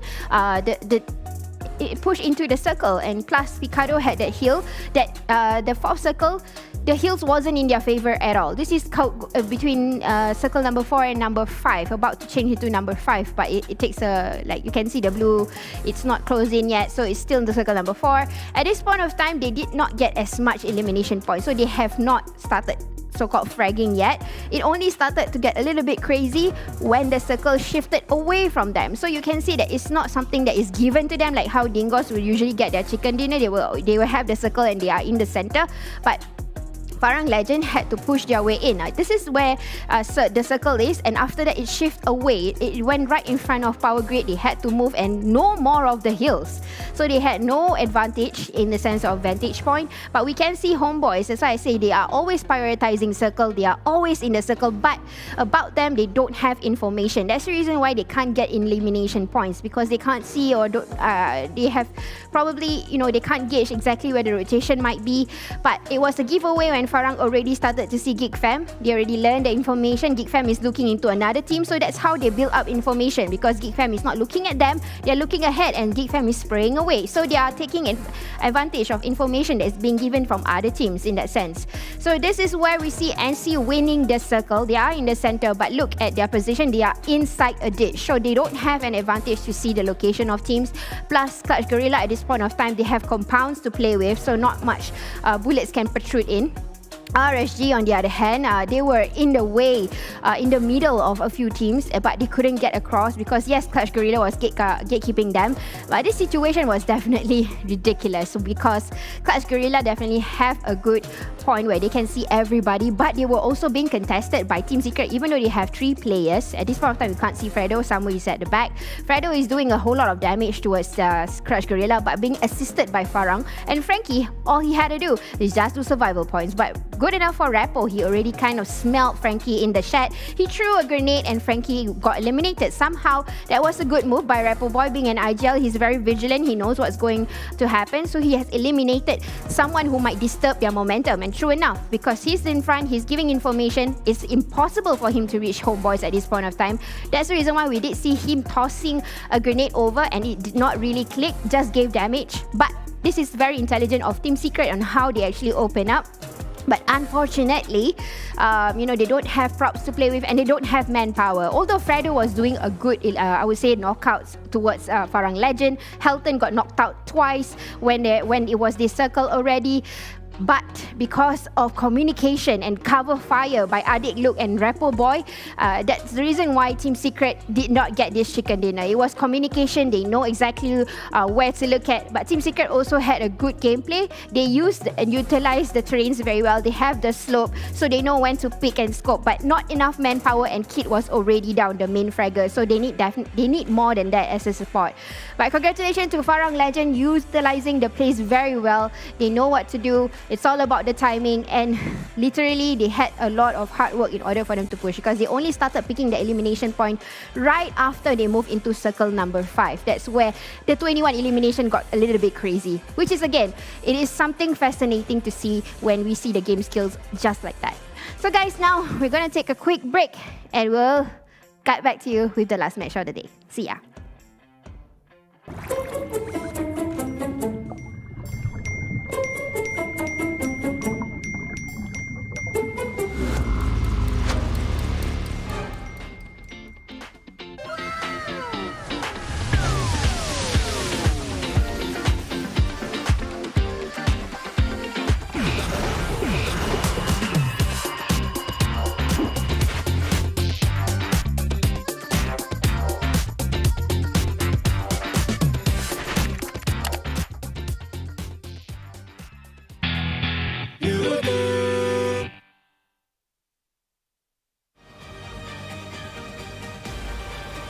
Thailand is the best revenge.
From ordinary to extraordinary, there's a long way to cross.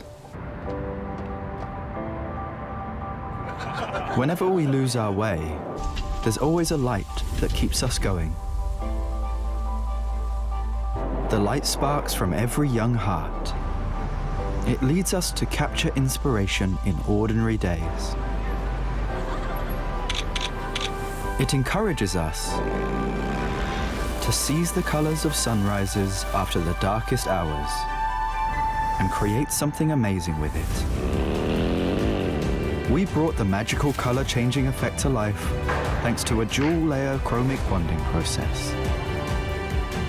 Place the back cover under the light for just a moment and you'll see it go from a calming blue to a passionate red, just like the color changing of the sky during sunrise. Presented by RealMe Design Studio.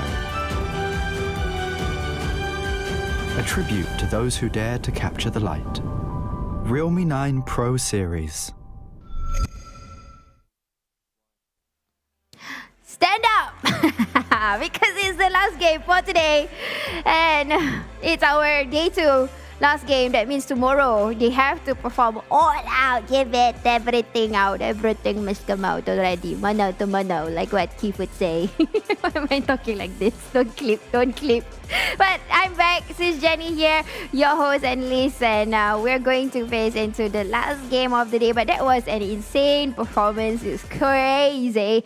Any record breaking is just crazy. It's just like yesterday's Rex CQC. It was just amazing. I will like indulge in that moment moment I will replay and play it back, replay yesterday, this morning. Okay, wait. Let me reply to one of the Philippine casters. I remembered Ashurai. He asked this question over in the Tagalog casting yesterday. I was watching this morning. He was saying and asking, why is Axis Red One acting so differently? Because one of the casters in the Malaysian desk, which is Circle Out, he does a lot of screams. So he's saying that probably Jumper is passing on his knowledge into the Axis Red One players. So that's why they're a little bit different right now. So he's like somehow passing the baton into one of the players in Axis Red One to do the IGL role. Probably. But I might be wrong, Circle might be wrong, but we can definitely see a difference in the Axis Red One gameplay for now. Definitely that one I have to agree. But now, let's take a look into the most throwable used. Oh, wow. This is the previous match show. Oh my god, this is so cliche, guys. Okay, so we are seeing Farang Lejund, Repo Boy with 24 throwable use, Olio with 14 throwable use, and Ricky with 11. Fun fact, these three were from the same, Olio and Repo is the same team, but Ricky came from Farang Lejund before this, so it's like a family reunion. It's so cute. Oh. But yeah, this is the amount of throwables being used. We did see how Dingoz kind of struggled their way in a little bit just now. We didn't see them in the last few circles because probably they were quite stretched away, because usually somehow they would try to rotate near Junkyard, and right now it's all the way down into near where Picado was, so it's a little bit hard for them to come in. But this is the record right now for the previous game. That's a whole lot of throwables in Repo Boy's back, probably because of the loots. He keep on having the restock after one another, because come on, 21 eliminations, you have a lot of, utilities that you can go for after one loot to another. You're just topping it up. In total points, I think it will be 30 plus over. This is without the two other players, Adik Luke and also Helton. We don't know how many throwables they have in total for Farang Lejund, but definitely that's crazy. And you know what? Head to head has to be this best duo. I was listening to them. This is in Malaysia, so the casters in English desk is asking about the best duo. So I remember seeing this poster in our social media platform. They put the duo is Adik Luke and Olio, but so far we haven't really seen them working together. But right now, since we have the head-to-head, they are doing this comparison. These two are fraggers. One of them is a rusher, another one is a fragger. It based on situation, they will just trade off when the time is right. But most of the time, I'm always seeing Olio in front. Probably he's the rusher. So the damage itself, Adik Luke is still keeping the record from season 4. He is known as the king of Suntek. Suntek meaning is just like he always get that sharpshooter skills right. And true enough, right now, this grand final, we are seeing it. We did not see this in week 1 and week 2 of the league. But week 3, they came out, and right now, they're still keeping up to the momentum. The consistency is still there. So Adik Luke, this is totally yours right now.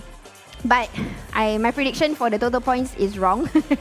I thought it would be like 10, 17, 10, 7, 17, and then 27. But no, it's 21. But okay, you guys can change a little bit. It looks like a 7. But yep, Farang Lejund won the previous chicken dinner. And we're going to witness our last and final game for day number 2 in Erangel.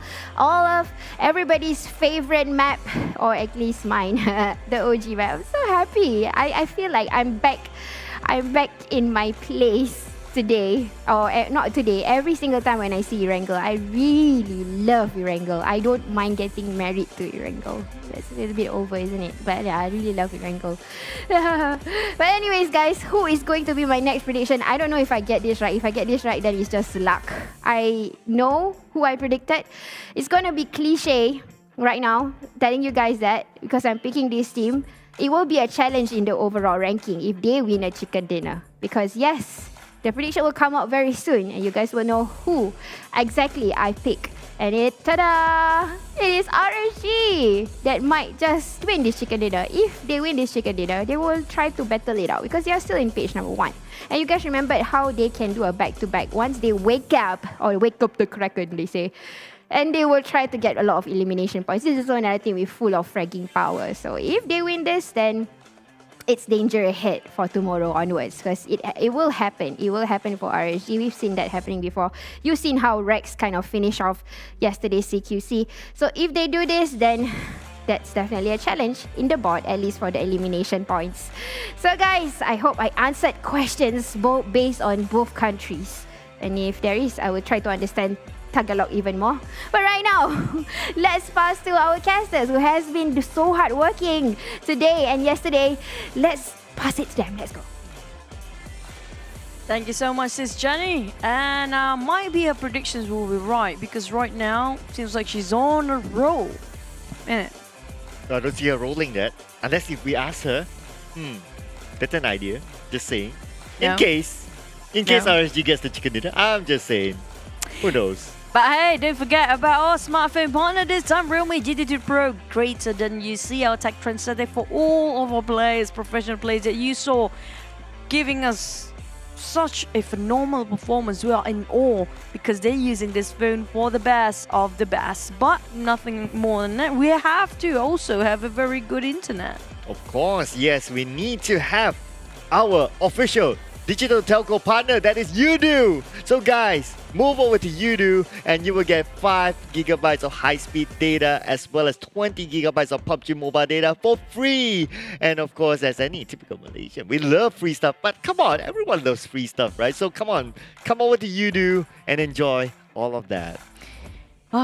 I'm still in awe with that last performance just now. 21 elimination. Now, nobody actually breaks that record yet. We're looking over 22. If there's anyone to offer themselves to get up there, maybe Yoodo Lines for Rivals definitely place themselves a bit down there. Stand up time. Stand up. Like Vuki said. Yeah, who knows if they will be the one to get 22? I don't know. Now that now that they have a big reason to get fired up, right? But before this, they're like, we have a gap. We always talk about that gap.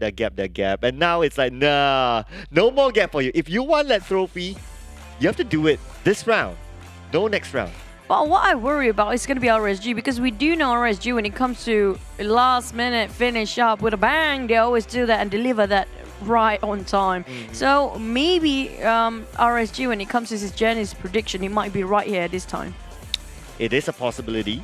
Of course, RSG has this thing of like, if we look at even previous seasons, even at the season where they won the title, right? It was like towards the end that they start to like really gear up, and then they just go all the way. That's kind of true. Yeah. But I do wonder when it comes to the overall ranking, right? Who do you think will actually scatter the overall ranking the most if there's something right up there in the top 3? You mean who will be the... I mean, like, if of all the top 10, just now we mentioned that they might still have a place in the top 3. Who will actually make the most impact towards the entire overall scoreboard when it comes to the top 10 if they happen to be in the top 3? That's a very physics plus chemistry plus algebra question that is very difficult to answer. But I think at this point, if I think it's clutch. I think GENEXUS for me. GENEXUS, possibly true, because they're still in the top 5, top 6. So they can actually push up there anytime they want. But definitely Yoodo Lines for Rivals are not happy with what's happening right now. They thought, hey, we're comfortable enough the entire season, the entire country finals. So far they have been number 1. But right now their throne been snatched away by Farang Lejund, who suddenly appeared out of nowhere with another 20-ish eliminations. I'm not surprised if they can pull off another one for the next round. Yeah, I mean, it is possible. And if they do that, then Yoodo Alliance 4 Rivals will be in a little bit of I wouldn't say trouble, but they will have that gap next. Now in this round, if they do better than Farang Legends, they still could automatically switch back up. Yeah, it's down to whether they get eliminated too soon or can they maintain their performance. Because if they maintain their performance, it's a new problem. It's a no-brainer for them at all to actually just swap over to first place again. Yep, so let's see. It will all be determined, of course, with the flight path, with the circle. That will at least be the early 2 elements, and then, well, the rest is just rotations and who wins fights and whatnot. But hey, final Erangel for today. And before we wrap up day number 2, this is it, Erangel. Can't wait to see the flight path. Let's go! Last match of the day, but the thing is, who will get the circle, who will get the flight path? And the flight path seems like coming over from the eastern side towards the western side, but it's skewed to it's more on the northern, from Lipovka up to Jogopol. But question is always the circle, because no matter how good you are, I think maybe we have more than a couple of visitors this time, even Yasnai, if they want to actually try to, cram it down for a bit for some players. We do know Yasnaya and Poliana just right across on this flight path. And we do know that the loot there is luxurious as well. Yeah, unfortunately, there's already 2 teams there, so I'm not too sure That's if any why I other team will want to. mentioned. Do you think there's anybody trying to take up that challenge? No, not at this point at least. Maybe we'll talk about tomorrow's last day. Maybe, but not at this point. I don't think so. They'll just leave it up to the 2 teams, GENEXUS and Bosskur and Yasnaya. And with this kind of flight path, I still would expect that most teams will go for their regular drop spot. Yeah, possibly true. Sem9 dropping a Vilipovka down to its scattered all over the place actually. If you look at it, there's only one. Stone is actually dropping in Vilipovka alone. I'm not sure what he's planning. But Axis kind of scattered all over northern side as well. One on the TABAH side is going to be Micah, while the rest of them may be trying to find vehicles. That's the main reason usually sometimes there's only one person out of the way. But that circle, oh man. I find it interesting that Stone dropped alone into Lipovka, considering that the first Erangel today, Team Secret did the KHI, splitting to Milta Power and Lipovka. It's like he kind of took a little bit of a risk, but maybe when he jumped, he immediately opened his parachute and it's like, okay, no one's around, so he just dropped straight in. I mean, that could happen as well. But it's interesting to see that he took that decision fairly early, despite knowing that Team Secret dropped there. Well, Team Secret is actually dropping on no Jogo pool. Yes. So I think it's like what we mentioned before. They're just going to go there and just do whatever they want to do. But I do want to see for overall just now, we can't actually place every single team where they actually drop the initial drop spot or not. But we do know Farang, Adik Luke is alone here for now. Well, he got himself started just now. And also Dingoz, Ricky. I have to say, this guy deserves more spotlight, definitely. Yeah, you know what? It almost feels like I would want to say at some point Farang actually missed Ricky, but that was during the league. But now it's like, oh, okay, now it's the other way around, so it's fine. But hey, Dingoz still works fine with Ricky. And you look at that top 3. I mean, that's the point. 144, 179. One game can actually flip the table for Dingoz, just like how Farang did. That was like, what, 9 points in difference between Yoodo Lines and Farang. Now, if Farang can close it up with them actually getting number 1 till the end of the day, I have to say they have a very strong start tomorrow as well. But aside of GENEXUS on top 5, it's kind of hard for them to actually getting on number 2 spot, but they can contest for the 3rd place. Yeah, which is as precious as the number 2 spot, except for the prize money, of course. But it's still guaranteeing a straight ticket into the next stage of the tournament. So they'll definitely be eyeing that. And one of the reasons why I say GENEXUS will be one of the, I call it the kingmakers in the top 10 at least. It's because of their play style. Yeah. They're very aggressive. Whenever they see anyone in front of them, they are most likely to take fights. So you don't want to be in the way of GENEXUS. Hence why I think they could be the game changer. Not only in the charts, but it's just the way they play. I agree entirely, because that's kind of true. Anytime they can actually come back. But what worries me most, if you look at 6th and 7th place, this is 1 point different. And that 1 point will determine whether the 6th placement get to play the C play-ins or not. That's just 1 point to actually making the call. Imagine if you lost that 1 point in the last day tomorrow. Oh yeah, then of course it will be devastating for anyone, right? Especially RSG at this point. They're so close. Yep. But anyway, there's the including this is like there's 6 more games. So, but of course if it goes down to like tomorrow, that final game, and it's 1 point, well, I can't imagine how anyone will feel about that. That is just crazy. I think for the benchmark, for the points here, 200 points definitely got themselves in the top 3. For ending of tomorrow, maybe 250 would have secured the top 3. 200 and above will be securing top 6. It depends. Since the top 6 right now is not that, still have a lot to catch up. We're talking about 6th place, even the 5th is kind of a big gap in between. But it's not impossible. If you look at Farang, they already almost mark up the 200 points by the end of the day. If they got themselves another chicken plus a lot of elimination points, it's not impossible to close up the day with a 200 mark? I would say the 250, 260-ish would be a championship winning number. Taking the logic of average scrim winner would take about 60 points. Yeah, that's like the number one spot, 250. But for getting the top 3, 200 is a must. I have to say, 200 is a must. But for 4th to 6th place, they have to reach almost 200 or even 200 and above. That's how you secure your placement. You have to calculate how many points each round, each dime that you will need to contribute to as a team. But the rest of them, I have to say, starting off, maybe we can see it, the fact that maybe coming up from 8th place is kind of, not really. Maybe 10th place to 16, kind of hard to catch up, but it's not impossible still. I think there's still a lot of room. So if you look at 10th place, with 10th and 6th, the difference is only 14 points. That's kind of true. Yeah, so there's a lot of room to play. In fact, if you really want to take 16, assuming that EVOS goes all the way chicken dinner, then yeah, you could still break into number 6. But you want to talk about a little bit of a more realistic, maybe up to 12 now? It's still really... It's kind of true.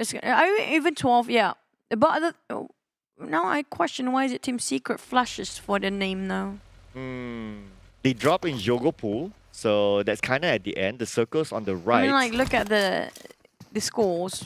Why do they have the purple on it? They're taking out the blue. Oh, really? Right now? Yeah.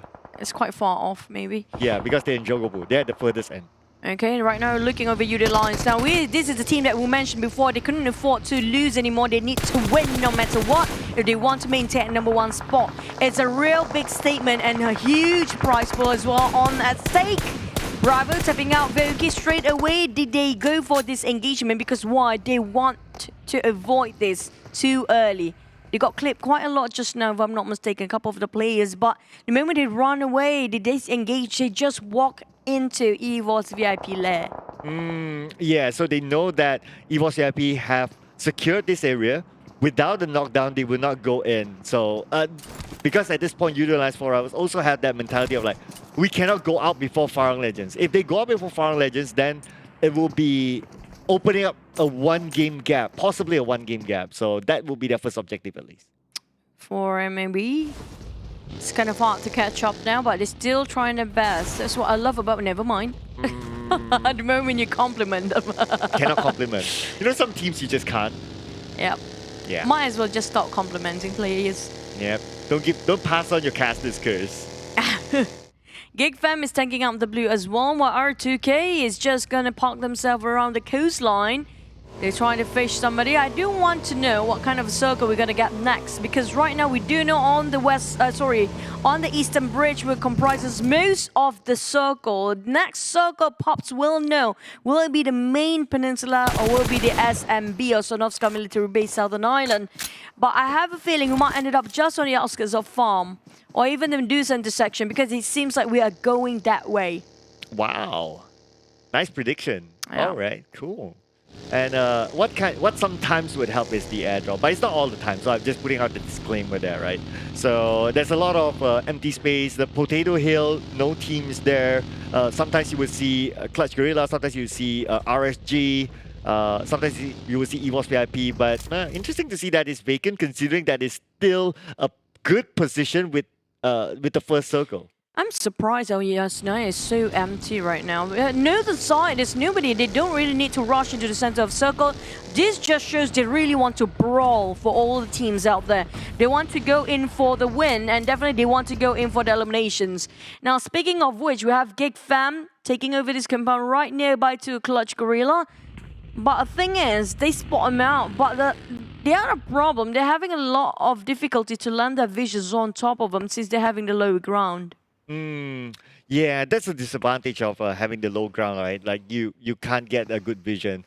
If you take EVOS VIP, for example, they have elevation, they have a 2-story house. So from there, they get information, like what they saw RSG moving around. So they have an idea of like, okay, where would the checkpoints of certain teams be and how to predict the next circle. So that's kind of important for you to be in certain areas, not only to defend, but also to gather information. Oh, hopefully they gain enough information, and if they gain nothing, that's going to be a big of waste. On side of Dingoz, we heard I heard that, you know what? Ate just now he whiffed it, yes, but I have to give a lot of credit to the Ricky. He's just what a formidable player. We saw how he saved so much. He clutched at choke points sometimes, but Axis redONE. Now, we talked about this earlier. I think our analyst talked about the numbers as well. I mean, like, there's so much at stake for them to test things out here. They're still at 8th place. They're not secured the top 6 yet. Yeah, but at least if you just put away like the ranking, right? And I think that's really important for people to focus on the points instead of the ranking. Like 91 points. The difference with Bosskur is, let's see, it's 25. No, the thing is, right? Not that bad. The thing is, I noticed about the top 6 teams, all of these teams are high fragger teams. We're talking about high kill volumes. They always will be so proactive when it comes to rotation, and they will find their eliminations no matter what. They are the teams that will not go down without any points. That's a good point. So, like we see Farang, obviously with 2 times 21, that's amazing. Yoodo Alliance as well, Dingoz as well. So yeah, GENEXUS as well. Yeah, generally most teams on top, they're firepower heavy. So maybe that should be the trend moving forward. Like if you want to set up your team, you set up to have a lot of firepower. But can we say the same for 7-9? 7-9 is a team full of eliminators, top eliminators. I think that what they're lacking right now is just the courage to move forward, or just contemplating way too much. Coming out, Matoy tapping out. He got 1 for GENEXUS, but it's too far off for him to finish off. But don't say they want you, so it's farm, Milta, shelter, triangle here. But problem is, where will it end for that circle? The second circle pops just now. They have 45 seconds to move, and GENEXUS, they definitely can actually revive Snappy, but in the meantime, they need to move as well. They're not into the circle, not that far off. But they definitely know there will be a lot of visitors passing by. You can tell like all teams, they are still, out of this like the last game of day number 2, right? Like all the teams, they are still on it. Because after 13 minutes, we are still 64 players. Yeah, that's kind of like an indication that everyone is still like, I don't want to drop the ball. Everyone is still putting hope on their chances to at least slot into the play-in. Well, the circle kind of centralized just now. It's reachable for everybody. It's not really comprises a lot of water when the second circle shows up, and the third circle commencing very soon with 7 seconds on to go. Geek Fam QB making a rotation there, trying to position himself. MAB Calamity just going to go away instead of going in. And Geek Fam parked himself quite in the open. I'm talking about Homebois right behind them. TABAH MC spot out, MAB on the move. They start to fire. Preemptive shots hurt, but not connecting yet. MAB, now sharing the same compound with NC and Milta. And there's another team on the other side as well. Damru will go down. Taken out by Adips, but not out just yet. Can still be picked up by his teammates. But I said too soon, and Damru will be the first one. Hey, finally got our first blood after quite some time into the game. Adips trying to run away from the watchtower. Jimmy from the mushroom tower trying to actually scout out. Geek Fam, he saw that. But it's just so many smokes there. Geek Fam, they emptied out his magazines. I don't know what they are fighting against right now. But EVOS Vip always there to give a bit of a hindrance. But oh, a boy! Oh boy! Oh boy!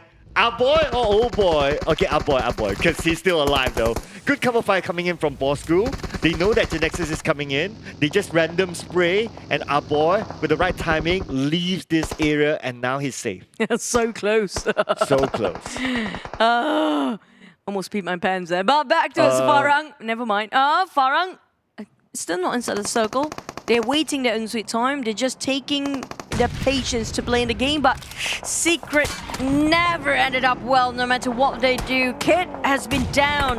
Fredo trying to run away. He can try and save Kit, but it's just too much. He doesn't want to jeopardize too much of his team composition right now. Team Secret have to start with only 3 players now. Yeah, it's not going to be worth it for Fredo. He knows that. He waited out, so That's why he's out. But Loyu goes down. So GENEXUS, they know exactly. But wait, hold that thought for a second. As now we see a civil war happening between Farang Lejund as well as Clutch Guerilla. Funky with the long range shot and Arden takes down health, and that will be a start on this fight. Oh, Farang, they couldn't bow down quite early now. If not, they might lose their first spot. Halton is down on his knees, and Olio tried to revive him. Hopefully, he got himself down. Oh, Jimmy! You nasty boy! Hey, Jimmy Jaya, hiya!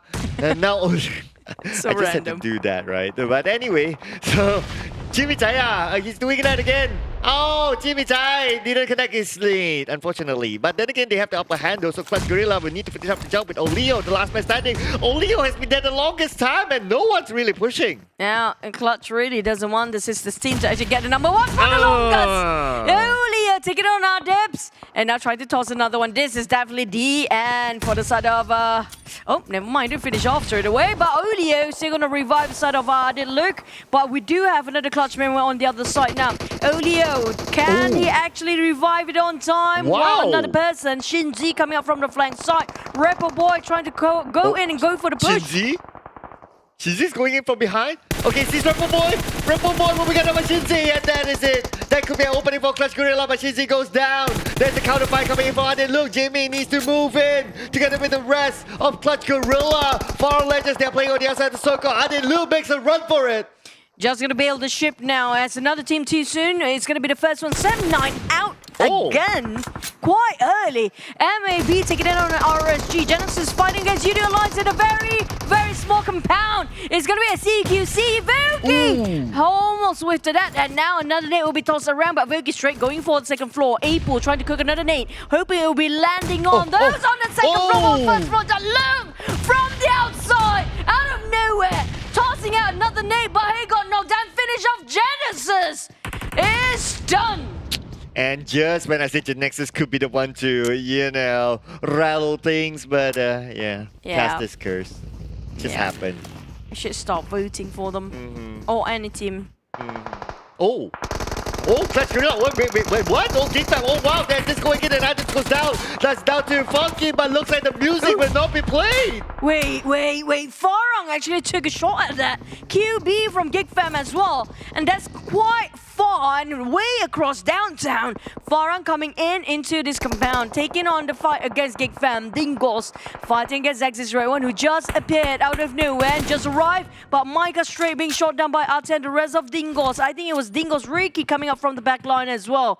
Now, so many teams coming out into Milta area, but right now, this vicinity will be held by Dingoz and they are capitalizing it. Yes, Dingoz. They can play the gatekeeping role at this moment against Axis redONE. Axis redONE playing with only 3 team members. And they're at the lower ground. If they go up, they'll be with Dingoz. But Ricky got Gata Susu. Rush coming in from the other side. It looks like they're being flanked here by NC. Dingoz, they have the upper hand, but can't say the same for Axis redONE. So many times. Wait, what? Whoa! What a draft from Fredo. What a Bollywood and Hollywood moment there. But hey, Ricky is done and dusted there, definitely. But Arte can actually go for the run. He needs to jump up the window, jump it out, jump down, jump down, jump now. But EVOS Vip, Mamika. Well, I know Lewis Hamilton is somewhere in KL, but I didn't expect him to appear in PUBG Mobile. So now Fredo playing the racing car. Arte goes up to the second floor, 50% of health left. Arte, can he pick up his teammate in time? Oh, he did. But look at the nade tossing out by Fredo now. This is our drifter just now. Coming in style. He came in style, but he actually didn't get one. Olio taking on QB. Yoodo Alliance for Rivals taking it against EVOS, but Fredo is just busy tossing out nades. Nade after nade after nade as Fredo tries to surround his opponent. But then again, they're now up on their feet. Stand up, they say. Okay, that's the smoke. That's the smoke. Wait. That's the actual nade. Fredo, wait, what? Oh boy. We should stop talking about Fredo, right? That happened. Just happened. In a professional country final. Yep. Look, Anyway. Farang still holding the warehouse, but the moment it actually goes out from here, there will actually be quite a clear pathway for them to actually be shot down. Geek Fam still camping it out, waiting the patience for Farang to get out from here. Adik look. Well, he heard the buggy started engine. Boy on the other hand, hoping to actually see somebody to actually shoot down, but Homebois on the other hand is gonna be on the other side. Farang living, but Farang not living with all men. One man down, another one down. Oh, Farang, they just got themselves the #1 spot, and now they're just running away from all the crosshair, which will never stop them. Be fired upon. Boy, that spray didn't connect. Boy. Taken out by iPro from afar, and this is opportunity for Yoodo YA4R rivals to catch back up. That's a tragic ending coming up from side of Farang Esports or Farang Legends here. Homebois Tricks, kind of in the middle of R2K in a crossfire. RSG fighting against R2K, and Homebois is taking out the advantage as well. Look at attack coming out. MAB, Moki trying to run, but where to run? You can run, but you can't hide from Kim. And Kim will take him out. Kim, RSG now in the middle of the circle. Geek Fam, they're playing by the edge of it. They still need to move further forward. But Geek Fam, they need to be aware. And further forward, they'll meet up with other teams. EVOS Vip and Somnus is still in there. Smoky will be down by the play zone. R2K, we still have Echo together with Ham, but RSG, they have a compound. And the only compound that anybody can work with right now, but there's only 2 of them for RSG in this area. And they don't have enough men and eyes to set fires on or even give information. There you go. But this seems like a perfect There day. you go. But Rex, he got fired, but Hall managed to dodge it in the last minute here. Kido Echo is actually just gonna be on top of everything, but Iftar saved the heck out of RSG. I know, right? Iftar had to play the Kingmaker role and save RSG. He's gonna get the jersey. So, but anyway, Ham looks like he's going to be the last man standing here for R2K. Don't think it will be possible for him to pick up Echo. Harm, we need to fight against MAB. MAB is coming as a trio. Almost shredded his armor. Iftar trying to randomly split it. But wait, he didn't see that one. It was not even inside the smoke, but Clement to make sure he go and do some damage control. That's going to be the end of R2K. We're down to only 9 teams left with 25 players still ongoing for the battle. Iftar will be picked off, but John is bleeding out. John is in dire need of help, and RSG, they're still not pushing forward. RSG, well, they have the compound, they have the circle. This is a perfect position for them for now at least. Homebois still playing by the edge. Iron Pro needs to move further forward. Geek Fam will need to move as well. RSG maybe siege down by Dingoz, as Dingoz will need to find a way into the circle. RSG got themselves compound to work with. Plaza higher ground. Dingoz tried to cut across and actually penetrate them from below, but it's not impossible. Now Cam trying to play around the corners, making sure he got all angles covered, but John is right across him. Switching over just now from DB to M416. For John, he's still contemplating whether to get in or not. RSG making sure they toss all the smokes they can, but Rax managed to get down on TABAH and see rush down for once. Geek Fam pushing towards VIP. EVOS Vip and Somnus will be discovered. That's gonna be him being flushed, and to the dust they go. Yeah, I mean, well, 3v1, so, and it was Geek Fam on a rush. At the same time, we can see that Iron Pro goes down to Ricky, the Starman for Dingoz, and RSG is still holding strong at the Fortress. At the same time, we can see that Dingoz, they kind of busy with NC. Dingoz Ricky, he actually managed to almost got one, but never mind. The Blue Zone is clipping every single person. It's burning them out alive for the side of Dingoz. He needs to move, but look at that! He dodged it! He dodged it! Last minute, but no! Aduka being shot down from Brian on the rooftop, but Ricky knocked down. Whoever is shooting them is all over the place. Utilize forever taking on Dingoz. Already taking on Dingoz as well. Utilize taking on Ricky. Already taking on Dingoz. Everybody wants a bit of Dingoz. And Dingoz wants a bit of everyone as well, but unfortunately they couldn't do that. But RSG is the one that's getting a piece of everyone. MAB, Homebois, Dingoz, everyone in the crosshair. Brian tries to secure the next elimination point, but not RSG. 2 of them got down. We're down to 5 teams only, and now it's Kiddo trying to move forward slowly, coming in and just go in advance. They don't have any more options. It's always going to only one way, and it's going to be straightforward. Moving a direction towards RSG. Kim taking on the Bison, and now trying to find over a place point to squeeze into the circle. But Aze giving off the pressure on towards the side of Yoodo lines for rivals. And this is going to be it. If Yoodo Lines for Rivals can actually top up the chart, they definitely already cut off, I think, Farang down back to the second blazer. Oh yeah, it's likely at this moment, but let's see how many points they can collect as Kiddo gets one onto Voki, and now Yoodo Alliance 4 Rivals, the last man standing, and that's going to be Apol. He will need to fend off everyone else for as high as possible, for as long as possible. Now Snipes cooking up the nade. Seems like a perfect angle. If it could be not long enough. It's not enough. Miracle trying to take down on Apol, the last member for Yoodo Alliance 4 Rivals, but still getting on Miracle. Apol is being showered right, left, center, everywhere. And that's going to be Yoodo Alliance bowing out at 5th place with 4 eliminations, but we're not done. Brian going in for the head-to-head. One more. Oh, and that is it. It's going to be RSG. And after all that, after all those knocks, RSG still maintain a full squad. And this is what you call stand up. Hey, it's what we call Janice's prediction. Geek Fam on fire, but RSG is more insane. I'm baffled by how many teams actually just eliminated easily by the side of them. But RSG is on the run and gun. I'm not sure how many elimination points they got by far, but Geek Fam still have 3 more to go. And Dingoz Esports slowly trying to prone himself towards the higher ground. But the hills is just making it so difficult to land any shots for those actually on the lower grounds. And Kiddo is the only one that doesn't have to circle at this moment. He needs to move further forward. It seems like they kind of know where Kiddo is, but not too sure. RSG is kind of occupied with Geek Fam. Mirko's actually opening up the flanks on the left. Now, wait for it. Kiddo didn't spot out, but any of these teams are Rex having his attention on the side.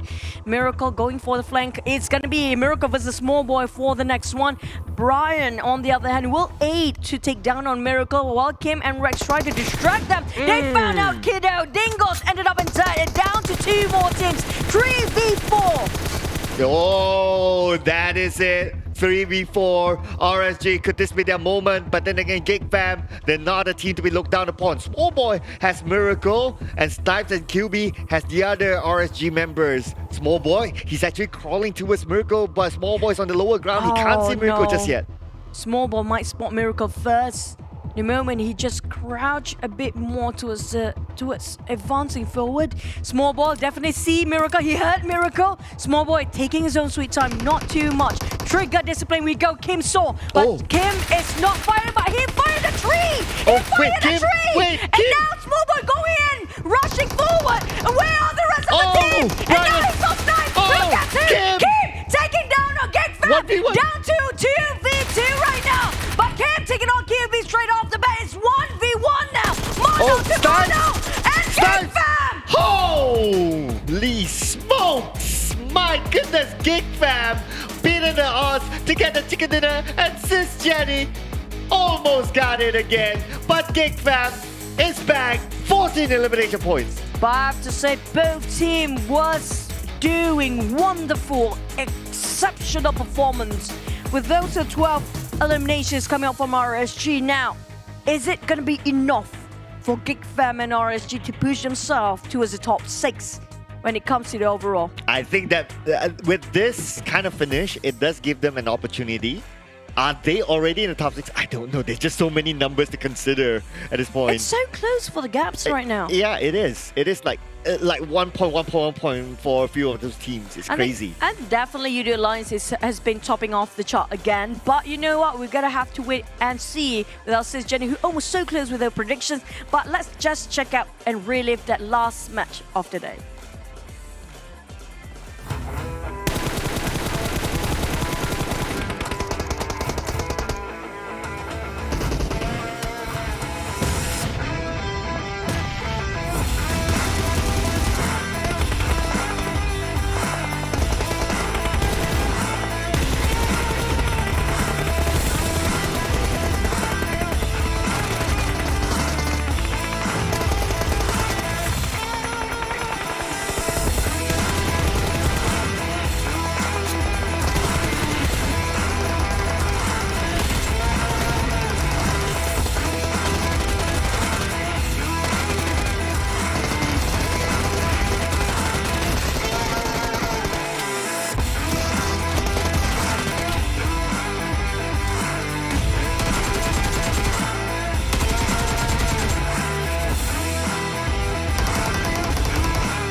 Hello, and I am back, but I was so close to the prediction and it did not happen. So, but it's okay. Twice in a row, I nearly got it right. Clutch Guerilla, before that, and then I'm just saying, could be the pro player, but no, I'm not.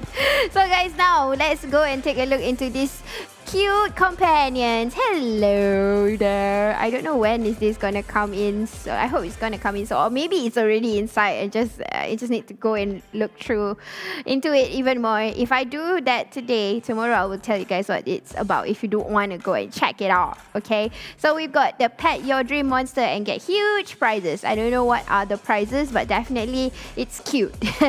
We get to see this unicorn, seahorse, jellyfish, and little animals in the water.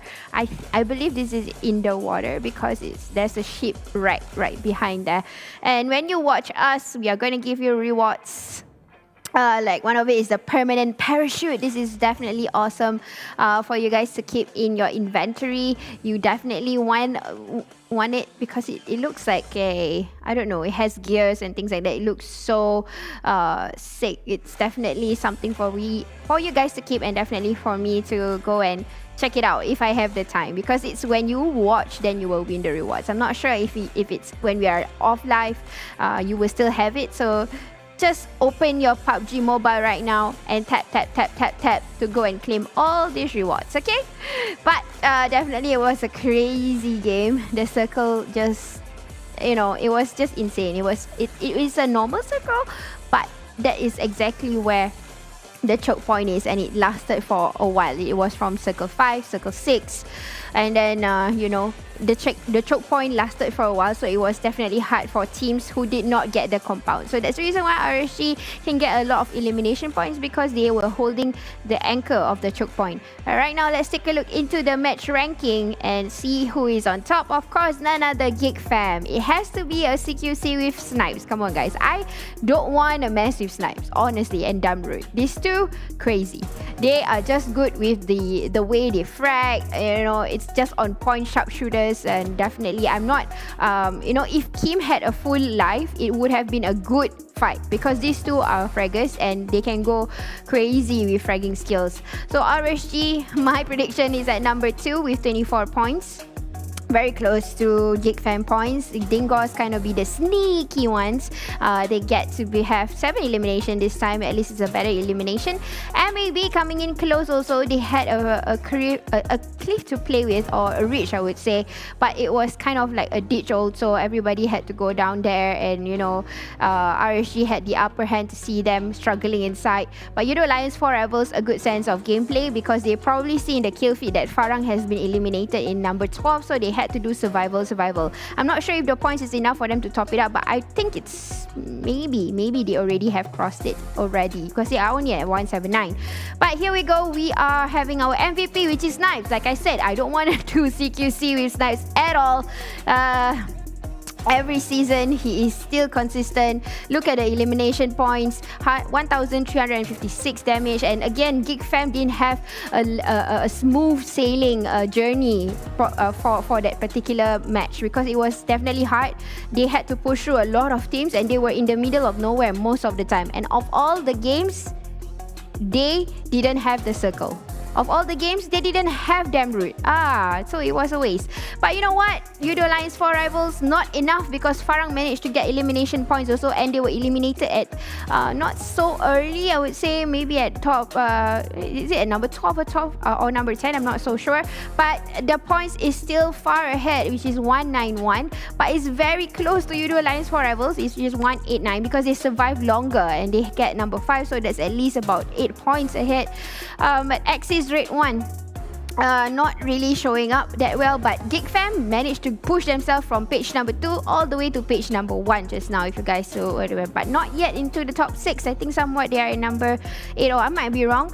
Clutch Guerilla pushing down a little bit, but TABAH NC and MAB definitely push a little bit higher this time, but still I'm not seeing EVOS and R2K performing just yet. But this is our top 3 eliminators, and Farang Adik Look coming back into the record with 32 elimination points. Like the previous season, he was the one who held the record, and now he's back here. Looking at him, giving all these fragging shots, but not to forget Pemburu, who works together very well with Appy, and then we have Snipes. Like I said, these people, you don't want to do TDM with them. You will not like the outcome. It's just hard, guys. They can just frag you all out with 0 as to 30. As good as that if you're not a pro player. But MVP race being taken over. No longer seeing Appy or Damroot here. We are looking into Adik Look this time for the grand finals with 110 elimination points. Crazy, guys. And look into the MVP points, also 1.4. Very close by to Pemburu, Appy, Loyu from GENEXUS, and Damroot.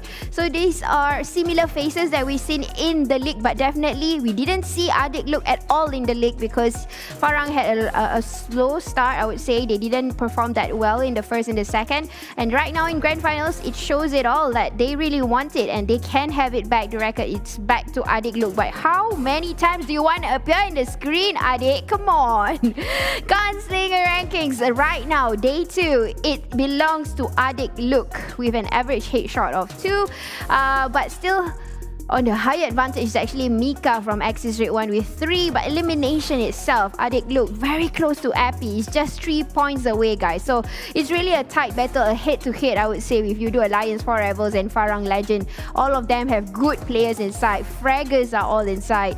So that's the reason why it's pretty tight here. But this time, we are seeing Survivor rankings, and it's still being held by Sichinzi, but there is a change of face here. We are seeing Farang Olio coming into the picture and Ricky. So they just gotta do a little bit more just to put Shinzi out of the record. And looking into Olio, he's 45, Ricky is 44, Shinzi is 56. Very close to one another. That's the reason why all these players are all pro players. They can do that pretty close call, or the records is just right beside one another. It's all about the timing. Alright, finally we are looking into Field Medic rankings. Suddenly we are seeing GENEXUS. We don't really see, this is not normal. This is something I would say abnormal. Biu coming in with 32 times of rescue, Snappy with 31, and Helton from Farang Lejund with 31 also. So GENEXUS, unfortunately for these grand finals, we're not seeing that much from them of doing defragging, but probably they are holding back a little bit. They are waiting to show it off tomorrow. Definitely, I think I have my faith in GENEXUS. They can frag too. They are a team to be afraid of also. Eagle Eye still with the John Wick with 395 meters, longest distance elimination. Definitely a challenge for Damroot to take over. And this is at least, the numbers is not too close. You have to do a little bit more work, at least about 20 centimeters apart.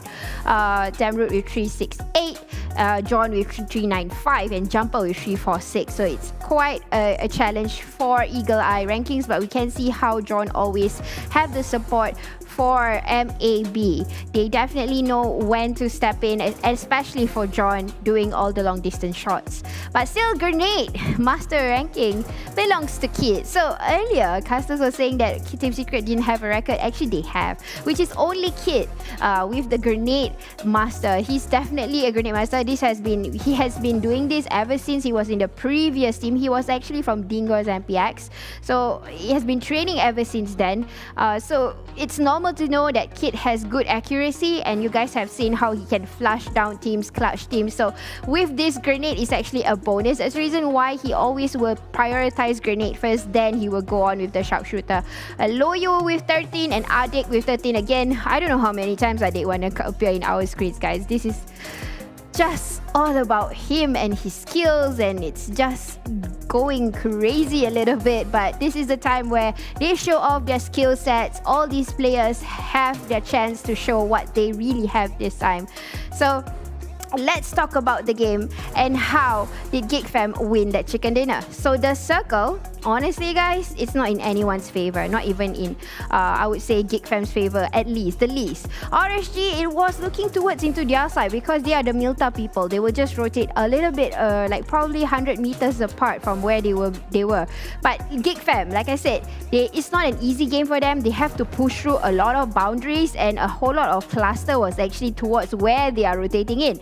But the smart or something that I would say the Geek Fam style, they know how to conceal themselves or trigger discipline, especially if you have Damrut inside. He will give the information and he will hold that information. Like I said, you see, it's not an easy way for them. There's no entrance at all for Geek Fam, but because of that action, and they were in the middle of nowhere, they held that trigger discipline, they kept all the information inside, and they kind of waited for the right time. And it was not easy for Farang Lejund or even Clutch Guerilla to come in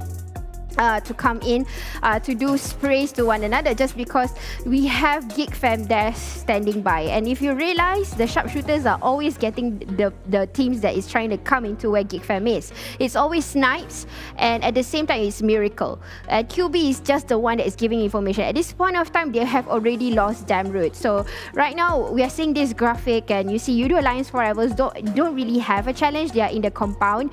They were crashed into, I think GENEXUS came into them from where they were right now in their graphics. You can see all of them in the north. So they decided to come into the compound, but because of the grenade that was being tossed by Apple, it already eliminated GENEXUS. They didn't see that coming initially. But right now, like I said, RSG, they didn't have to budge so much. They just shifted a little bit out of Milta, getting that particular compound. And this compound is so vulnerable. It's in the middle of nowhere. And of all circles, one of the circles that is in the mainland of Erangel, this is one of the toughest circles because there's just one pinnacle point where RSG is in. And maybe finding it hard to even come in, they decided to choose the ditch instead of that pinnacle point, which is the compound, and it's being held by RSG currently. And they decided to use that compound to their best abilities. Of course, they were very fast with their reflexes. That's the reason why the bullets didn't penetrate into one of them. They had two of the casualties, but they managed to revive, restart, and then do it all over again. EVOS tried to squeeze their way in, but being shot by two different angles from Homebois and Geek Fam at the same time, and unfortunately, they were being brought down back into the lobby by Geek Fam, who kind of like swiftly coming into the circle because you do Alliance 4 rivals. I'm sure Apple definitely have seen them, but because they wanted to win that survival points, they already know Farang Lejund is already back in the lobby. They need to get back up in the rankings, but that's the reason why they decided to, not do the contest, and because they only have 2 men left while the circle was closing in. So right now, this is the ditch that I'm talking about, where MAB kind of already landed in, and they chose this spot, taking over, if I'm not wrong, TABAH and C initially was here, and R2K. Oh, I might be right. I know there's R2K here. But it's not definitely the best place because you can see Snipes has already flanked out. And this is the kind of flanking that we are seeing in the last circle when Geek Fam was alive. So it was a 4v3 situation. Apple was being spotted by a few of the players along the way. Ate was in the picture. And now, this is the question. How come did RSG lost this battle? Honestly, I think they choked a little bit, especially Small Boy. He could have just stood up a little to know exactly where Miracle is, because it was a downslope. So Miracle, he could actually just spray and getting that support firepower from Brian. But because of that, contemplation, they didn't win that chicken dinner, unfortunately, even if they had the manpower. So Geek Fam, of all people, it has to be Snipes as the last person to stand alive. So, CQC, that will happen, and it will be difficult for that. So congratulations to Geek Fam for winning that last chicken dinner. It's about time to see them shine. Right now, it's all about the interview. And who do I have in the next 9 is, drum rolls ready, it is Ricky from Dingoz. Hi, Ricky. Hi. Okay, Hi. Si Shampoo, okay? A bit of Malay, a bit of English. Okay, Ricky. Boleh. Adakah awak yang selalu jadi IGL untuk Dingoz untuk season ni? Untuk season ni, mostly saya IGL. Wow. And saya yang tolong buat team. Tapi kawan-kawan saya pun bantu saya. So, bukan saya seorang je lah. Mostly semua orang. Yeah, so he's saying he is the IGL. So he has been giving all these calls. Okay, Dingoz, satu lagi. Sis perasan, Ricky, your timing is so good. Macam kadang-kadang memang Ricky tak dapat circle, tapi you pandai masuk. So macam mana Ricky react tu? Kita macam Ricky react tak terlampau awal, tak terlampau lambat. So kita kena tengok sekeliling. Definitely good one. Okay, Ricky, last question. Macam mana Ricky nak sampaikan konsistensi tu sampai boleh dapat top 3? Apakah secret recipe Ricky? Adakah sabar ataupun macam mana tu? Secret kita orang adalah jaga mental and always positive dalam setup game. He's saying taking care of the mental of his teammates and plus to be positive at any point of time. Okay, Ricky, good luck to you and all the best and hope to see you in the sea, okay? Bye-bye. Okay, bye-bye. Well, that was Ricky from Dingoz, the IGL, and he's the one that is giving all the commands and the timing right. That's the reason why you always see one Dingoz somehow in the last few circles. Too many times you are seeing that. But yeah, that's about it, guys. That's Dingoz. But the last day, this matters a lot for all of this team, is what we're going to see tomorrow. The same cycle. Sandhawk, Erangel, Miramar, Erangel. I thought I said 3 times of the Miramar, but yep. This really matters for all of the teams tomorrow. They have to outshine. They have to keep the momentum. It's tiring, but it's the last tired that they have to face, and then after that, they will take a break.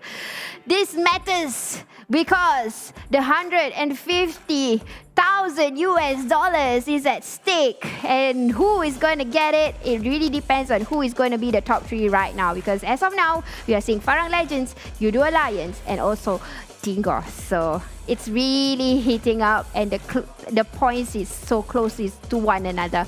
But right now, I'm already heated out. I'm drawn out. I'm going to take a break, and then we'll see you guys tomorrow. Same place, same page. You guys take care. Ciao, ciao.